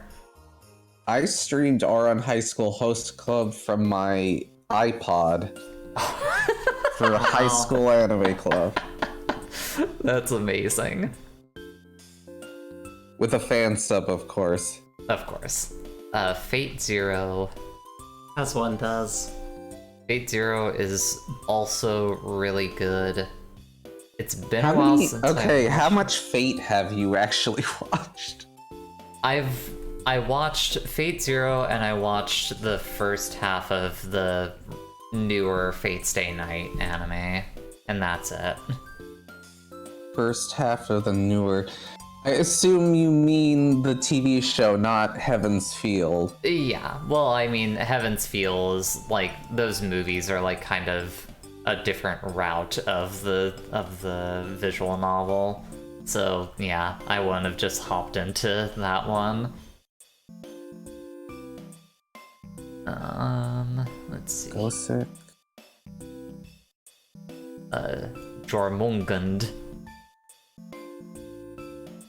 is... Oh, Mushishi! Have you not seen Mushishi? No, I've seen Mushishi. I'm gonna rank that one.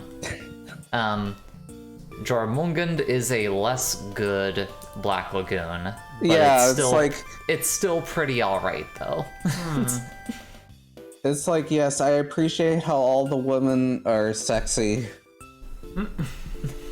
For sure, Zurich. But, have a good night. Take care of yourself. Have a good one. Oh god, I just saw what time it is. Yeah, it's really late. Yeah. This is As I said, what are you talking about? It's 8 a.m. Thankfully, I don't think I have too much more on here that I've actually watched. Alright. The Parasite the Maxim was fine. It wasn't great, but it was fine. It's like an adaptation of an older manga, which still surprised me they even bothered. Yeah.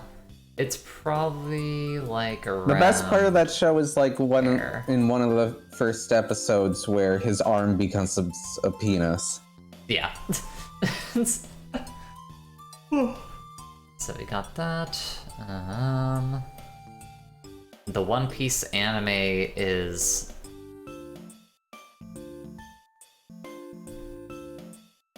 like... Have you seen Garfield? Japanese Garfield? Oh, I know what you're talking about. No, I haven't. I haven't either. I just wanted to say Japanese Garfield. Oh, here's gonna be a rough one. I fucking hate Steins Gate. Here's... Yes. So here's my defense of it. I hate it too. Okay. Well, that's fair, I guess. You know. To each the same. Like, I remember watching through that show, and even before it gets to the things that I definitely hate it for, I still hated it. Hellsing Ultimate is a pretty solid action show. I think my favorite thing about Hellsing Ultimate is that it's made by Madhouse and then gets switched around to Satellite. And then finally it ends up being made by Gonzo, the people who made the original. Wait, really? Yeah, I don't think I ever because finished it kept the getting OVAs. shopped around. Man. Wow. Does it at least, like, keep up any kind of good quality by the end of it? Hey, Yuri. Yeah, that's the next one I was going for. As good as quality Gonzo could do. Oh, that's a bummer. Yuta Yuri, I like quite a bit. It's like probably about there. Sure. Solidly in B. It ain't an amazing show, but it's a fun series. Yeah. Let's see. Yeah, if I ever did this would have to be more comprehensive. Yeah. And then be like a 5-hour.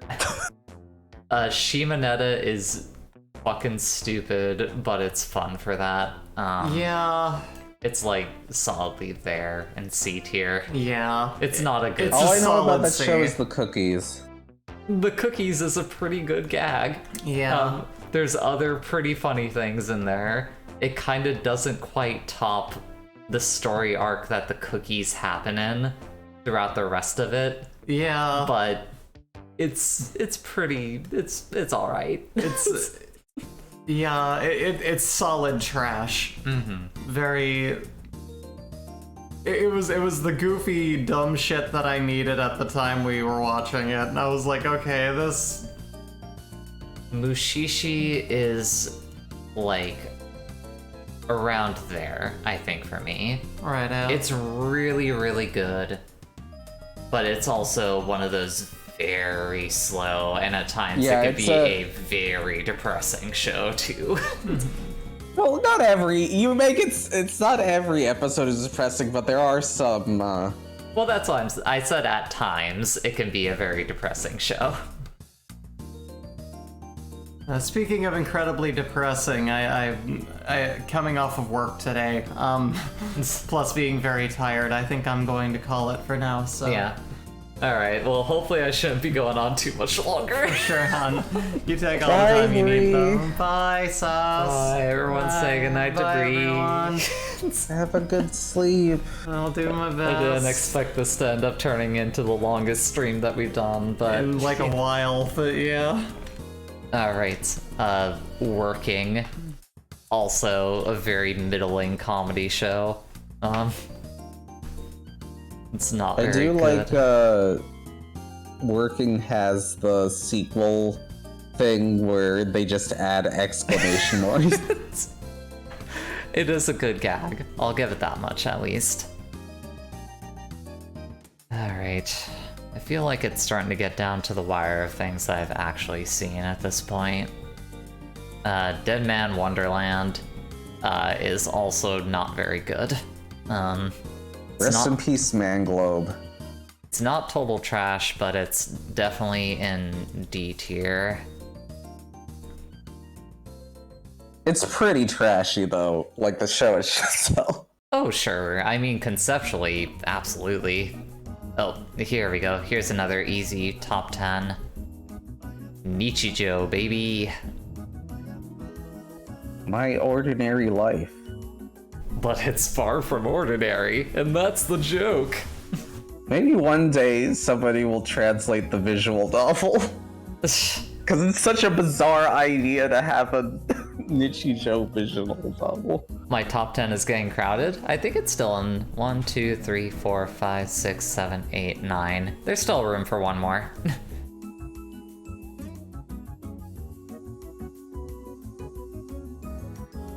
Let me see. There was another one that I saw a second ago on here that yep, there it is.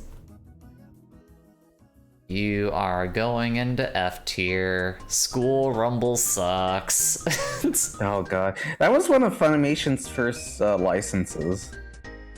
God, and it's another one of those comedy shows I remember being hyped up to me and just fucking fell flat on its face. What's funny is School Rumble by nowadays is just like totally a forgotten. Like nobody. Nobody remembers that goddamn show. Bakemonogatari. House of Five Leaves. I never watched that show. Bakemonogatari is like... I assume that's like encompassing the whole show because they don't have like a bunch of... God, I mean, my ranking is based Isn't that purely... show like 100 episodes? It is. It's something bizarre. There's a lot in Bakemonogatari. I'm just gonna go off the first season and say that I remember it being okay. It's got some good things in it. Personally, that show would probably go in D. No, yeah, I mean, if I'm... it's too gross. If I'm considering the entirety of the Monogatari series, I almost suspect I would probably put it into D also. The first Kizu Monogatari movie is good, and then the rest aren't. Gotcha. If only because the first movie is, like, done more like an art house film, which is so bizarre. For sure. A certain magical index is fucking garbage. I don't know if it quite dips into F, but it is definitely at least in D tier. I remember watching a few episodes of that show and just being bored. And I was like, oh, okay, so it's an ongoing media franchise. I know the moment that I ended up dropping that show was the moment that a character falls out of a plane and there's something going on where like the character is like practically immortal and can't be killed by anything, but she hits the ground and then like gets crushed by a cross, and it was so funny and fucking stupid that I was like, I can't actually watch this show anymore. This is too dumb for me to continue. See, the problem is that sounds really good, which is better than anything I watched in it. It's not good. I can assure you, Sass, that it is not going to be worth watching. In fact, I know. Anything with that many... Here's the thing I'll say. I like a certain scientific railgun a bit better. It's still not that good, but I at least like it better. I think I like it better than Madoka, which is fucked up. But I think I do. Yeah, that is fucked up. I think you're wrong, Jay.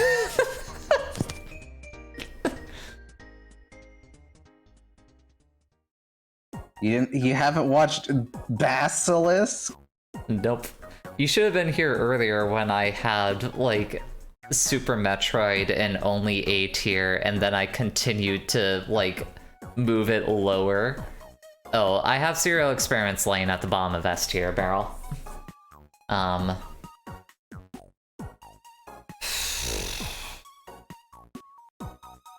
Which movie is that? That is Grave of the Fireflies.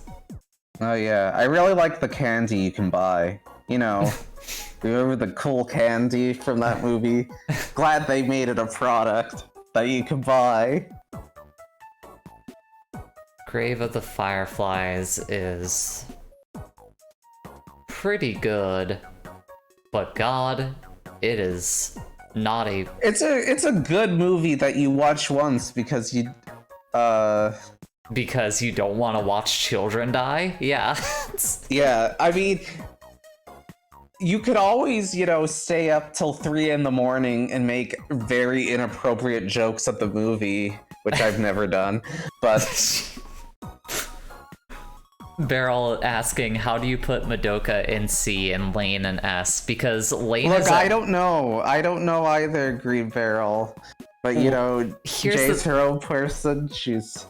Lane is more interesting to me because it is more bizarre. Like Madoka has a very set structured story. Everything is very much spelled out to you in it. That is not Serial Experiments Lane. Lane is more of a cerebral vibe than it is a just kind of straightforward narrative. And I think I appreciate that about Lane as opposed to, what Madoka is. Madoka is about entropy.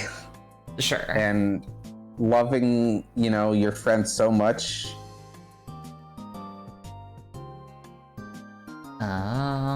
Let's see. Don't know any of those. Howl's Moving Castle. I think I watched maybe half of that movie, but do not remember anything about it. It's not good. The Melancholy of Haruhi Suzumiya is...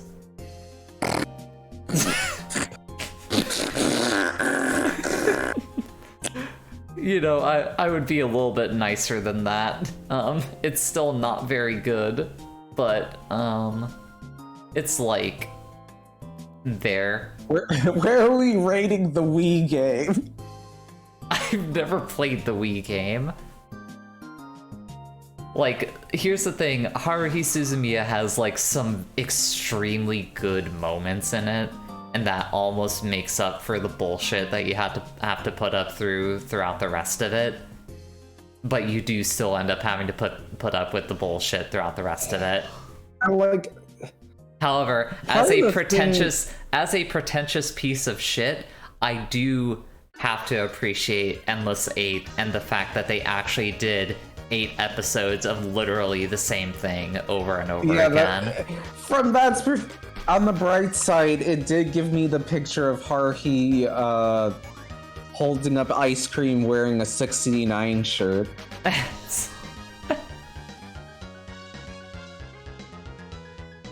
Alright, what else do we have in here? Never watched Nausicaa the Valley of the Wind, never watched Kiki's Delivery Service. Nausicaa's so good. Princess Mononoke is real fucking good.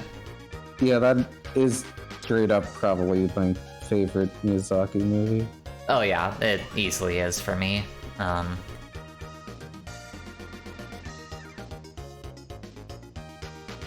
What else do we got here?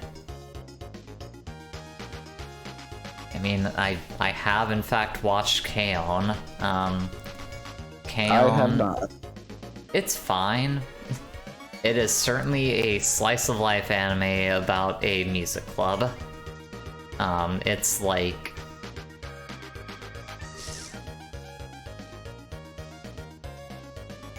there. There's some good parts in it, but it's about there. Right in the middle of C tier. Here, I posted a link to the best Endless 8 image. Oh, fantastic. Thank you. And it even showed up on stream. Great. Beautiful. Oh god, I lost the anime one. Where'd it go? There it is. Alright. Well, now we're... Okay. God. There's so many animes. One Punch Man.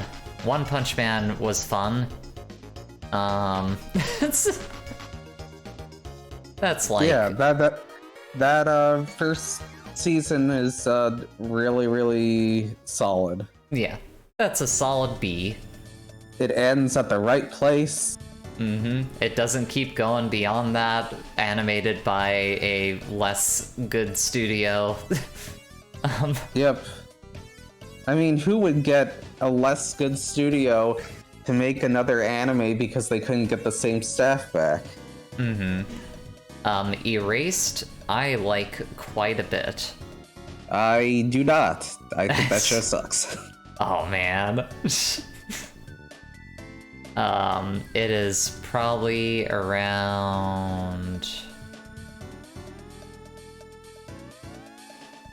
like around there. Better than Usagi Drop, not as good as Redline. That feels about right. I feel like you could probably agree with that, right? Nope.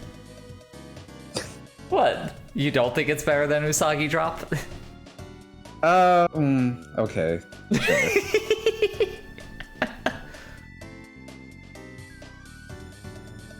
Okay,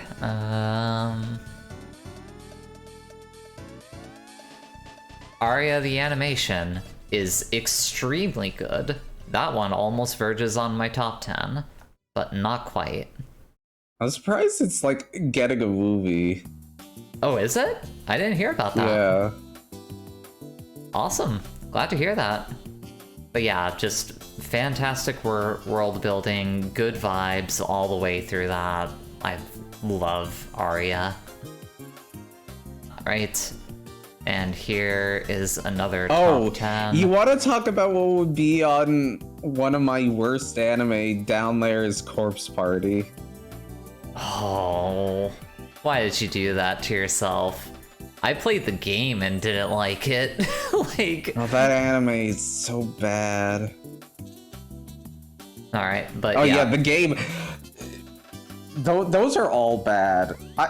Corpse Party would be fine if it was just horror, but the problem is it's like arrow horror. Ugh. Perfect Blue, my favorite Satoshi Kon movie, without a doubt. #1 with the bullet. Always been like one of my favorite movies of all time, so it's definitely in my top 10.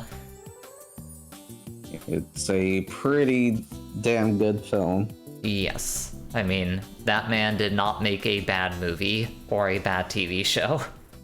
Yeah, no, he perfect track record pretty much. Yeah. Fooly Cooley. See, I think when I initially did this list while high, I had it in my top 10. I don't know if I would put it there at this point in my life. It's pretty good. Definitely a neat animator's playhouse kind of thing. Yeah. I think it's certainly still better than the shitty sequels they made. Oh man. Like, I have a morbid curiosity to check those out, but also there's just something that seems so creatively bankrupt about it that I'm like, no. The first sequel is terrible. The second one is actually okay, but the problem is it bills itself as Fooly Cooley. Like, if it had no relation to Fooly Cooley, it would actually be a better show. Like, that's the thing. Just make it a different show. I know you got that license and everything, but come on. We got the license, so now we're gonna make the show without any of the staff of the region. Oh god. Alright, no Boruto, nothing in there. Oh, another! Have you seen another? Please tell me you've seen another. It's such a good comedy. Oh, okay, there's JoJo's Part 4, which that one is going up in S tier. That is my favorite part of JoJo's. That JoJo's Part 6 and 7 are like my favorite parts. Like, Part 4 is so good, and it is so, I feel like, foundational for like a lot of things that people just kind of take for granted. Like, literally, Persona as it exists now, which, for better or worse, would not exist without JoJo's Part 4. Like, just flat out. And the main villain is just so good, especially because, like, unlike pretty much all the other main villains, he literally just wants to live his life, and his life is what he does in his life is terrible, but he just wants to live. Yeah, he Yoshikage Kira just wants to lead a quiet life. Let's see. Tamako Market is fine. That's like there. Egg. When I wake up, first thing I do, egg. What else here?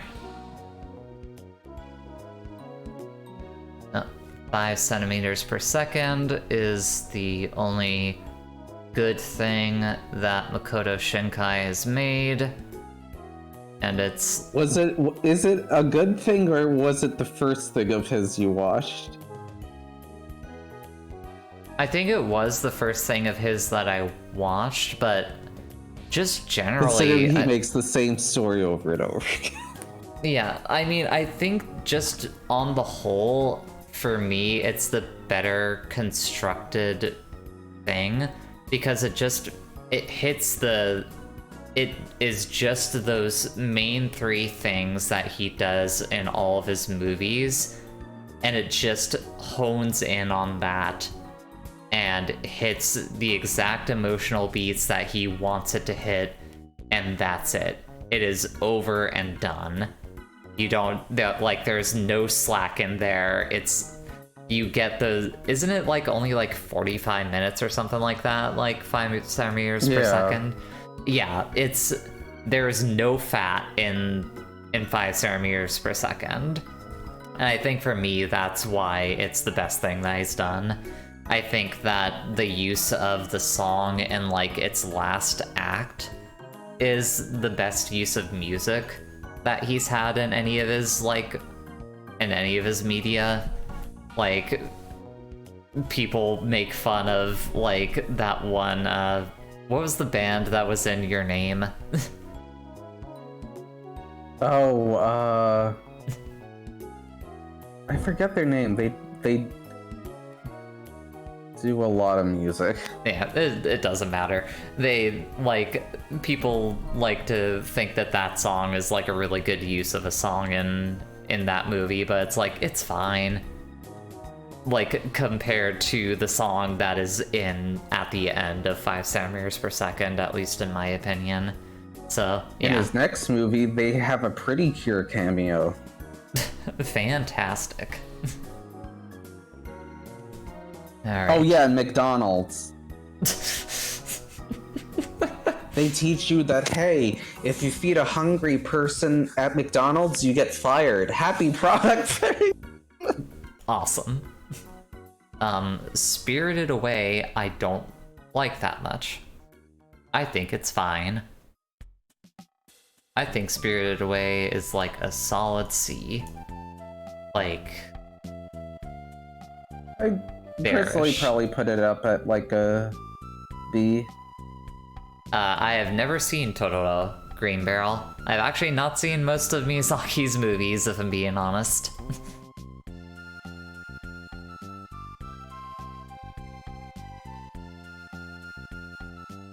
Let's see. Now I think we're really at the winding down point. I think there's like maybe a couple more on here that I've actually watched. Oh, there's Garden of Words. Welcome to Hell. How do you rank the feet? That's at like the top of Hell. Like, it's not good, but it is not as bad as Elfen Lied. And speaking of... And it's been dethroned. We now have Miru Tights, so what's even the point? And here's another really bad show. I can't... What is that show? Oh, is that, what is it? The flower, the something, whatever. I can't remember what the... Anohana? Yes, Anohana. Anohana fucking sucks. That one, I think, maybe goes at the bottom of F tier, because I found it more to be such a failure that I was annoyed by it the Mario whole time. Okada is such an interesting writer, and she has such weird like views, I guess, is like it's weird. I get what you mean. Like, everything that she writes diverges like so hard. Like, the stuff that she writes, like, I either end up loving it or I like fucking hate it. Like it's first Ghost in the Shell movie is fantastic. It's the first Ghost in the Shell movie. Yep, it is a pretty good film. All right, have a good night, SBS. Hopefully I won't I be... believe I own that film on 4K because I wanted the Blu-ray. Mm-hmm. I hopefully don't have too much left. Night. Secret boss sauce. And speaking of good movies, it's Akira. That's also a really good film. Yes. Probably a level of animation we will never get ever again. We will literally never see again. Flip Flappers. This is going to be a controversial one as a gay woman on the internet, but I think Flip Flappers is kind of just mid. I don't think it's like fantastic. I think it's at least... Yeah, I would actually probably put it in D, but... Oh, man. I probably like it even less than... Yeah, it's like up at B, but it's... I do not... Congrats, they're like gay. It doesn't make it a good show. Yeah. Yeah, that's kind of... Yeah. It's one of those things that you always kind of feel bad for, but it's like, nah, yeah, it doesn't save it. Doesn't make it much better. Gabriel Dropout is fun. That's like a solid comedy. Nothing amazing, but it's fun. It's yeah, I haven't seen that one.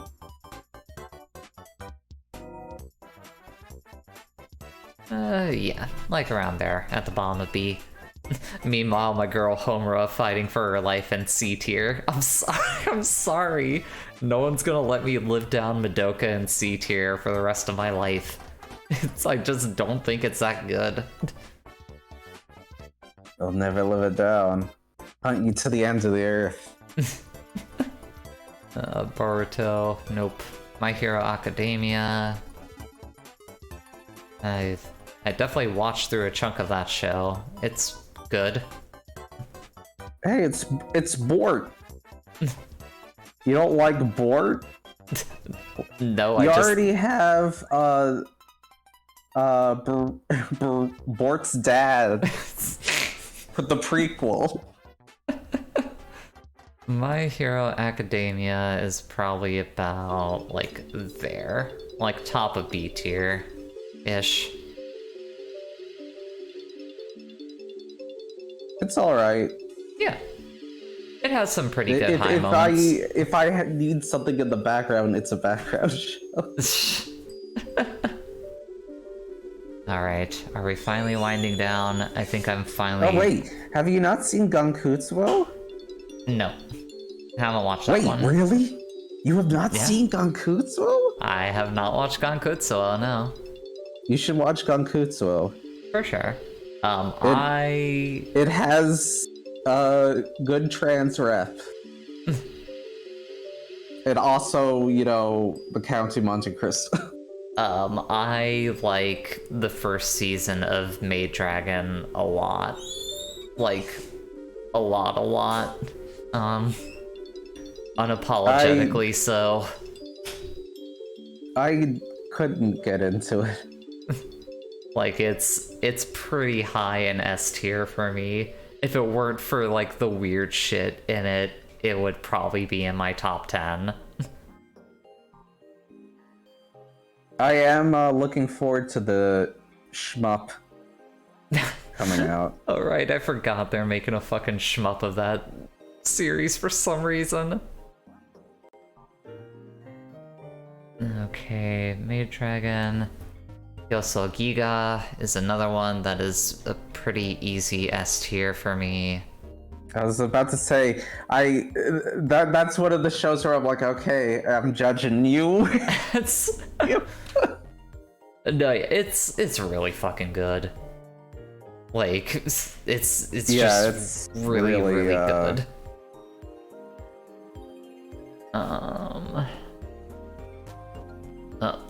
And here's another one that I know you're gonna be judging me for, and I'm sorry.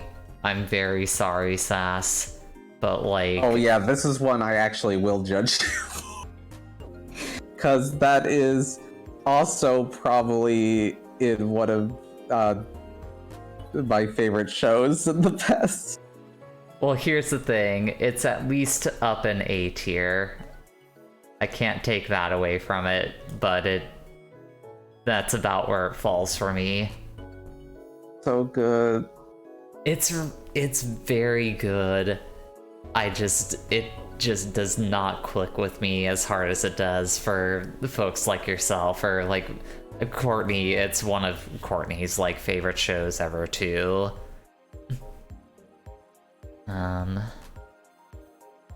Let's see. Who knew that for a show about rock people, you're the one made of stone? Sword of the Stranger is my fucking shit.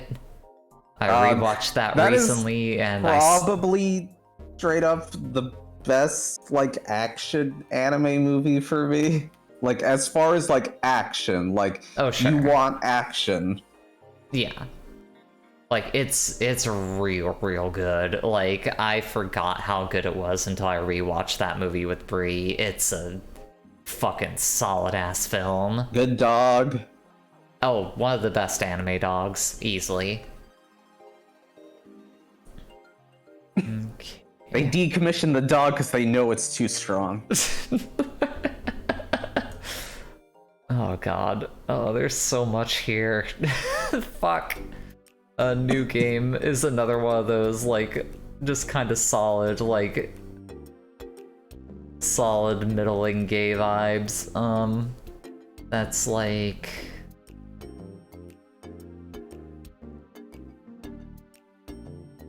there-ish. Yeah, that's good. I think I watched an episode of that, but didn't get into it. Yeah, it's one of those ones that's fine. Like, there ain't nothing too special about it. Mob Psycho 100 is very good.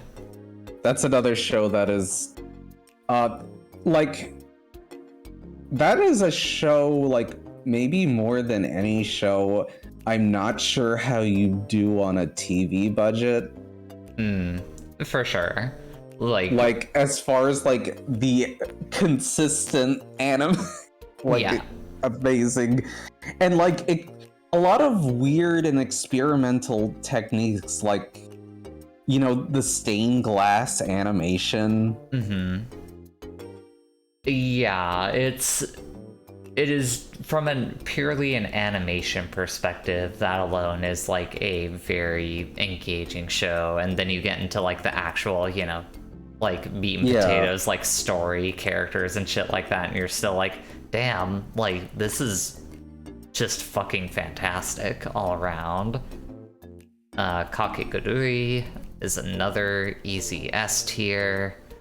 Yeah, I really like that. That's like around. It's hard to not like, gay gambling. You got peanut butter in my chocolate. You got chocolate in my peanut butter.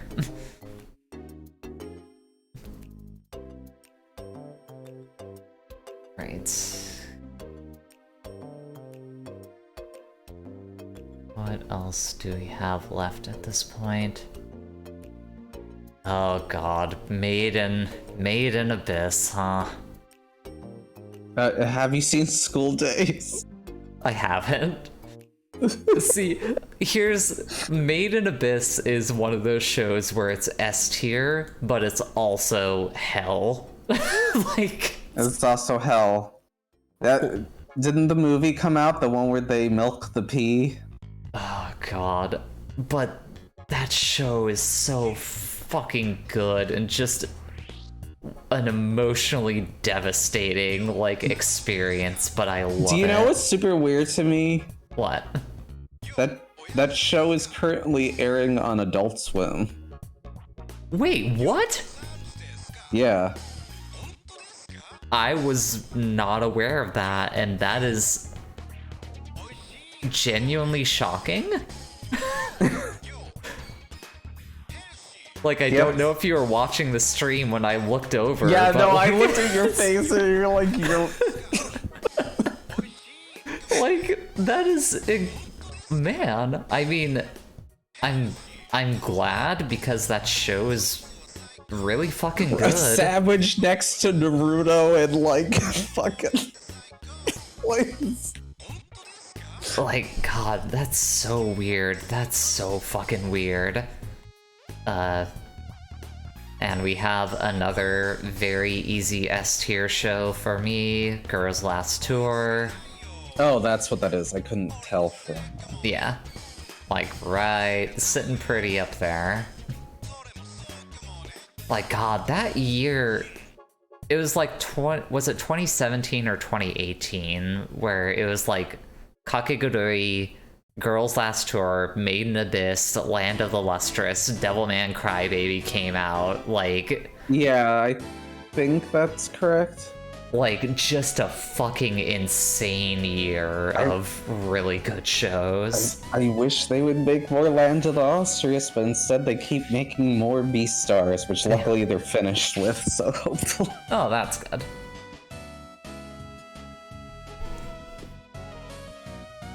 Okay. Speaking of Devilman Crybaby, there it is.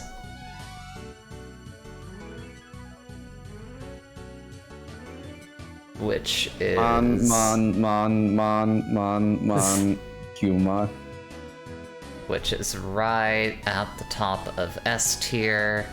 That show is the best thing that Masaki Yuasa has ever done and probably ever will do in my book. It is so good. I personally like... Well, it's hard to compete with that. They would probably be like on the same, like as far as like more experimental works. For sure. Because I really like Devilman Crybaby, but it's not like experimental. Oh sure. And it's also, like, not an original work. It is him still just adapting a thing that has existed for a while. Yes, quite a while. It just, ironically, it was something that was never, like, straight adapted. Despite it, you know... I mean, Devilman is pretty well known. Here's another one I've actually seen. School Live. Witch Hunter Robin's so fucking poor. Gakko Garashi School Live is...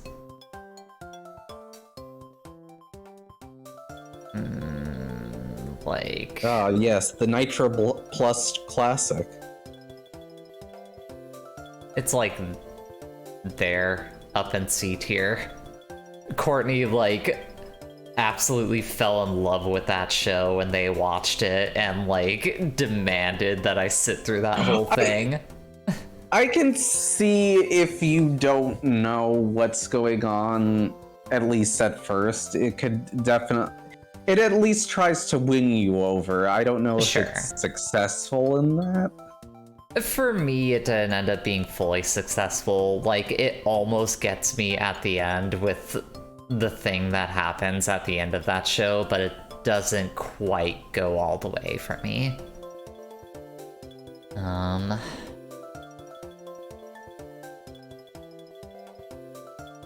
Oh man, here's gonna be one that I don't know if you're gonna give me flack for it, but I know there's gonna be some people who would give me flack for it. I don't think Shirobako is that good. From when I've tried to watch it. I find that show to be kind of boring. Yeah, I'll be honest, I haven't finished it. I think I watched 5 episodes. I think twice I've tried to watch through it. Like, one time I got like halfway through, and maybe another time I also got halfway through, and it just never hooks me in. Like, it's neat, but it doesn't really do anything for me. Here is another easy S tier. Not a silent voice. Liz and the Bluebird. Still never seen it. Oh, well, here's the thing. It's directed by the same person who did A Silent Voice, so you just might not end up liking that one either. I really like that director's style, though, personally. It's probably about... yeah, right about, like, there, I think.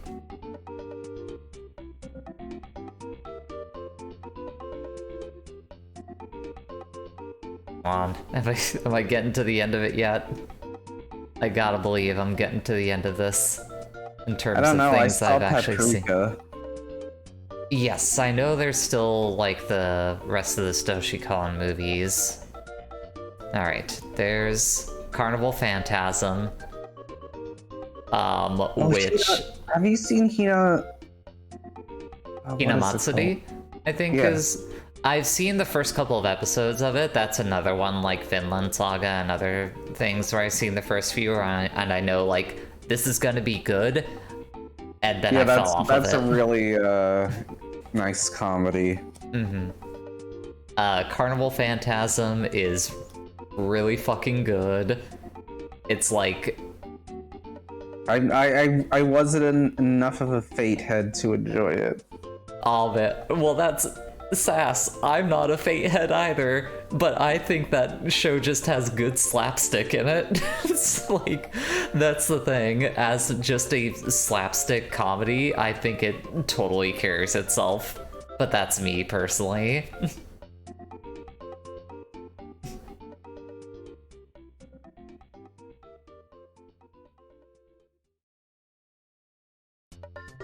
Alright, let's get those Satoshi Kon movies out of here. Millennium Actress, Easy S, Paprika is like a B, but still really good. Where does Millennium Actress fall? Yeah. We're in Paprika, how the parade just goes on and like people meld into the parade and dance. It's real. Oh man.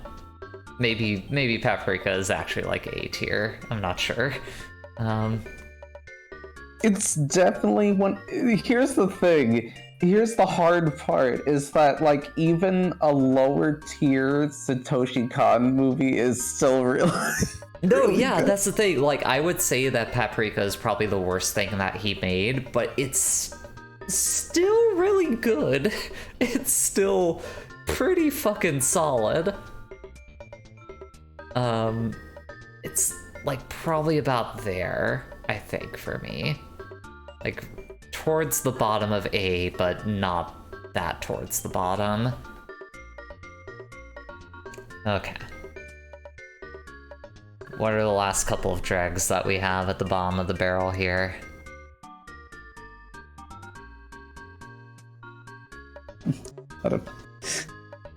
I mean, I see a bunch of stuff. Oh, Hell Girl. Fuck Hell Girl. Fuck Hell Girl. I don't hate it enough to put it on, like, the worst of the worst, but god, that type of horror is so bad. Okay, I think these three are the last ones for me.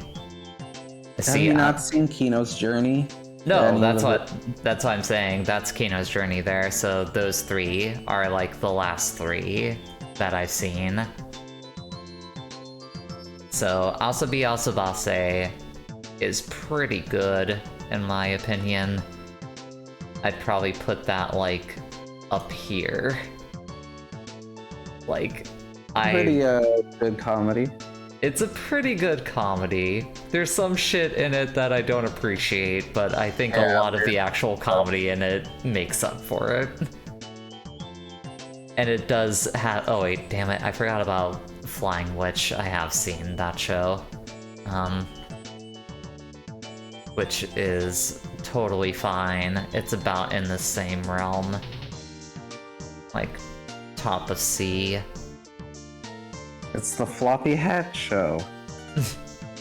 Do you like floppy hats? Oh, I love a floppy hat. Kino's Journey.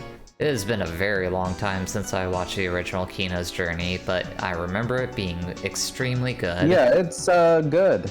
Don't watch that new show, which might as well be NRA presents Kino's Journey. Oh god. That is more dire than I feel like I heard about it. Hi, yes, Flower, we are in fact still going. It should be ending shortly, though. Then we got Zombieland Saga, which is another very good comedy.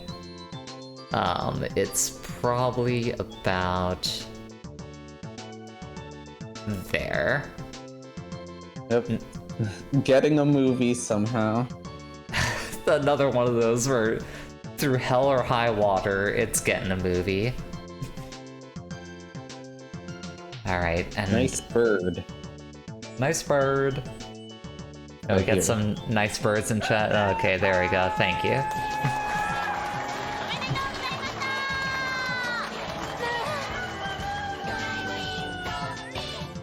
Nice bird.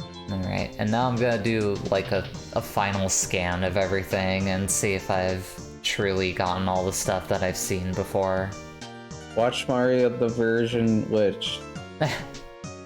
I'll get to it at some point. Planet With is good. just remember to jot it down. Resident sleepers in the chat. Oh no. Yeah. I talked. So do you know what Karin is about? No, I have no clue what you're talking about. So, that's about the reverse vampire. Instead of sucking blood, she produces blood, so she like shoots out blood out of her nose. Okay. Alright. Nothing there, nothing there. Alright, I feel pretty confident that I've officially...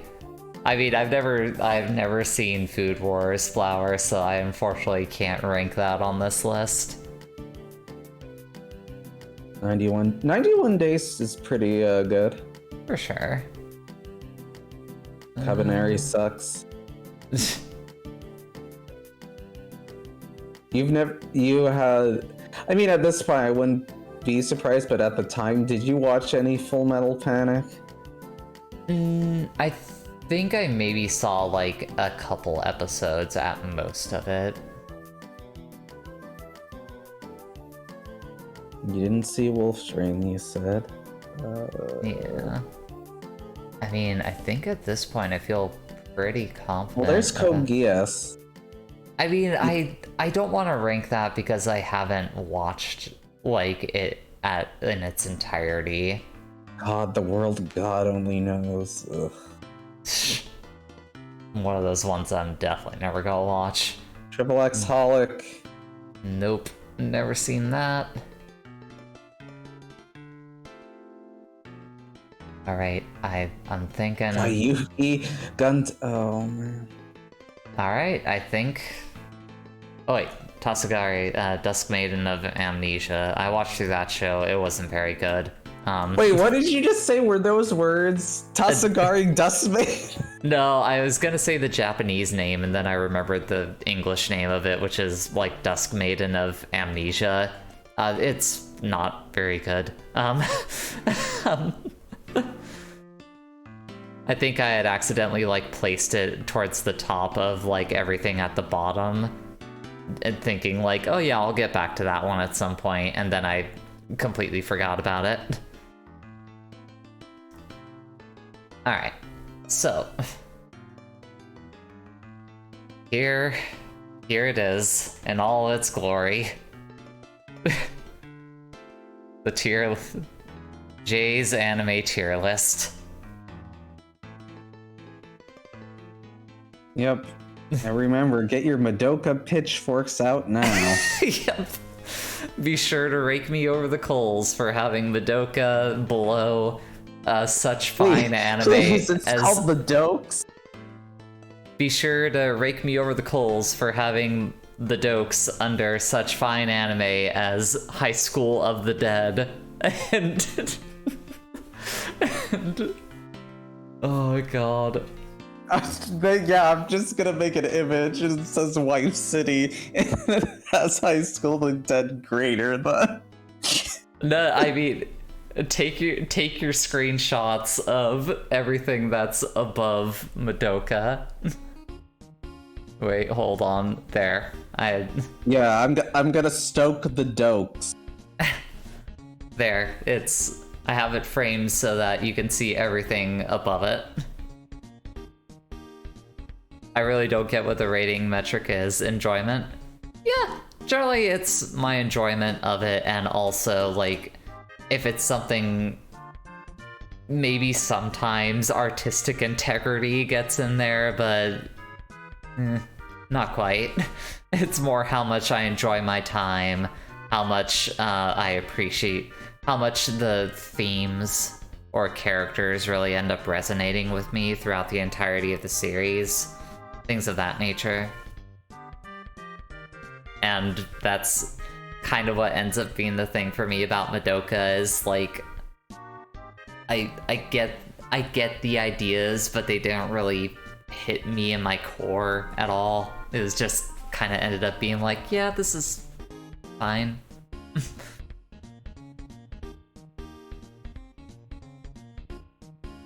All right. That's Anyways, a good show. It's an alright show.